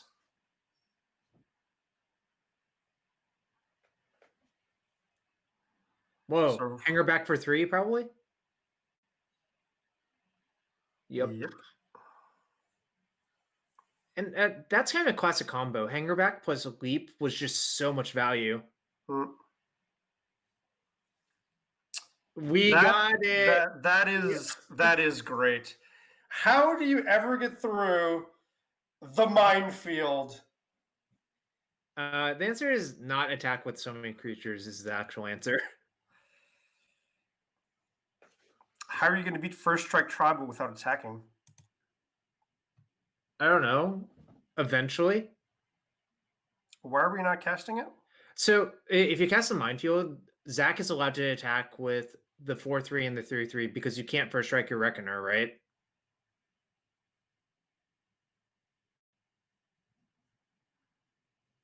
Why? Because it. Why? Because Does it it doesn't also- have first strike. Like it, you end up. Oh, trading you your can't Rec- you can't activate the first strike ability on Yes, Reckoner. exactly. Okay. But we have a flipped Nissa Vastwood Seer. Oh my god, That's another way of saying value. that was one of my favorite cards in that standard format. More minefields. Minefields do not line up well versus a flipped Nissa Vastwood Seer. I will say that. Mm. I think this is where the turn we bite the bullet and just drop the minefield, because if we just continue to not do so, the other side of the board is just going to continue to grow. Yeah, so and I think what Zach can do this turn is pump the hanger back with the spare mana, untap, probably activate survival a bunch of times, and kill the minefield with one of the remaining mana. And it looks like that's exactly what's happening.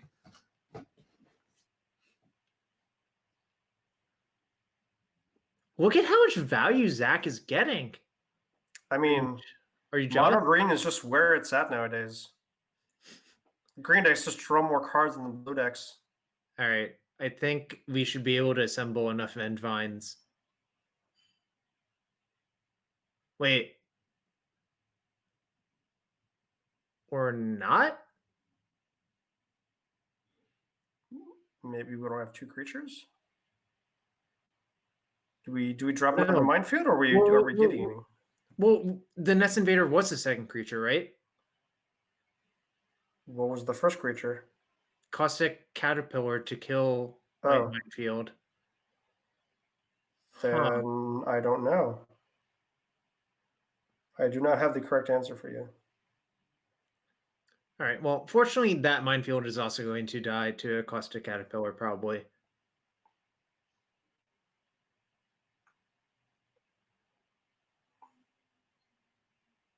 It was probably a misclick, if I had to guess. And I am guessing because obviously I don't know for sure. Mm-hmm.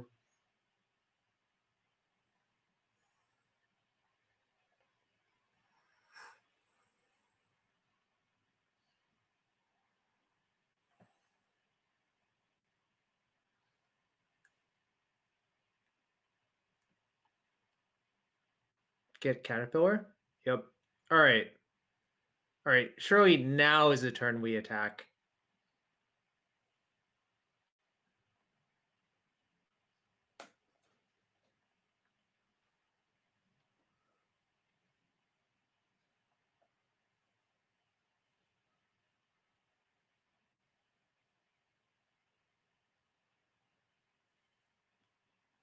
Derogatory Speaker plus Caustic Caterpillar is two creatures to bring back all the Vengevines. And wow, the Caterpillar is going to white take out the black- minefield, and everyone is going to get in the red zone, and it's going to be good enough. the white-black deck finally drops a match to survival, it looks like.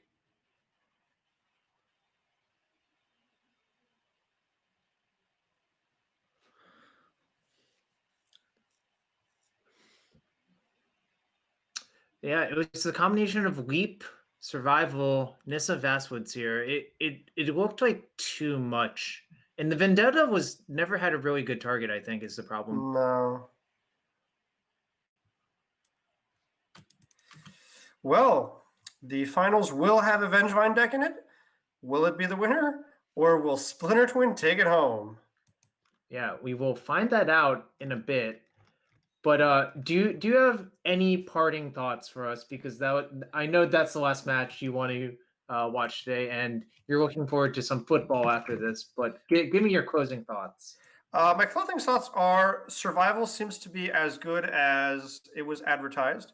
As much as people came to hate on it with repopulate, beckoning apparition, light minefield, whatever you were throwing at these survival decks, they were still built to beat you, and Zach was doing it with only one color. We've seen various flavors of survival, whether it be bug, whether it be simic, but apparently you don't need the other colors because you just need all the force you can get.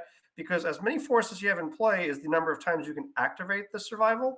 And since you're drawing cards from maybe things like Nisavas would Seer, maybe you have access to Treetop Village as a additional beatdown plan, or whether it just be Caustic Caterpillar taking out opposing artifacts and enchantments that have just been what people have been able to bring to the table. Vengevine has still getting the job done along with its namesake broken enchantment. And yeah, I think we should take a quick break before the finals. Yep, we're going to do that, and hope everyone enjoys the finals. I will, like Jarvis said, be watching some football tonight. I'm in the quarterfinals of my fantasy for this season, and hopefully I get a win there. Yep. So thanks for being here, and we'll see you next time, hopefully. Yeah, I will be.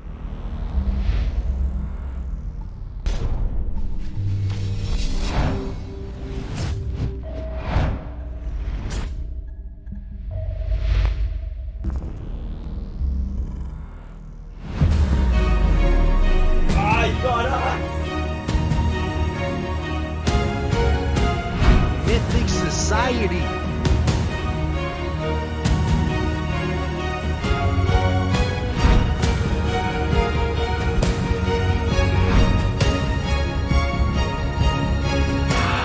Playset Oil promo. It's a real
Hey, what's up? We're back for the Set Roulette December finals, and we got a nice one. It's not Vengevine Survival and Vengevine Survival finals. We have Rogue Splinter Twin versus Mono Green Vengevine Survival. And tell me, Sidetrack, you're coming back to the booth. How do you feel about this matchup?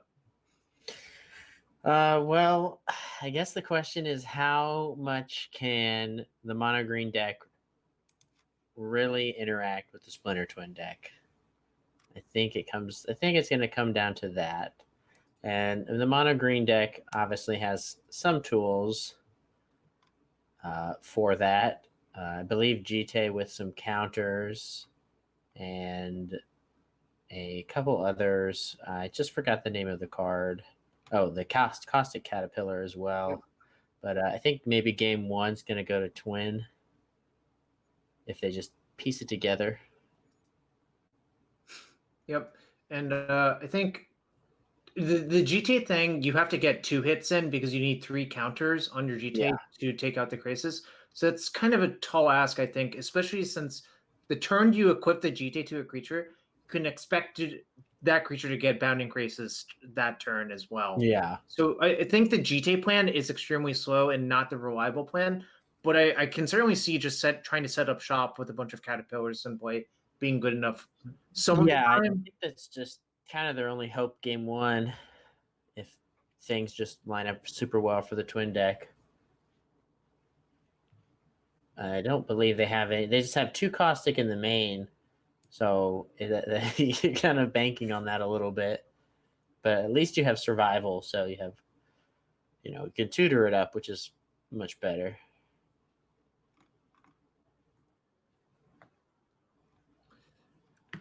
All right, so I think we can go down to the match now, and I believe we are going to watch it from the mono green survival side.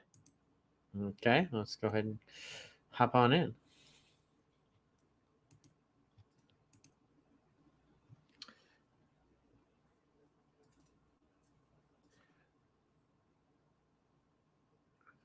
All right, and I think one really important thing to see is who is the higher seed, and it is in fact Zach. I think Zach will choose to be on the play.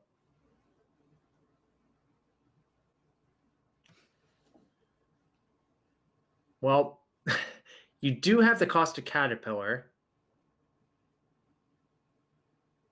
And the only way it can be interacted with in game one is Fiery Impulse.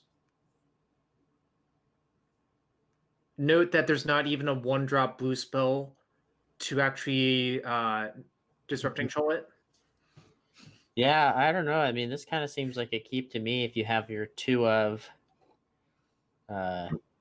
pre-boarded in your game one. Yeah, your 1/1 hate card. Yeah, I'd be extremely tempted to keep this. I actually think Zach will play Skyshroud Elite on turn 1. Because if you look at the Rogue mana base, it's so likely to be a 2/3 on turn 2 that you just get into damage. Oh, absolutely. Except that's a basic mountain. Well, Not quite Curd Ape is Skyshroud Elite. Yeah, not quite Curd. But then again, GT does not really care what creature it's equipped to, right? Exactly. It's going to go ahead and lead on Nest Invader. So kind of maybe saving that Caterpillar for, really no need to put it out on 1, right? Yeah, and if you do this, then okay. So impulsing the Skyshroud lead makes sense if you know you're going to play non-basic like that. And the Rug Twin deck has so many non-basics because its mana base, frankly, has to support 1 in a blue, 1 blue and a green, and 2 red. Yeah, exactly. But this GTA is very, very, very good. Oh, yeah. And already going to get the swing in. Yep. That was the power of Nest Invader, right? Ramp in a 2/2. It's Could be faster than we think. Well, that game one GTA plan we're talking about could maybe it might not be the worst. At least it's something to do game one. Yeah, but I agree with killing the Jace here. If you don't kill the Jace here, Oh, absolutely. maybe their hand's not great. Like you Yeah. notice the second land they played was a pain land. What that probably tells you is they have a bunch of painful lands in hand. Although this screams bound increases to me. Yeah. Oh, golly gee, I wonder what they have, Jarvis.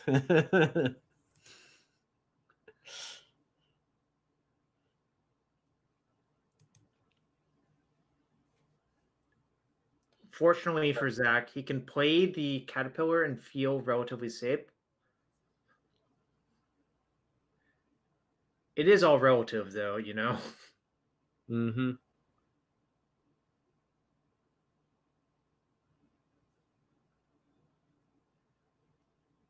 Gonna throw that out there, just in case it goes classic untap twin you.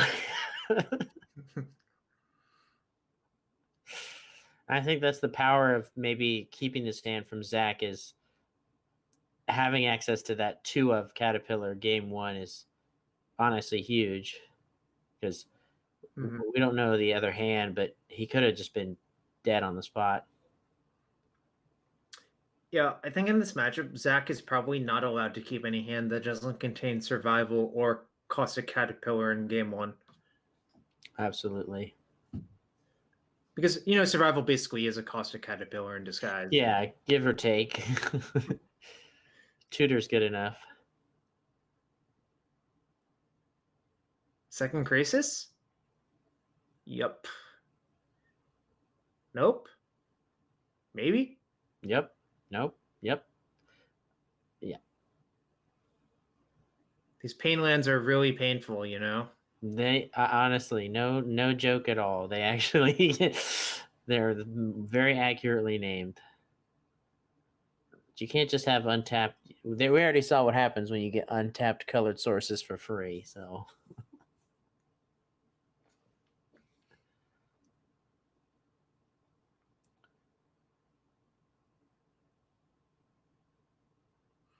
Yeah, so I like re-equipping instead of playing the leap. It means that if a crisis attacks, you can block with your elite, use a counter to shoot it. Yep. Yeah, I like this.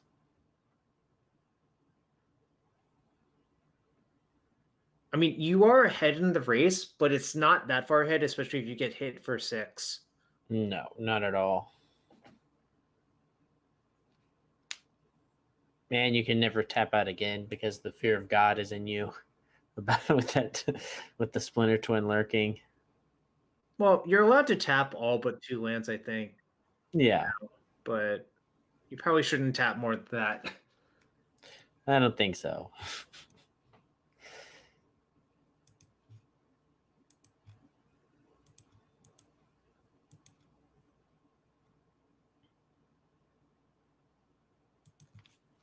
All right.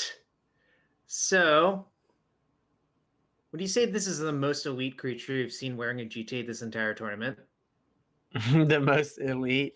I think by name alone, it is the Kurt Ape Jr. over there. Cycled miscalculation. Oh yeah, that is something. That's not a fair. It feels good. I think that what that probably means is Fry Deliver attacks hand is mostly miscalcs and lands if that happened.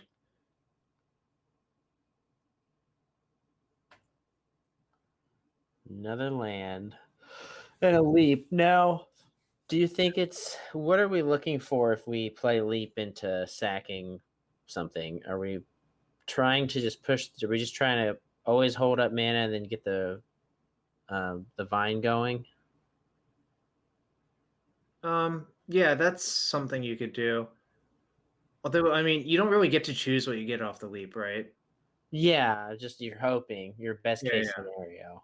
I think by this point, actually, a better draw is probably Hangerback, because then you can start actually generating an advantage. Yeah. I'm gonna check Yeah, there are no Elvish Visionaries. Okay, a clean negate game 1. Oh, this was the window that Alex was looking for, I think. Uh-oh. I smell trouble. I also smell One trouble. card left. Is it? It feels like it always is. Well, it's not always, but it does have that feel about that because you saw how fast Alex was casting those spells, right? Yeah, he's slammer. Okay, yeah. All right. Scoop it. That It is a isn't classic. always, but it does feel like it, even if it's not mathematically. And the feeling is there. That was So what do we like from the board? Pit Fight came in, 2 more Caterpillars came in, Spike Weaver came in just to fog it. Well, okay. I think my instinct is Tadru Preserver has no text besides being a 2-mana 2/1. And I also think probably the Leap and the Ulamog can go. Yeah. And yeah, those were the easy ones to cut. Now I think you have to decide what other creatures you want to cut. That is the question of the day. Do you think you want to keep all the low cost, like all experiment 1s in, maybe cut Sky Shroud? It's funny. I don't know if Experiment 1 or Sky Shroud Elite is better, but clearly you can't cut all of them because then your curve becomes messed up. Yeah, of course. Looks like Zach went for the Cutting the Sky Shroud Elite. Yeah, I'm not sure. The argument against that, I think, is Experiment 1 is more likely to die to Fiery Impulse, but then the counter argument to that is that creature is not going to die to Fiery Impulse most of the time because your opponent's forced to keep them for Caustic Caterpillar instead, right? True, especially post board when you have access to 4. Exactly, yeah. I think it's hard to burn Fiery Impulse on any other creature unless if it's literally killing you. Actually. I mean, the other creature you probably have to Fiery Impulse on site is Spike Weaver. Well, not on site. That one you can wait until the turn you're about to go off and do it at their end step. Mm-hmm.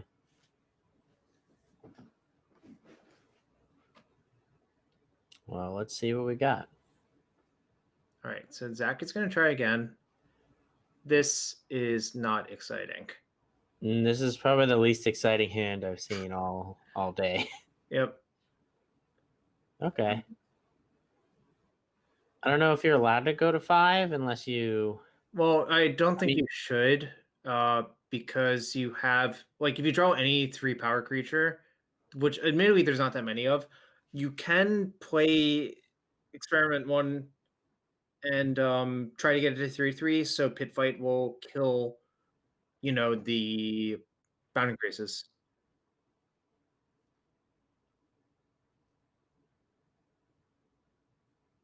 And also, if you draw a survival in this hand, your hand's like pretty good.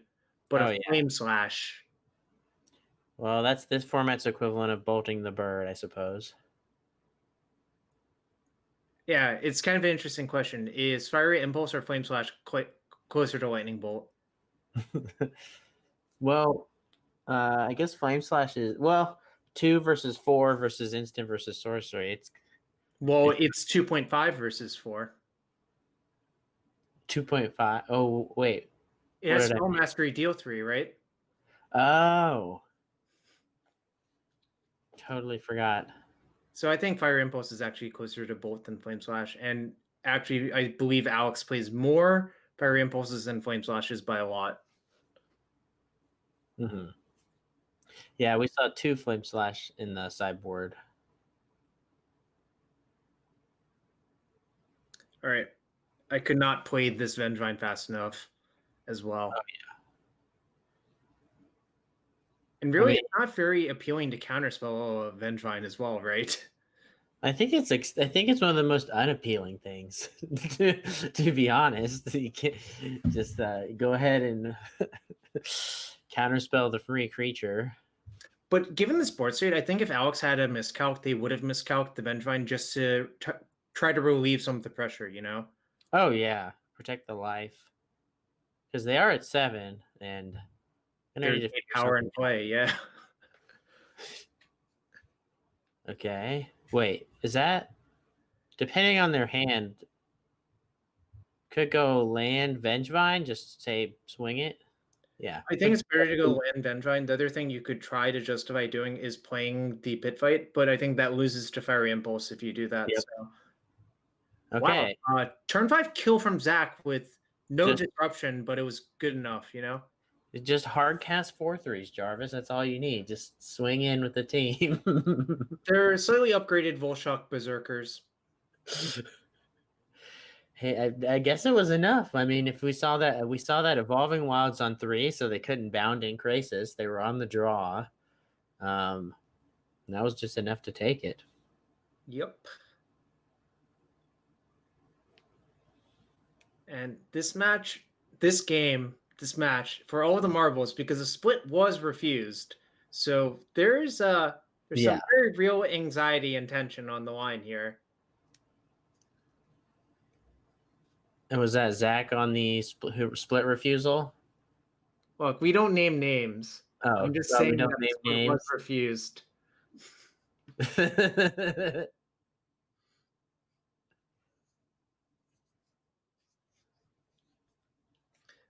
All right. So he's going to have to win on the draw. Which is a little bit tougher, as his Magic has historically shown us. Yes. All The right. play draw disparity is real, but if he has a mana dork on 1, I mean, being at mana parity can help quite a bit. The problem is those mana dorks require 2 mana investment on turn 2. Mm-hmm.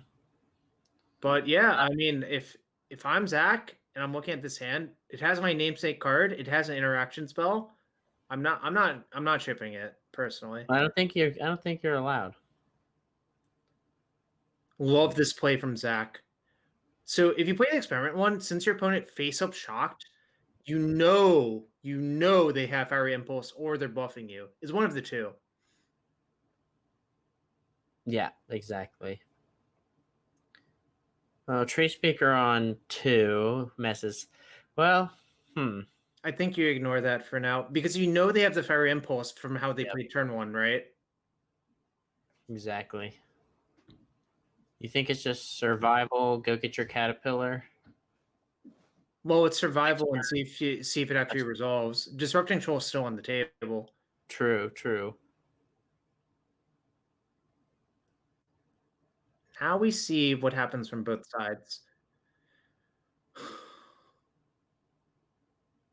Pretty okay hand from Zach. I mean, as long as your survival sticks, got your toolbox, and you can't just die out of nowhere if you have your caterpillar. Wonder what he's just checking. He's just looking at the sideboard. I'm wondering what card he's looking for necessarily. I guess he's wondering how many naturalizes Alex has. How many was in? Was it 3 total? Okay, I will check myself real quick. 3 main deck, 1 sideboard, so probably 4. It's hard to tell. It's how much do you want to dilute your deck, or what cards can you take out to make room for it is the real question. True.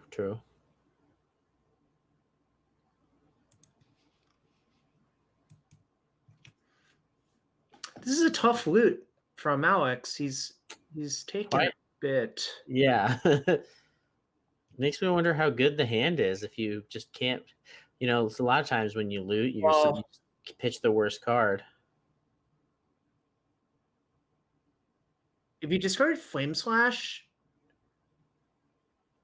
I And still how think good there's a Fiery Impulse in hand based on how this game played out. Pretty telegraphed.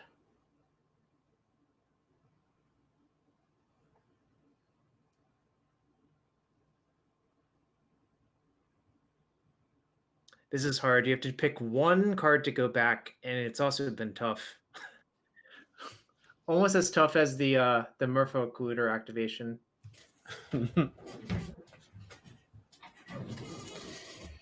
Let's see. I'd be very interested to see the other side of what is in this hand.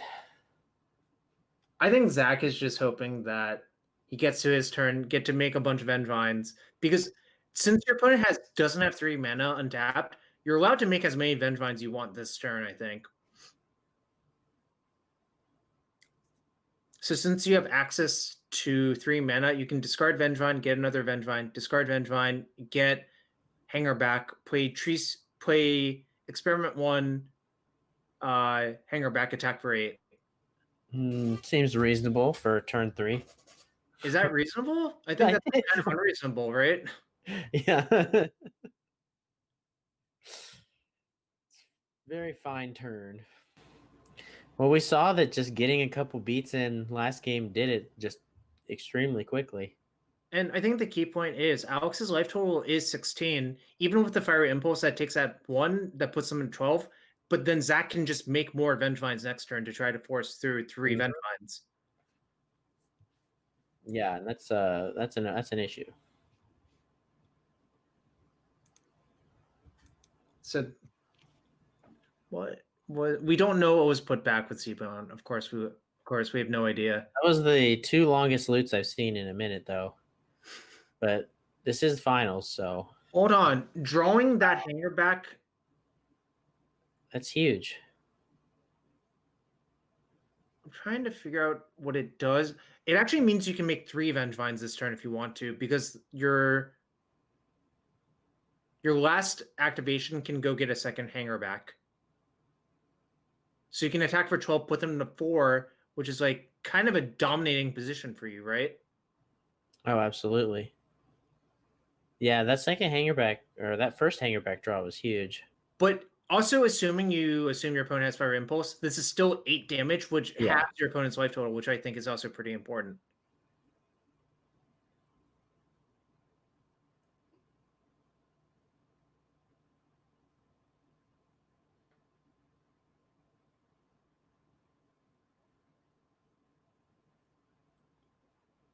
Swing.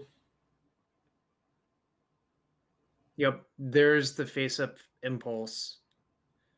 And I feel like Zach has to be feeling good because it's actually hard for the opponent to combo kill him before he kills the opponent with his combo. Yep. And that pit fight backup is quite nice. Yeah, you're probably forcing them into a situation where their back is against the wall, so they'll never have enough mana to try to protect it, except with something like a Disrupting Troll. Mm-hmm. And I think there's actually well, no, I was about to say there was a chance that they side it up, but I don't think they actually can do that. I don't think so either. This is going to be... These were pretty fast games. I mean, I think this format's extremely fast. Yeah, well, we saw a couple grindy ones, but overall the games have been fairly quick. Yeah.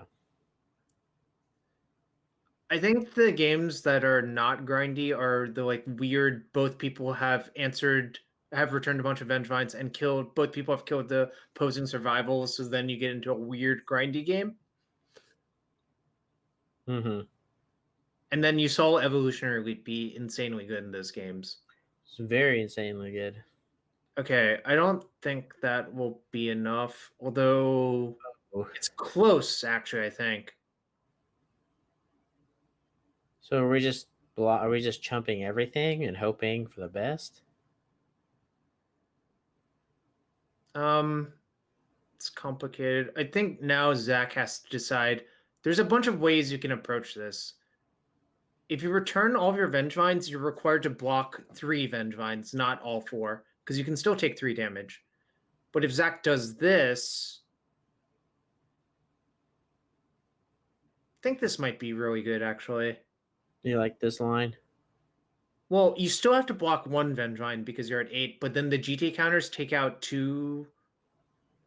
Well, probably 1 creature, so it's the same as. It's probably the same as making all 4 Vengevines, actually.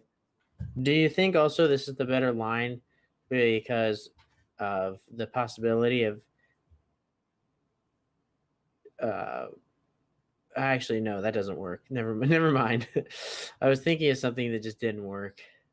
So I think the other reason this is good is if this happens, you immediately get to kill the Jace Vryn's prodigy, and then you leave them with nothing. You have two Vengevines in their graveyard, and it's very, very likely your opponent doesn't have Naturalize because they would have killed the survival by now if they did. In which case you get to just bring everything back, and your opponent's just completely like buried, right? Yeah, this is not looking good. Wait, that was a misstep from Zach. What did Oh we no, miss? no, it's not. The GTA triggers on the stack. Oh, okay. Never mind. I misspoke. All right. So what I think Alex is going to try to do is either kill this Vendrine or flashback the Sea Beyond this turn. I guess the third play you could make is to plus on the Vendrine, but that doesn't seem very appealing because I think you're just losing every time if you do that. Yeah. But this is a very long loot. I mean, just being this far on the back foot is not very good.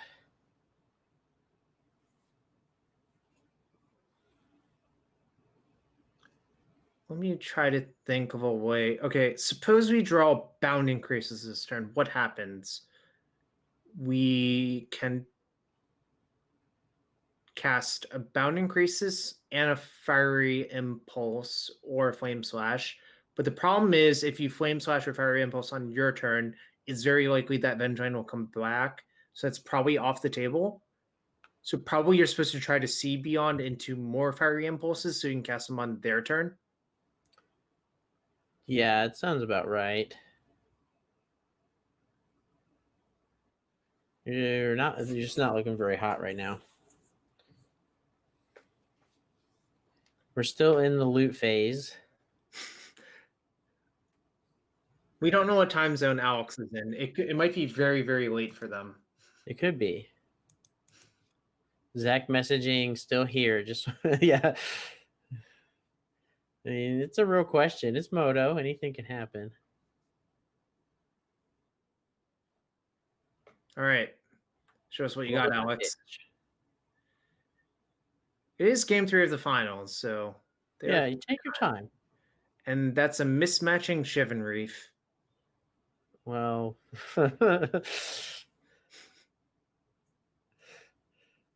it gives it character. Something like that. I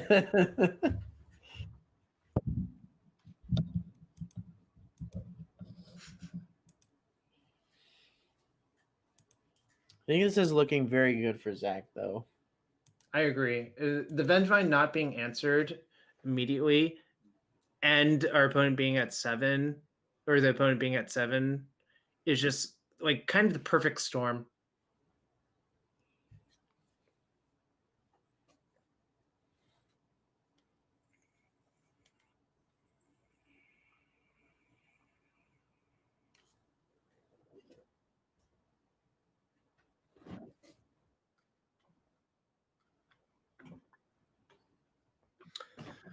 All right. Alex really, I think, is trying to imagine a way out of this scenario, which is why he's thinking for so long on every play.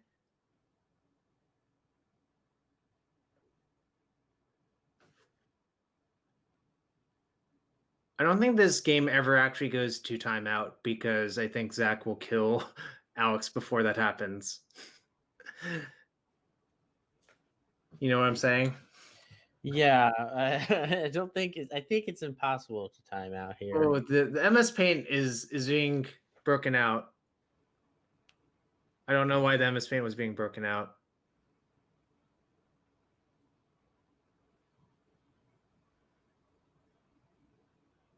Okay, so tick up. No, okay, they are there. They Okay. are in fact there.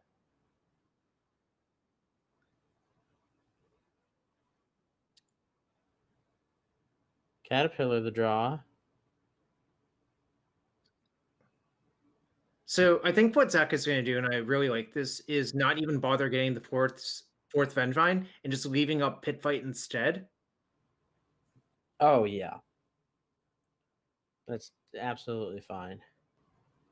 I wonder if it was better to play the Caterpillar instead of the Experiment one, though. I was thinking at least it's nice to have a Caterpillar in the pocket there. Well, what good does having in the pocket do? That is the question. So I mean, if somehow they survive, you already have it in play. No, so the counterpoint is if you have the Pit Fight and the Caterpillar in play, then they have to have a removal spell for the Vengevine you target with Pit Fight and a removal spell for Caterpillar next turn. Yeah. And the combo. Which is asking a lot. Right. So I think you actually get another layer of insurance if you play Caterpillar that turn, so if Experiment one. Mm-hmm.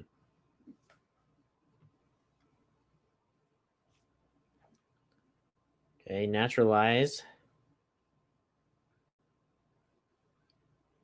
Why not? Gain some life. It's kind of irrelevant, but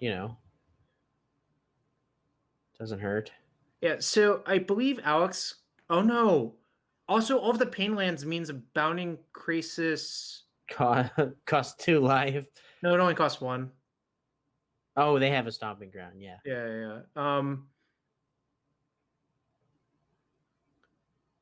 And they can block the Vengevine as well, but I believe this Pit Fight is game now. Ooh. Yeah, it's GG. You can't even. There's only one card left, so you can't get shoaled. Right. And the GG's back, and we have a champion. It is Zach Dovin playing Mono Green Survival. Thanks for the wonderful tournament and coverage. I love the notepad message. Thanks to my testing team as well. I love it. See you next month. And you love to see it. You love to see it. Very nice. Very nice. So congrats to Zach. Yep. I'm sure Zach is thrilled. He has made top 8 and I think maybe even the finals before. Correct me if I'm wrong.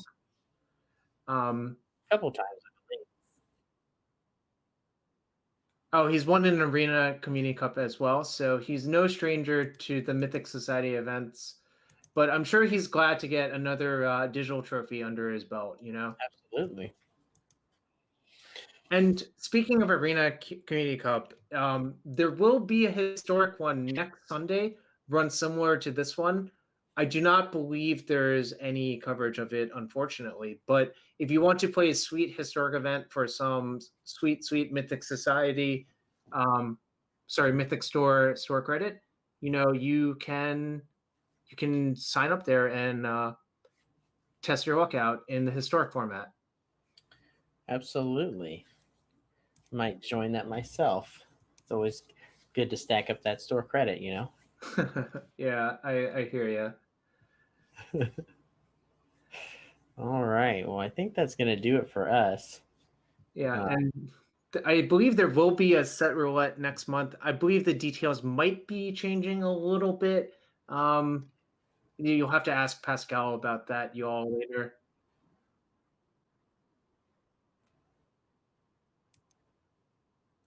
Oh, the date is apparently already there. You can sign up for next month's already. And I always love watching these. It reminds me a lot of old formats, old decks, everything I've seen in the past. And I'll be thrilled to see what happens next month, one or the other. Oh yeah, this is my favorite event on Magic Twitch, easily. Anyways, so should we call it a night, you all? Because it is getting late. It is. This was a good one. This is a great tournament. Amazing run. All right. So. All right. Thanks everybody for joining us. Thanks, everyone, and see you next month.